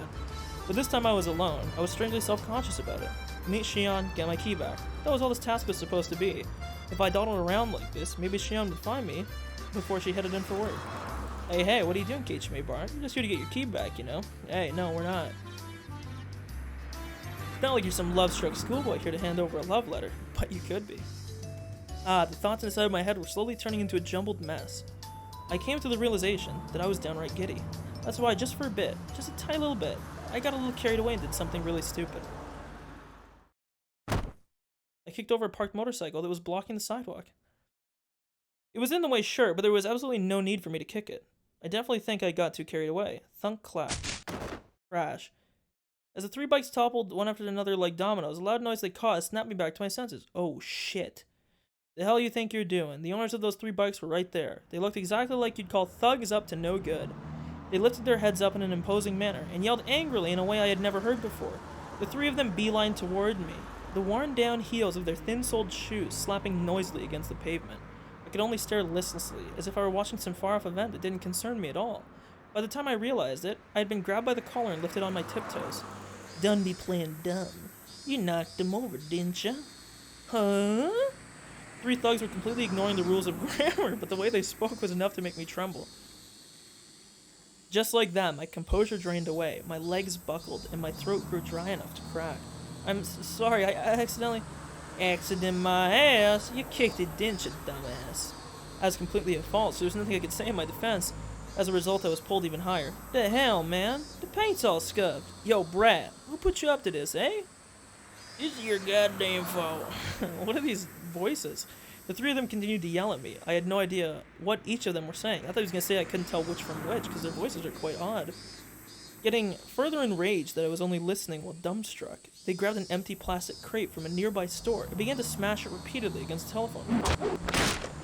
Yeah, they're gonna try and get like a shard and fuck you up with it. Cracks formed in the crate, plastic shards flying everywhere. They then slammed it full force into the shuttered storefront. Smash. The shutter let out a frighteningly loud noise. Still not satisfied, they flipped over a case of empty cans, scattering its contents all over the place. This was not normal. It was something you saw often on television or in manga, but I never honestly thought seeing it in person would be this terrifying. I became painfully aware that the safety of civilized society was only held up by such a frail concept as morals. My knees clattered together noisily. Static began to pepper my vision. This is what you would call absolute terror. There was nothing I could do to stop this frightening spectacle of violence. I could only pray for help. The fear I felt was too much. Would someone help me? My gaze floundered about the surrounding area. I was surrounded by these three hoodlums. No way would there be a passerby brave enough to intervene. I think I know who might intervene. Maybe this is what you call reaping what you sow. If I were a passerby, there'd be no doubt that I'd ignore what was going on. So this was somewhat of a cosmic retribution. Fucking say something. I'll fucking stab you. Angry yelling loud enough to rattle my eardrums spewed forth right in front of my face. My waning consciousness was forcefully dragged back to the forefront.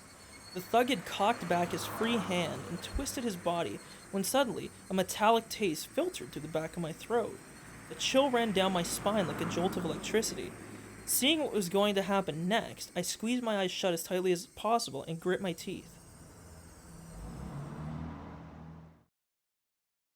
You're making quite the racket, you stupid pieces of trash. Get out of my sight. The voice was a short distance away. Still holding me by the collar, the three thugs spun around to look behind them. The fuck you say? Standing there was Shion. Look at this guy. Cuck. I mean Mion. She stood there displaying an imposing stature that I'd never seen before. She didn't have the same look on her face as she did when we were playing around during club. Those were eyes that would instill fear in anyone who looked upon them, the eyes of a raptor. They were the epitome of terror. At the same time, they were the most reassuring things in the world. I'll only say this one more time. Let go of Kay and get lost.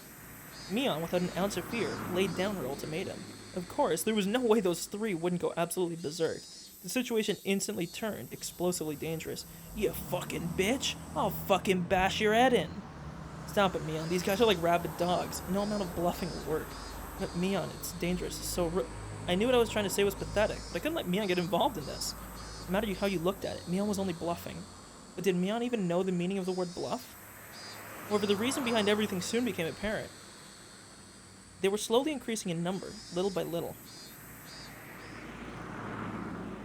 At first, it was only businessmen on their way home, stopping to take a look. I see, she's causing a scene on purpose. Then it was housewives in the middle of shopping, taking a gander. Next, what seemed like the owner of some stores showed up. It was pretty clear he wasn't just looking. Around Mion, there was already about 7 people gathered. It felt different than people coming out to support a friend. If I had to say why, it was because the group that was gathered was diverse in age and gender. The 3 thugs seemed to slowly realize that there was something strange about the situation. Who the hell are these guys? Behind them at some point, 4 more people of differing clothes and ages had gathered. A girl who looked to be in middle school, a man wearing a bakery apron, an old lady in a house-cleaning smock. More and more people of various ages. Their gazes comparable to Mion's were of hostility, of intimidation. Before I realized it, over 10 people had formed a ring around us. At that moment, 5 elementary schoolers ran in and joined the circle. There were some familiar faces, some of our classmates. Then, these people were residents of Hinamizawa? More and more people from Hinamizawa gathered around. In obvious contrast, the residents of Okinomiya were passing by as quickly as possible. The fuck are you guys? Go the fuck away. The group surrounding us had suddenly swelled to around 20 people. Completely encircled, the faces of these thugs began to show the first signs of panic. Nobody spoke a word, Mion included. That made everything completely unnatural, and depending on which side you were on, completely terrifying. Only the thugs' voices echoed out like they were screaming. Somebody took a step forward, closing the gap between them. As they did, everybody else took a step forward, shrinking the circle. The hoodlums went pale as they were pushed together, back to back, while still yelling angrily. They were trying to string together vulgarities, but for some reason it sounded like they were crying out for help. Alright. What's going on here? What's going on? It was sudden. A solidly built officer cut his way through the crowd. At some point, 2 police cars had arrived. Some passerbys had undoubtedly called them for help. Several burly officers appeared from inside the second vehicle. Oh, officer, good timing. There you go, the extortionist caught red-handed. Please arrest them. The fuck? This brat's the one that wrongs here. I've said it wrong, but it fits. Mion returned to her usual self, was nonchalantly pointing out the hoodlums to the police. Of course the thugs were furious. But now that it had come to this, there was nothing they could do. It was their loss. Okay, come on over here for a sec. Come on already. The officer handcuffed the thugs and tried to anyway for no guys. The fuck? Let me go. We're the victims here. Are you listening, damn it? No matter how much of a ruckus they caused, the officers paid no heed. In the blink of an eye, they were crammed inside the 2 vehicles. They could still be heard yelling while inside the police cars, but what they were saying was no longer intelligible. Hey, look who it is. Are you alright? Are you injured? He was probably a detective. The man leading the police peered at my face. No, not really. That's a bit of a silver lining then. Well then, have a good year. The portly man, after taking a quick look around, addressed the crowd. Thank you, citizens, for your timely report. Thanks to your efforts, we were able to keep the peace today. It's a wonderful thing. Thank you for all your hard work, Detective Oishi. As a citizen, I thank you for your daily efforts. It's an honor for a detective from the 1st Division to come out all this way. I was about to say, yeah, she seems very passive-aggressive here. The way Shion talked didn't have a very pleasant tone. It was a coincidence. I happened to hear the call over the radio on my way back from the prefectural office. I just made a little detour. Please keep up the good work. I pray for success in your future endeavors. Ah, shucks. It's a good thing there were no injuries, though. Oishi, we're done here. Let's go. Well then, have a good year. I'm sorry. Could you make way? The detective named Oishi, after jovially making pleasantries, lumbered over to the waiting police car. They quickly set off, disappearing down the city street. It was over so quickly. So quickly I was dumbstruck. I didn't even get to ask the officer what was going on. It was like they came here quickly to disperse the mob before any trouble could start. After making sure the police cars had left, Mion snapped her fingers sharply. Alright, that's a wrap. And don't come back. That was a signal. The tension melted away in an instant, and everyone began smiling. The middle-aged man helped me up. Are you okay, young Maybara? Dude, this village is really odd. Next time, pick your fights a bit better. It's not like I wanted to fight. Are you hurt anywhere? If you hit your head, it would be a good idea to get an x-ray taken. The older lady I didn't know the name of was concerned about my injury. You were lucky this happened right in front of the station when it was busy. Otherwise, we wouldn't have been able to gather as many people. Next time, be more careful. City kids these days are pretty unruly. Honestly. I was even warned by the old lady in the smock. As Shion finished applauding the disappearing group for their efforts, she strode over to me. Well, you're pretty good, Kay. But I also think you should be a bit more careful about who you pick a fight with. Thanks, Mion. You saved my bacon there. Like I said, I'm Shion. She made a troubled expression as she turned her gaze downward, blushing in embarrassment. I heard it from my sister. The first heel keychain was yours, Kay? Oh yeah, that's right. I was just heading to the restaurant. And you ended up feeling so excited that you got mixed up in something weird? No, the turn for my face to go red. I didn't want to admit it, but she was spot on. Well, I was just unlucky. But you really saved me. You don't have to thank me. So if you see somebody else getting bullied, help them out, okay? We value that kind of thing very highly here. I was well versed in this sense of camaraderie. But the way I was rescued just now, something seemed a little bit off about that. While I was helped out, it was honestly to an almost disturbing degree. Yup. You're coming into the restaurant, right? You must be tired. So why don't you relax for a bit? It's like that she can, like, control the villagers.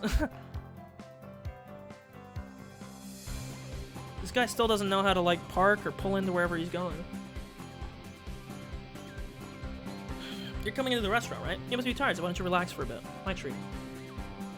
Seems that she caught the glimmer of suspicion in my eyes. Without waiting for my answer, Shion began walking.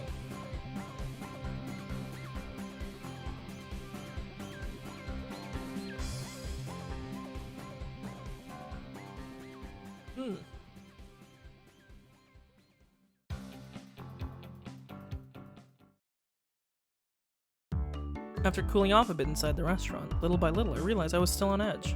There were spots here and there on my body that hurt, probably because I'd been so stiff with nervousness. Shion, who had changed into her uniform, brought over 2 glasses of iced coffee. Here you go, iced coffee, on the house. Just bring this coupon with you to the register and it'll be no charge. My patheticness really knew no bounds. But since she went through the trouble, I might as well take her up on the offer. Even though it had started out as such a lovely day, I had to get carried away and do that stupid thing. I completely ruined it. But really, you really saved my hide there. I've really come to see you as reliable. Even I was scared, but Kay was in trouble, so I had to be brave and do my best. While a little embarrassed by what she just said, Shion made a show of folding her arms boldly. Shion, really, thank you.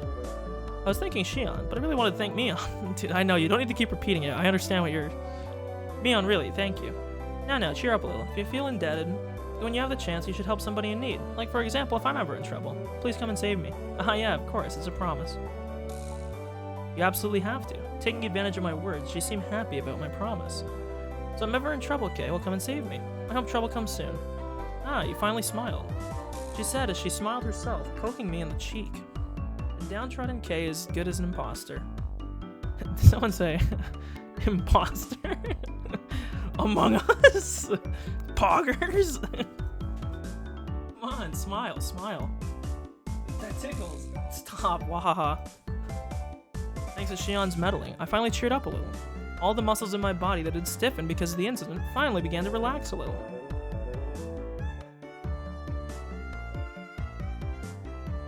When you're in a better mood, don't you get a little hungry? I'm kinda hungry, so I want to eat some pancakes or something. You want some 2K? I wanted to show a little restraint, but restraint really wasn't my thing. That's why I replied without any. They're good too, right? I'm pretty picky when it comes to pancakes. Aha, don't worry. Our pancakes have a pretty good reputation. Shion ordered some pancakes from a nearby waitress. An employee ordering from another employee seems kinda weird. Hey, speaking of that, weren't you in the middle of a shift? You've just been slacking off while talking to me. I told my uncle that you saved me when I was surrounded by hoodlums, so he was rewarding you. So I have the manager's permission. It's exactly the opposite of what happened. Is that alright? It's perfectly fine. By the time the pancakes arrived, we'd entered into a relaxed conversation. Switch to piano music. Never mind. As the two of us ate pancakes, we'd liven the mood with some chit-chat. About what was on TV, celebrities, that kind of thing. Hobbies, food, really, nothing more than idle chit-chat. Talking together like this, I once again became conscious of Shion being a girl. Hey now, that's funny talk, Keiichi-Mibara. Shion and Mion are the same person. If there was anything different between them, it was only whether or not Mion admitted that she was Mion. Or what, that... Okay. But given that, how come our conversation was this different? Because she presented herself differently. Okay, you don't think of my sister as a girl, do you? That's not true. If she were a guy, I'd punch the living daylights out of her. That's not really the most... I think the reason you guys get along so well is because you have that kind of platonic relationship. It's a pretty rare and enviable thing to have, don't you think? And I get what you're saying, but really, it would be a waste to treat her like a girl. Hey, Kay, that's sexist. True. What was I prejudiced about against Mion and Shion for? Mion was Mion. She was the best friend a guy could have, no reservations, and head and shoulders above me when it came to club activities. If I had met her 5 years earlier, my life probably would have been a lot more fun. Of this, I have no doubt. Then what about Shion? She was Mion's little sister. No, but...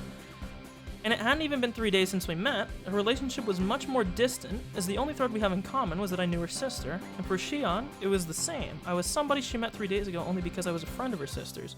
The difference between the two, friendliness, familiarity, playing around with those unclear thoughts for a while, I had stopped listening. Hypothetically, okay, are you listening? Ah yeah, sorry, I'm listening. This is just a hypothetical question, okay? Well, if me and my sister are in trouble, okay? We're dangling off the side of a cliff. Which one of us do you save? You can only save one. She wasn't saying it to tease me, but had a playful tone behind her voice. It's not a nice question. I want to save you both, but I can't do that, right? Right. You can only save either Shion or Mion. Who do you save? If I were Mion, I don't think she'd be in that situation in the first place, as it's something she could easily get herself out of. What about the normal, frail Shion? I guess I'd have no choice. It's not my sister, right?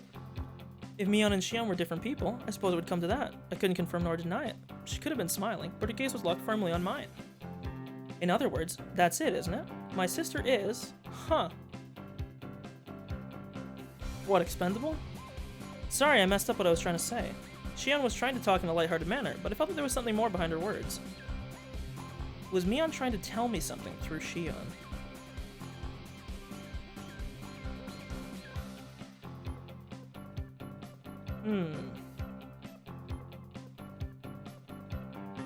Not being able to put a finger on exactly what it was vexing.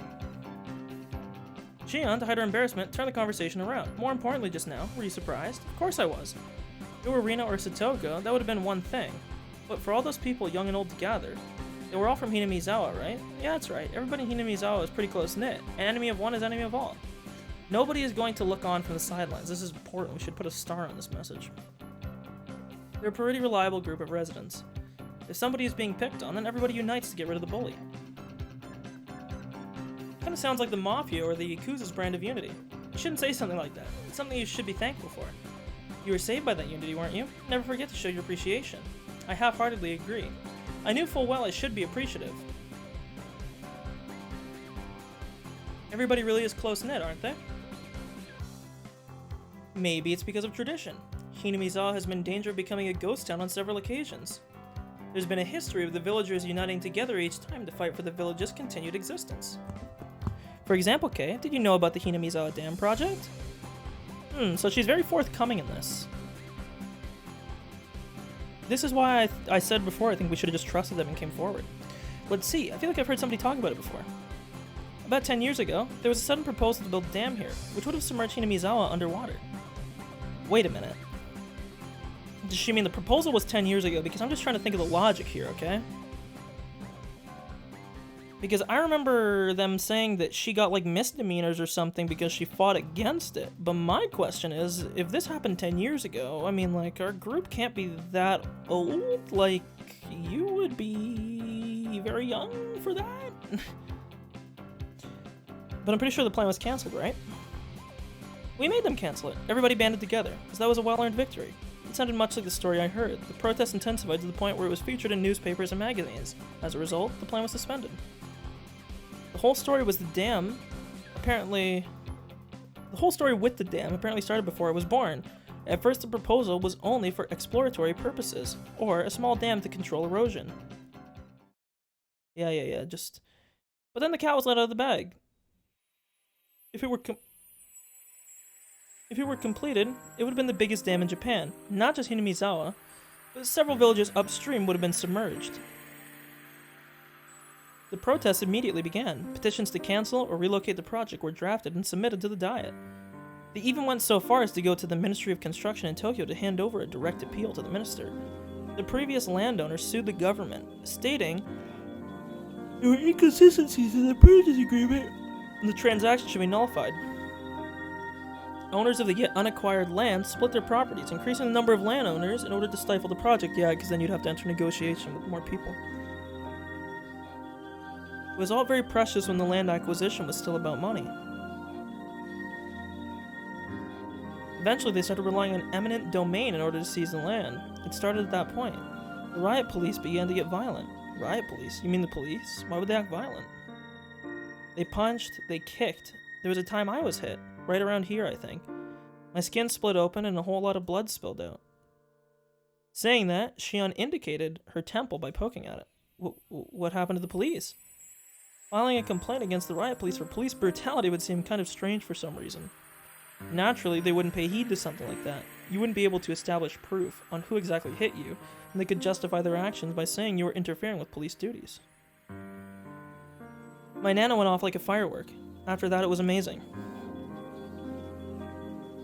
Like a full-scale war. We weren't just going to sit by and idly file complaints. We went on the offensive. First, in order to call attention to the government, they filed a temporary injunction in the court.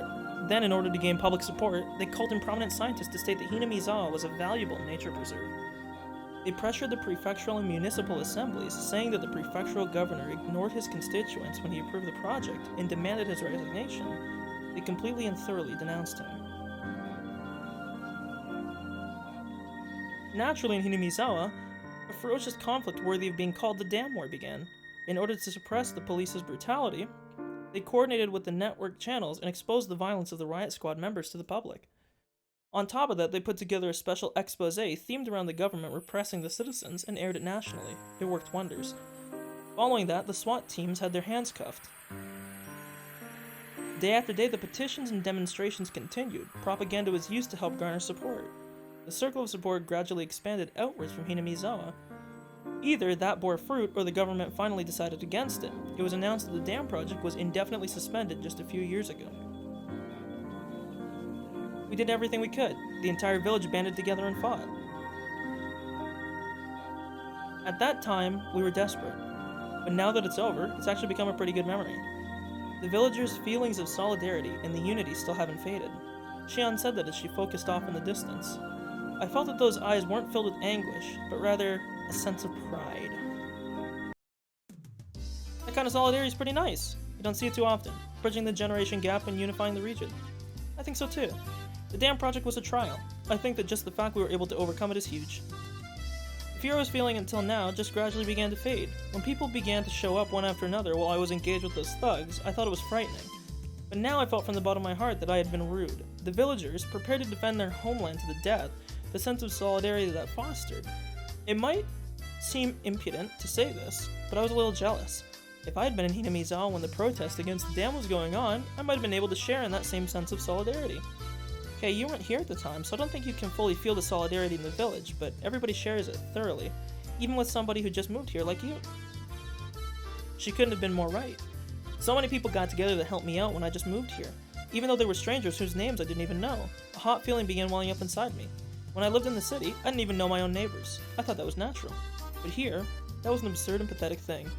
Even though I thought of them as strangers, all the other villagers viewed me as a comrade. Happiness and warmth. I was acutely aware of those feelings as they gradually welled up inside me. Sonozaki, the manager wants you to work the floor. A more senior waitress waved her hand and called out to Shion. Seemed like it was time for work. Okay, I'm coming. Sorry. Looks like I have to get to work now. It's fine. Thanks for hanging out with me. It was fun. Oh, are you going home? Yeah, my mom gets fussy if I'm not home by dinner time. It seemed that Shion wanted to say something, but she swallowed her words. Like we hadn't talked enough, that kind of feeling. Looking at that expression, I regretted saying something that had disappointed me on like that. I was about to say that I could stay for a little bit longer when Shion got up from her seat. Here, if you use this coupon, it should cover the pancakes as well. Saying that, she showed me a coupon booklet as she tore out a few sheets and handed them to me. Convenient, isn't it? It's a perk I get on top of my salary. It's okay, I can pay for the pancakes myself. Hey, being so reserved doesn't fit you, Kay? If I were my sister, you would have gladly let me pay for it. True. She said as she laughed, gently stopping me from opening my wallet. Being told so with such an encouraging smile really resounded with me. Sonozaki, sorry, could you take care of the register? Ah yeah, right away. Later, today was fun. Saying that, Shion smiled one more time at me. Oh, Mion, thanks a lot for today. I owe you one. You really think that? Then return the favor. I'm looking forward to it. After I said that, I realized I had mistakenly called her Mion. I didn't know if she realized it or not. Freudian slip, you might say.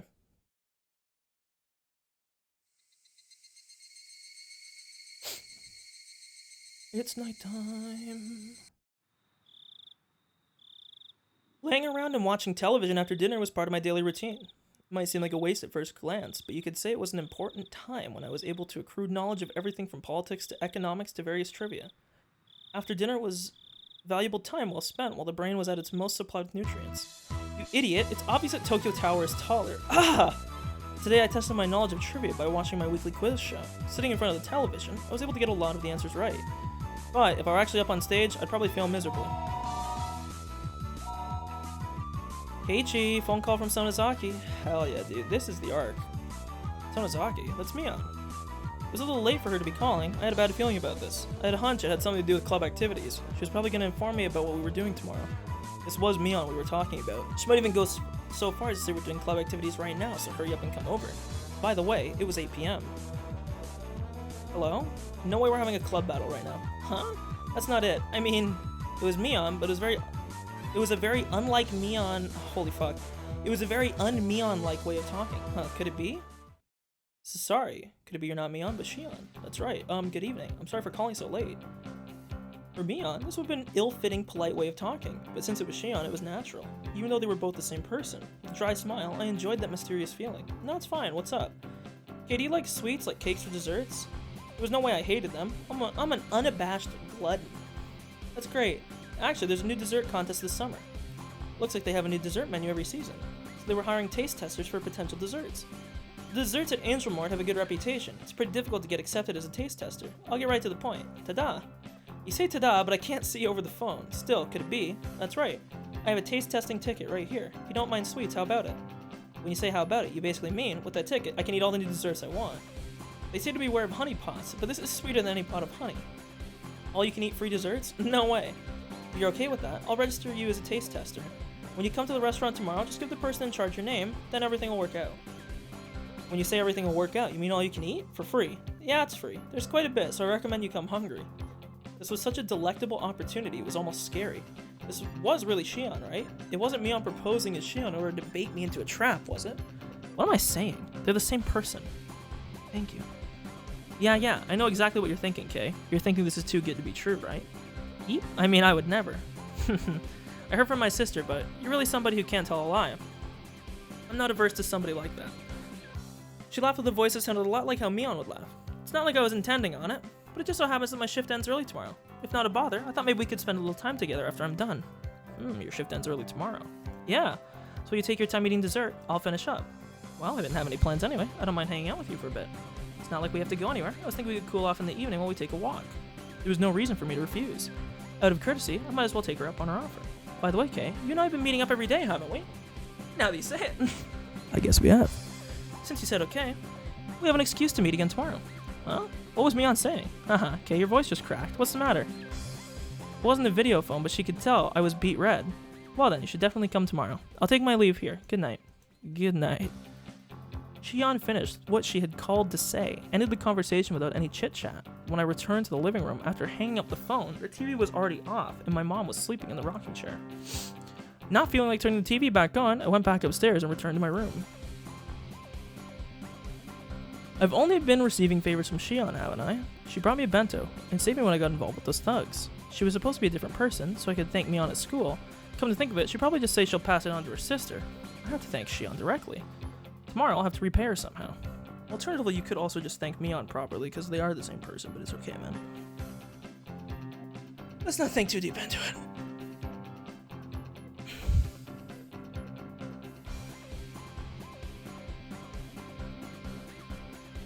And there it is.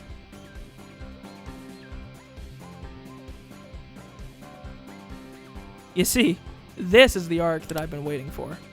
So it seems as though I did not save after chapter 3. My bad. This is the arc I've been waiting for. The Mion Shrimp arc. This is what we've been waiting for. Just why you arresting us? Bullshit. Let go of me. Kuma, you can let go of their arms now. Here, please. Sit down. The three people rubbing their arms painfully. Kumagai and the others must have been squeezing them pretty tightly. Don't get me wrong, I haven't arrested you or anything. Kuma, go get me something cold from the fridge, please. Would you like your barley with foam or without? They plunked down onto the reception sofa, and despite not yelling anymore, they still had dangerous expressions. What I'd give to be young again. I'll drink even if you don't, you know. Excuse me for helping myself. Beer is best when you drink it on the job. As he drowned the beer with glee, the three people exchanged glances, then finally reached out for their cans. They hadn't stopped being cautious. It was more like they didn't see a reason to refuse. They each opened their cans and began to drink the contents. Where do you guys come from? You're not from around here. They looked at each other again, suspicious of what they should tell him. Are you all college students? Friends on a trip? Probably traveling on bikes or something. Sounds like fun I wish I was having. You don't live close by, do you? Where do you come from? Osaka, perhaps? What's it matter to you? No, there's no use trying to intimidate me. You would have all been in a lot of trouble if I'd left you there, right? They seem to recall the thrilling event from earlier. Well, they could understand getting surrounded by students or a gang or something along those lines. They would never have been surrounded by locals, both young and old, both men and women before. It's easy to imagine how scared they must have been. You were from here. The people of Hinamizawa wouldn't have done anything to you, no matter what you had done wrong. They're all special. Not in the sense of parents, not wanting to get involved in their children's fights. If one person gets bullied, the village will come out in full force. That's not just an idle threat, you know. They couldn't go against that. They themselves had been surrounded. They'd seen it with their own eyes. There was no doubt about it. Around these parts, the people of Hinamizawa give you a glare like that, you'll simply get demoned away and no one will hear from you again. You'll suddenly disappear without a trace. You'll have families that would get the police to search for you if you went missing. If not, then that's bad. You'll vanish and that'll be the end of it. Even then, we got there soon enough that nothing happened. If we'd been late, things could have taken a turn for the worse. If they'd been forced into an alleyway, these young men wouldn't be sitting on a couch right now. They might be lying on an autopsy table. Well, probably not. Anyway, perhaps we'd be a little bit more cooperative if we'd found them as corpses. How did you all get to Okinomiya? By train? By bike? Bike. That's not good. They're still parked there, aren't they? You go waltzing in to get them back. They really might gang up on you. How's that? We can take them all. Calm down. Why are young people these days so quick with the shouting? You don't want any more trouble, right? Tell me the bike license plate numbers. I had a stroke there. I'll bring them here for you. Kuma, please borrow the loading truck we use for traffic disasters. Got it. It's fine. We'll get them ourselves. You really want to get surrounded again? The police might not be as fast to save you this time. It's fine, innit? If we're surrounded, they gonna get knocked down. Hey, you three. You're drinking with the barley with foam, right? Try turning your engines on. I'll arrest you on the spot for drunk driving. You, that's fucking dirty. Your tax dollars will be put to good use in bringing all your bikes back here. Quit complaining and tell me the goddamn license plate numbers, you pieces of shit. We were hesitant to tell them the numbers. Since they just bought the bikes. Well, that's what I thought. Huh. 1 second, what's this?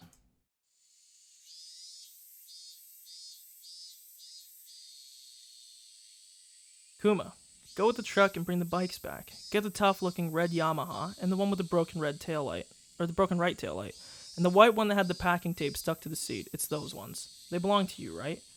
They didn't answer. Those must be the right ones. Oishi, the truck is here, so I'll get going. Yes, please do. Wait, Kuma, hold on, one more thing. What's up? Look up the numbers. You don't want to bring the wrong ones back. The three people's faces changed colors. They made themselves very easy to understand. Let's take it easy here till your bikes get back. There's more beer, you know. We have some snacks, too. Want to watch TV? There's probably nothing on, though. Nah, thanks. We're leaving. Don't want to hang here forever. Suddenly, there were 5 or 6 huge officers surrounding them. Their clearly overpowering stares nailed them to the sofa. Well, what? What do we do? Going on a trip by stealing motorcycles, huh? Students these days have too much time on their hands. I see, so he was telling them to check the plate numbers, because, you know, you see if it's stolen or not.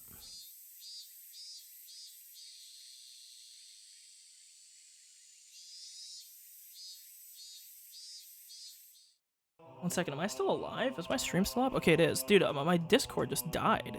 I thought my internet cut. Okay, well, I mean, it doesn't really matter. This is perfect timing. So we're gonna probably finish chapter 2 tomorrow. And then we'll go from there. But that's all for now. So there it is. A lot to think about. I will, I'll write up my thoughts about this tomorrow. There wasn't honestly a whole ton we learned yet, because this is kind of like the lead up until the reveal. But I'm guessing in the next 2 chapters, the Watangashi will probably happen, because we're getting, like, very close there. So yeah. That's all for now. Peace out, have a good night.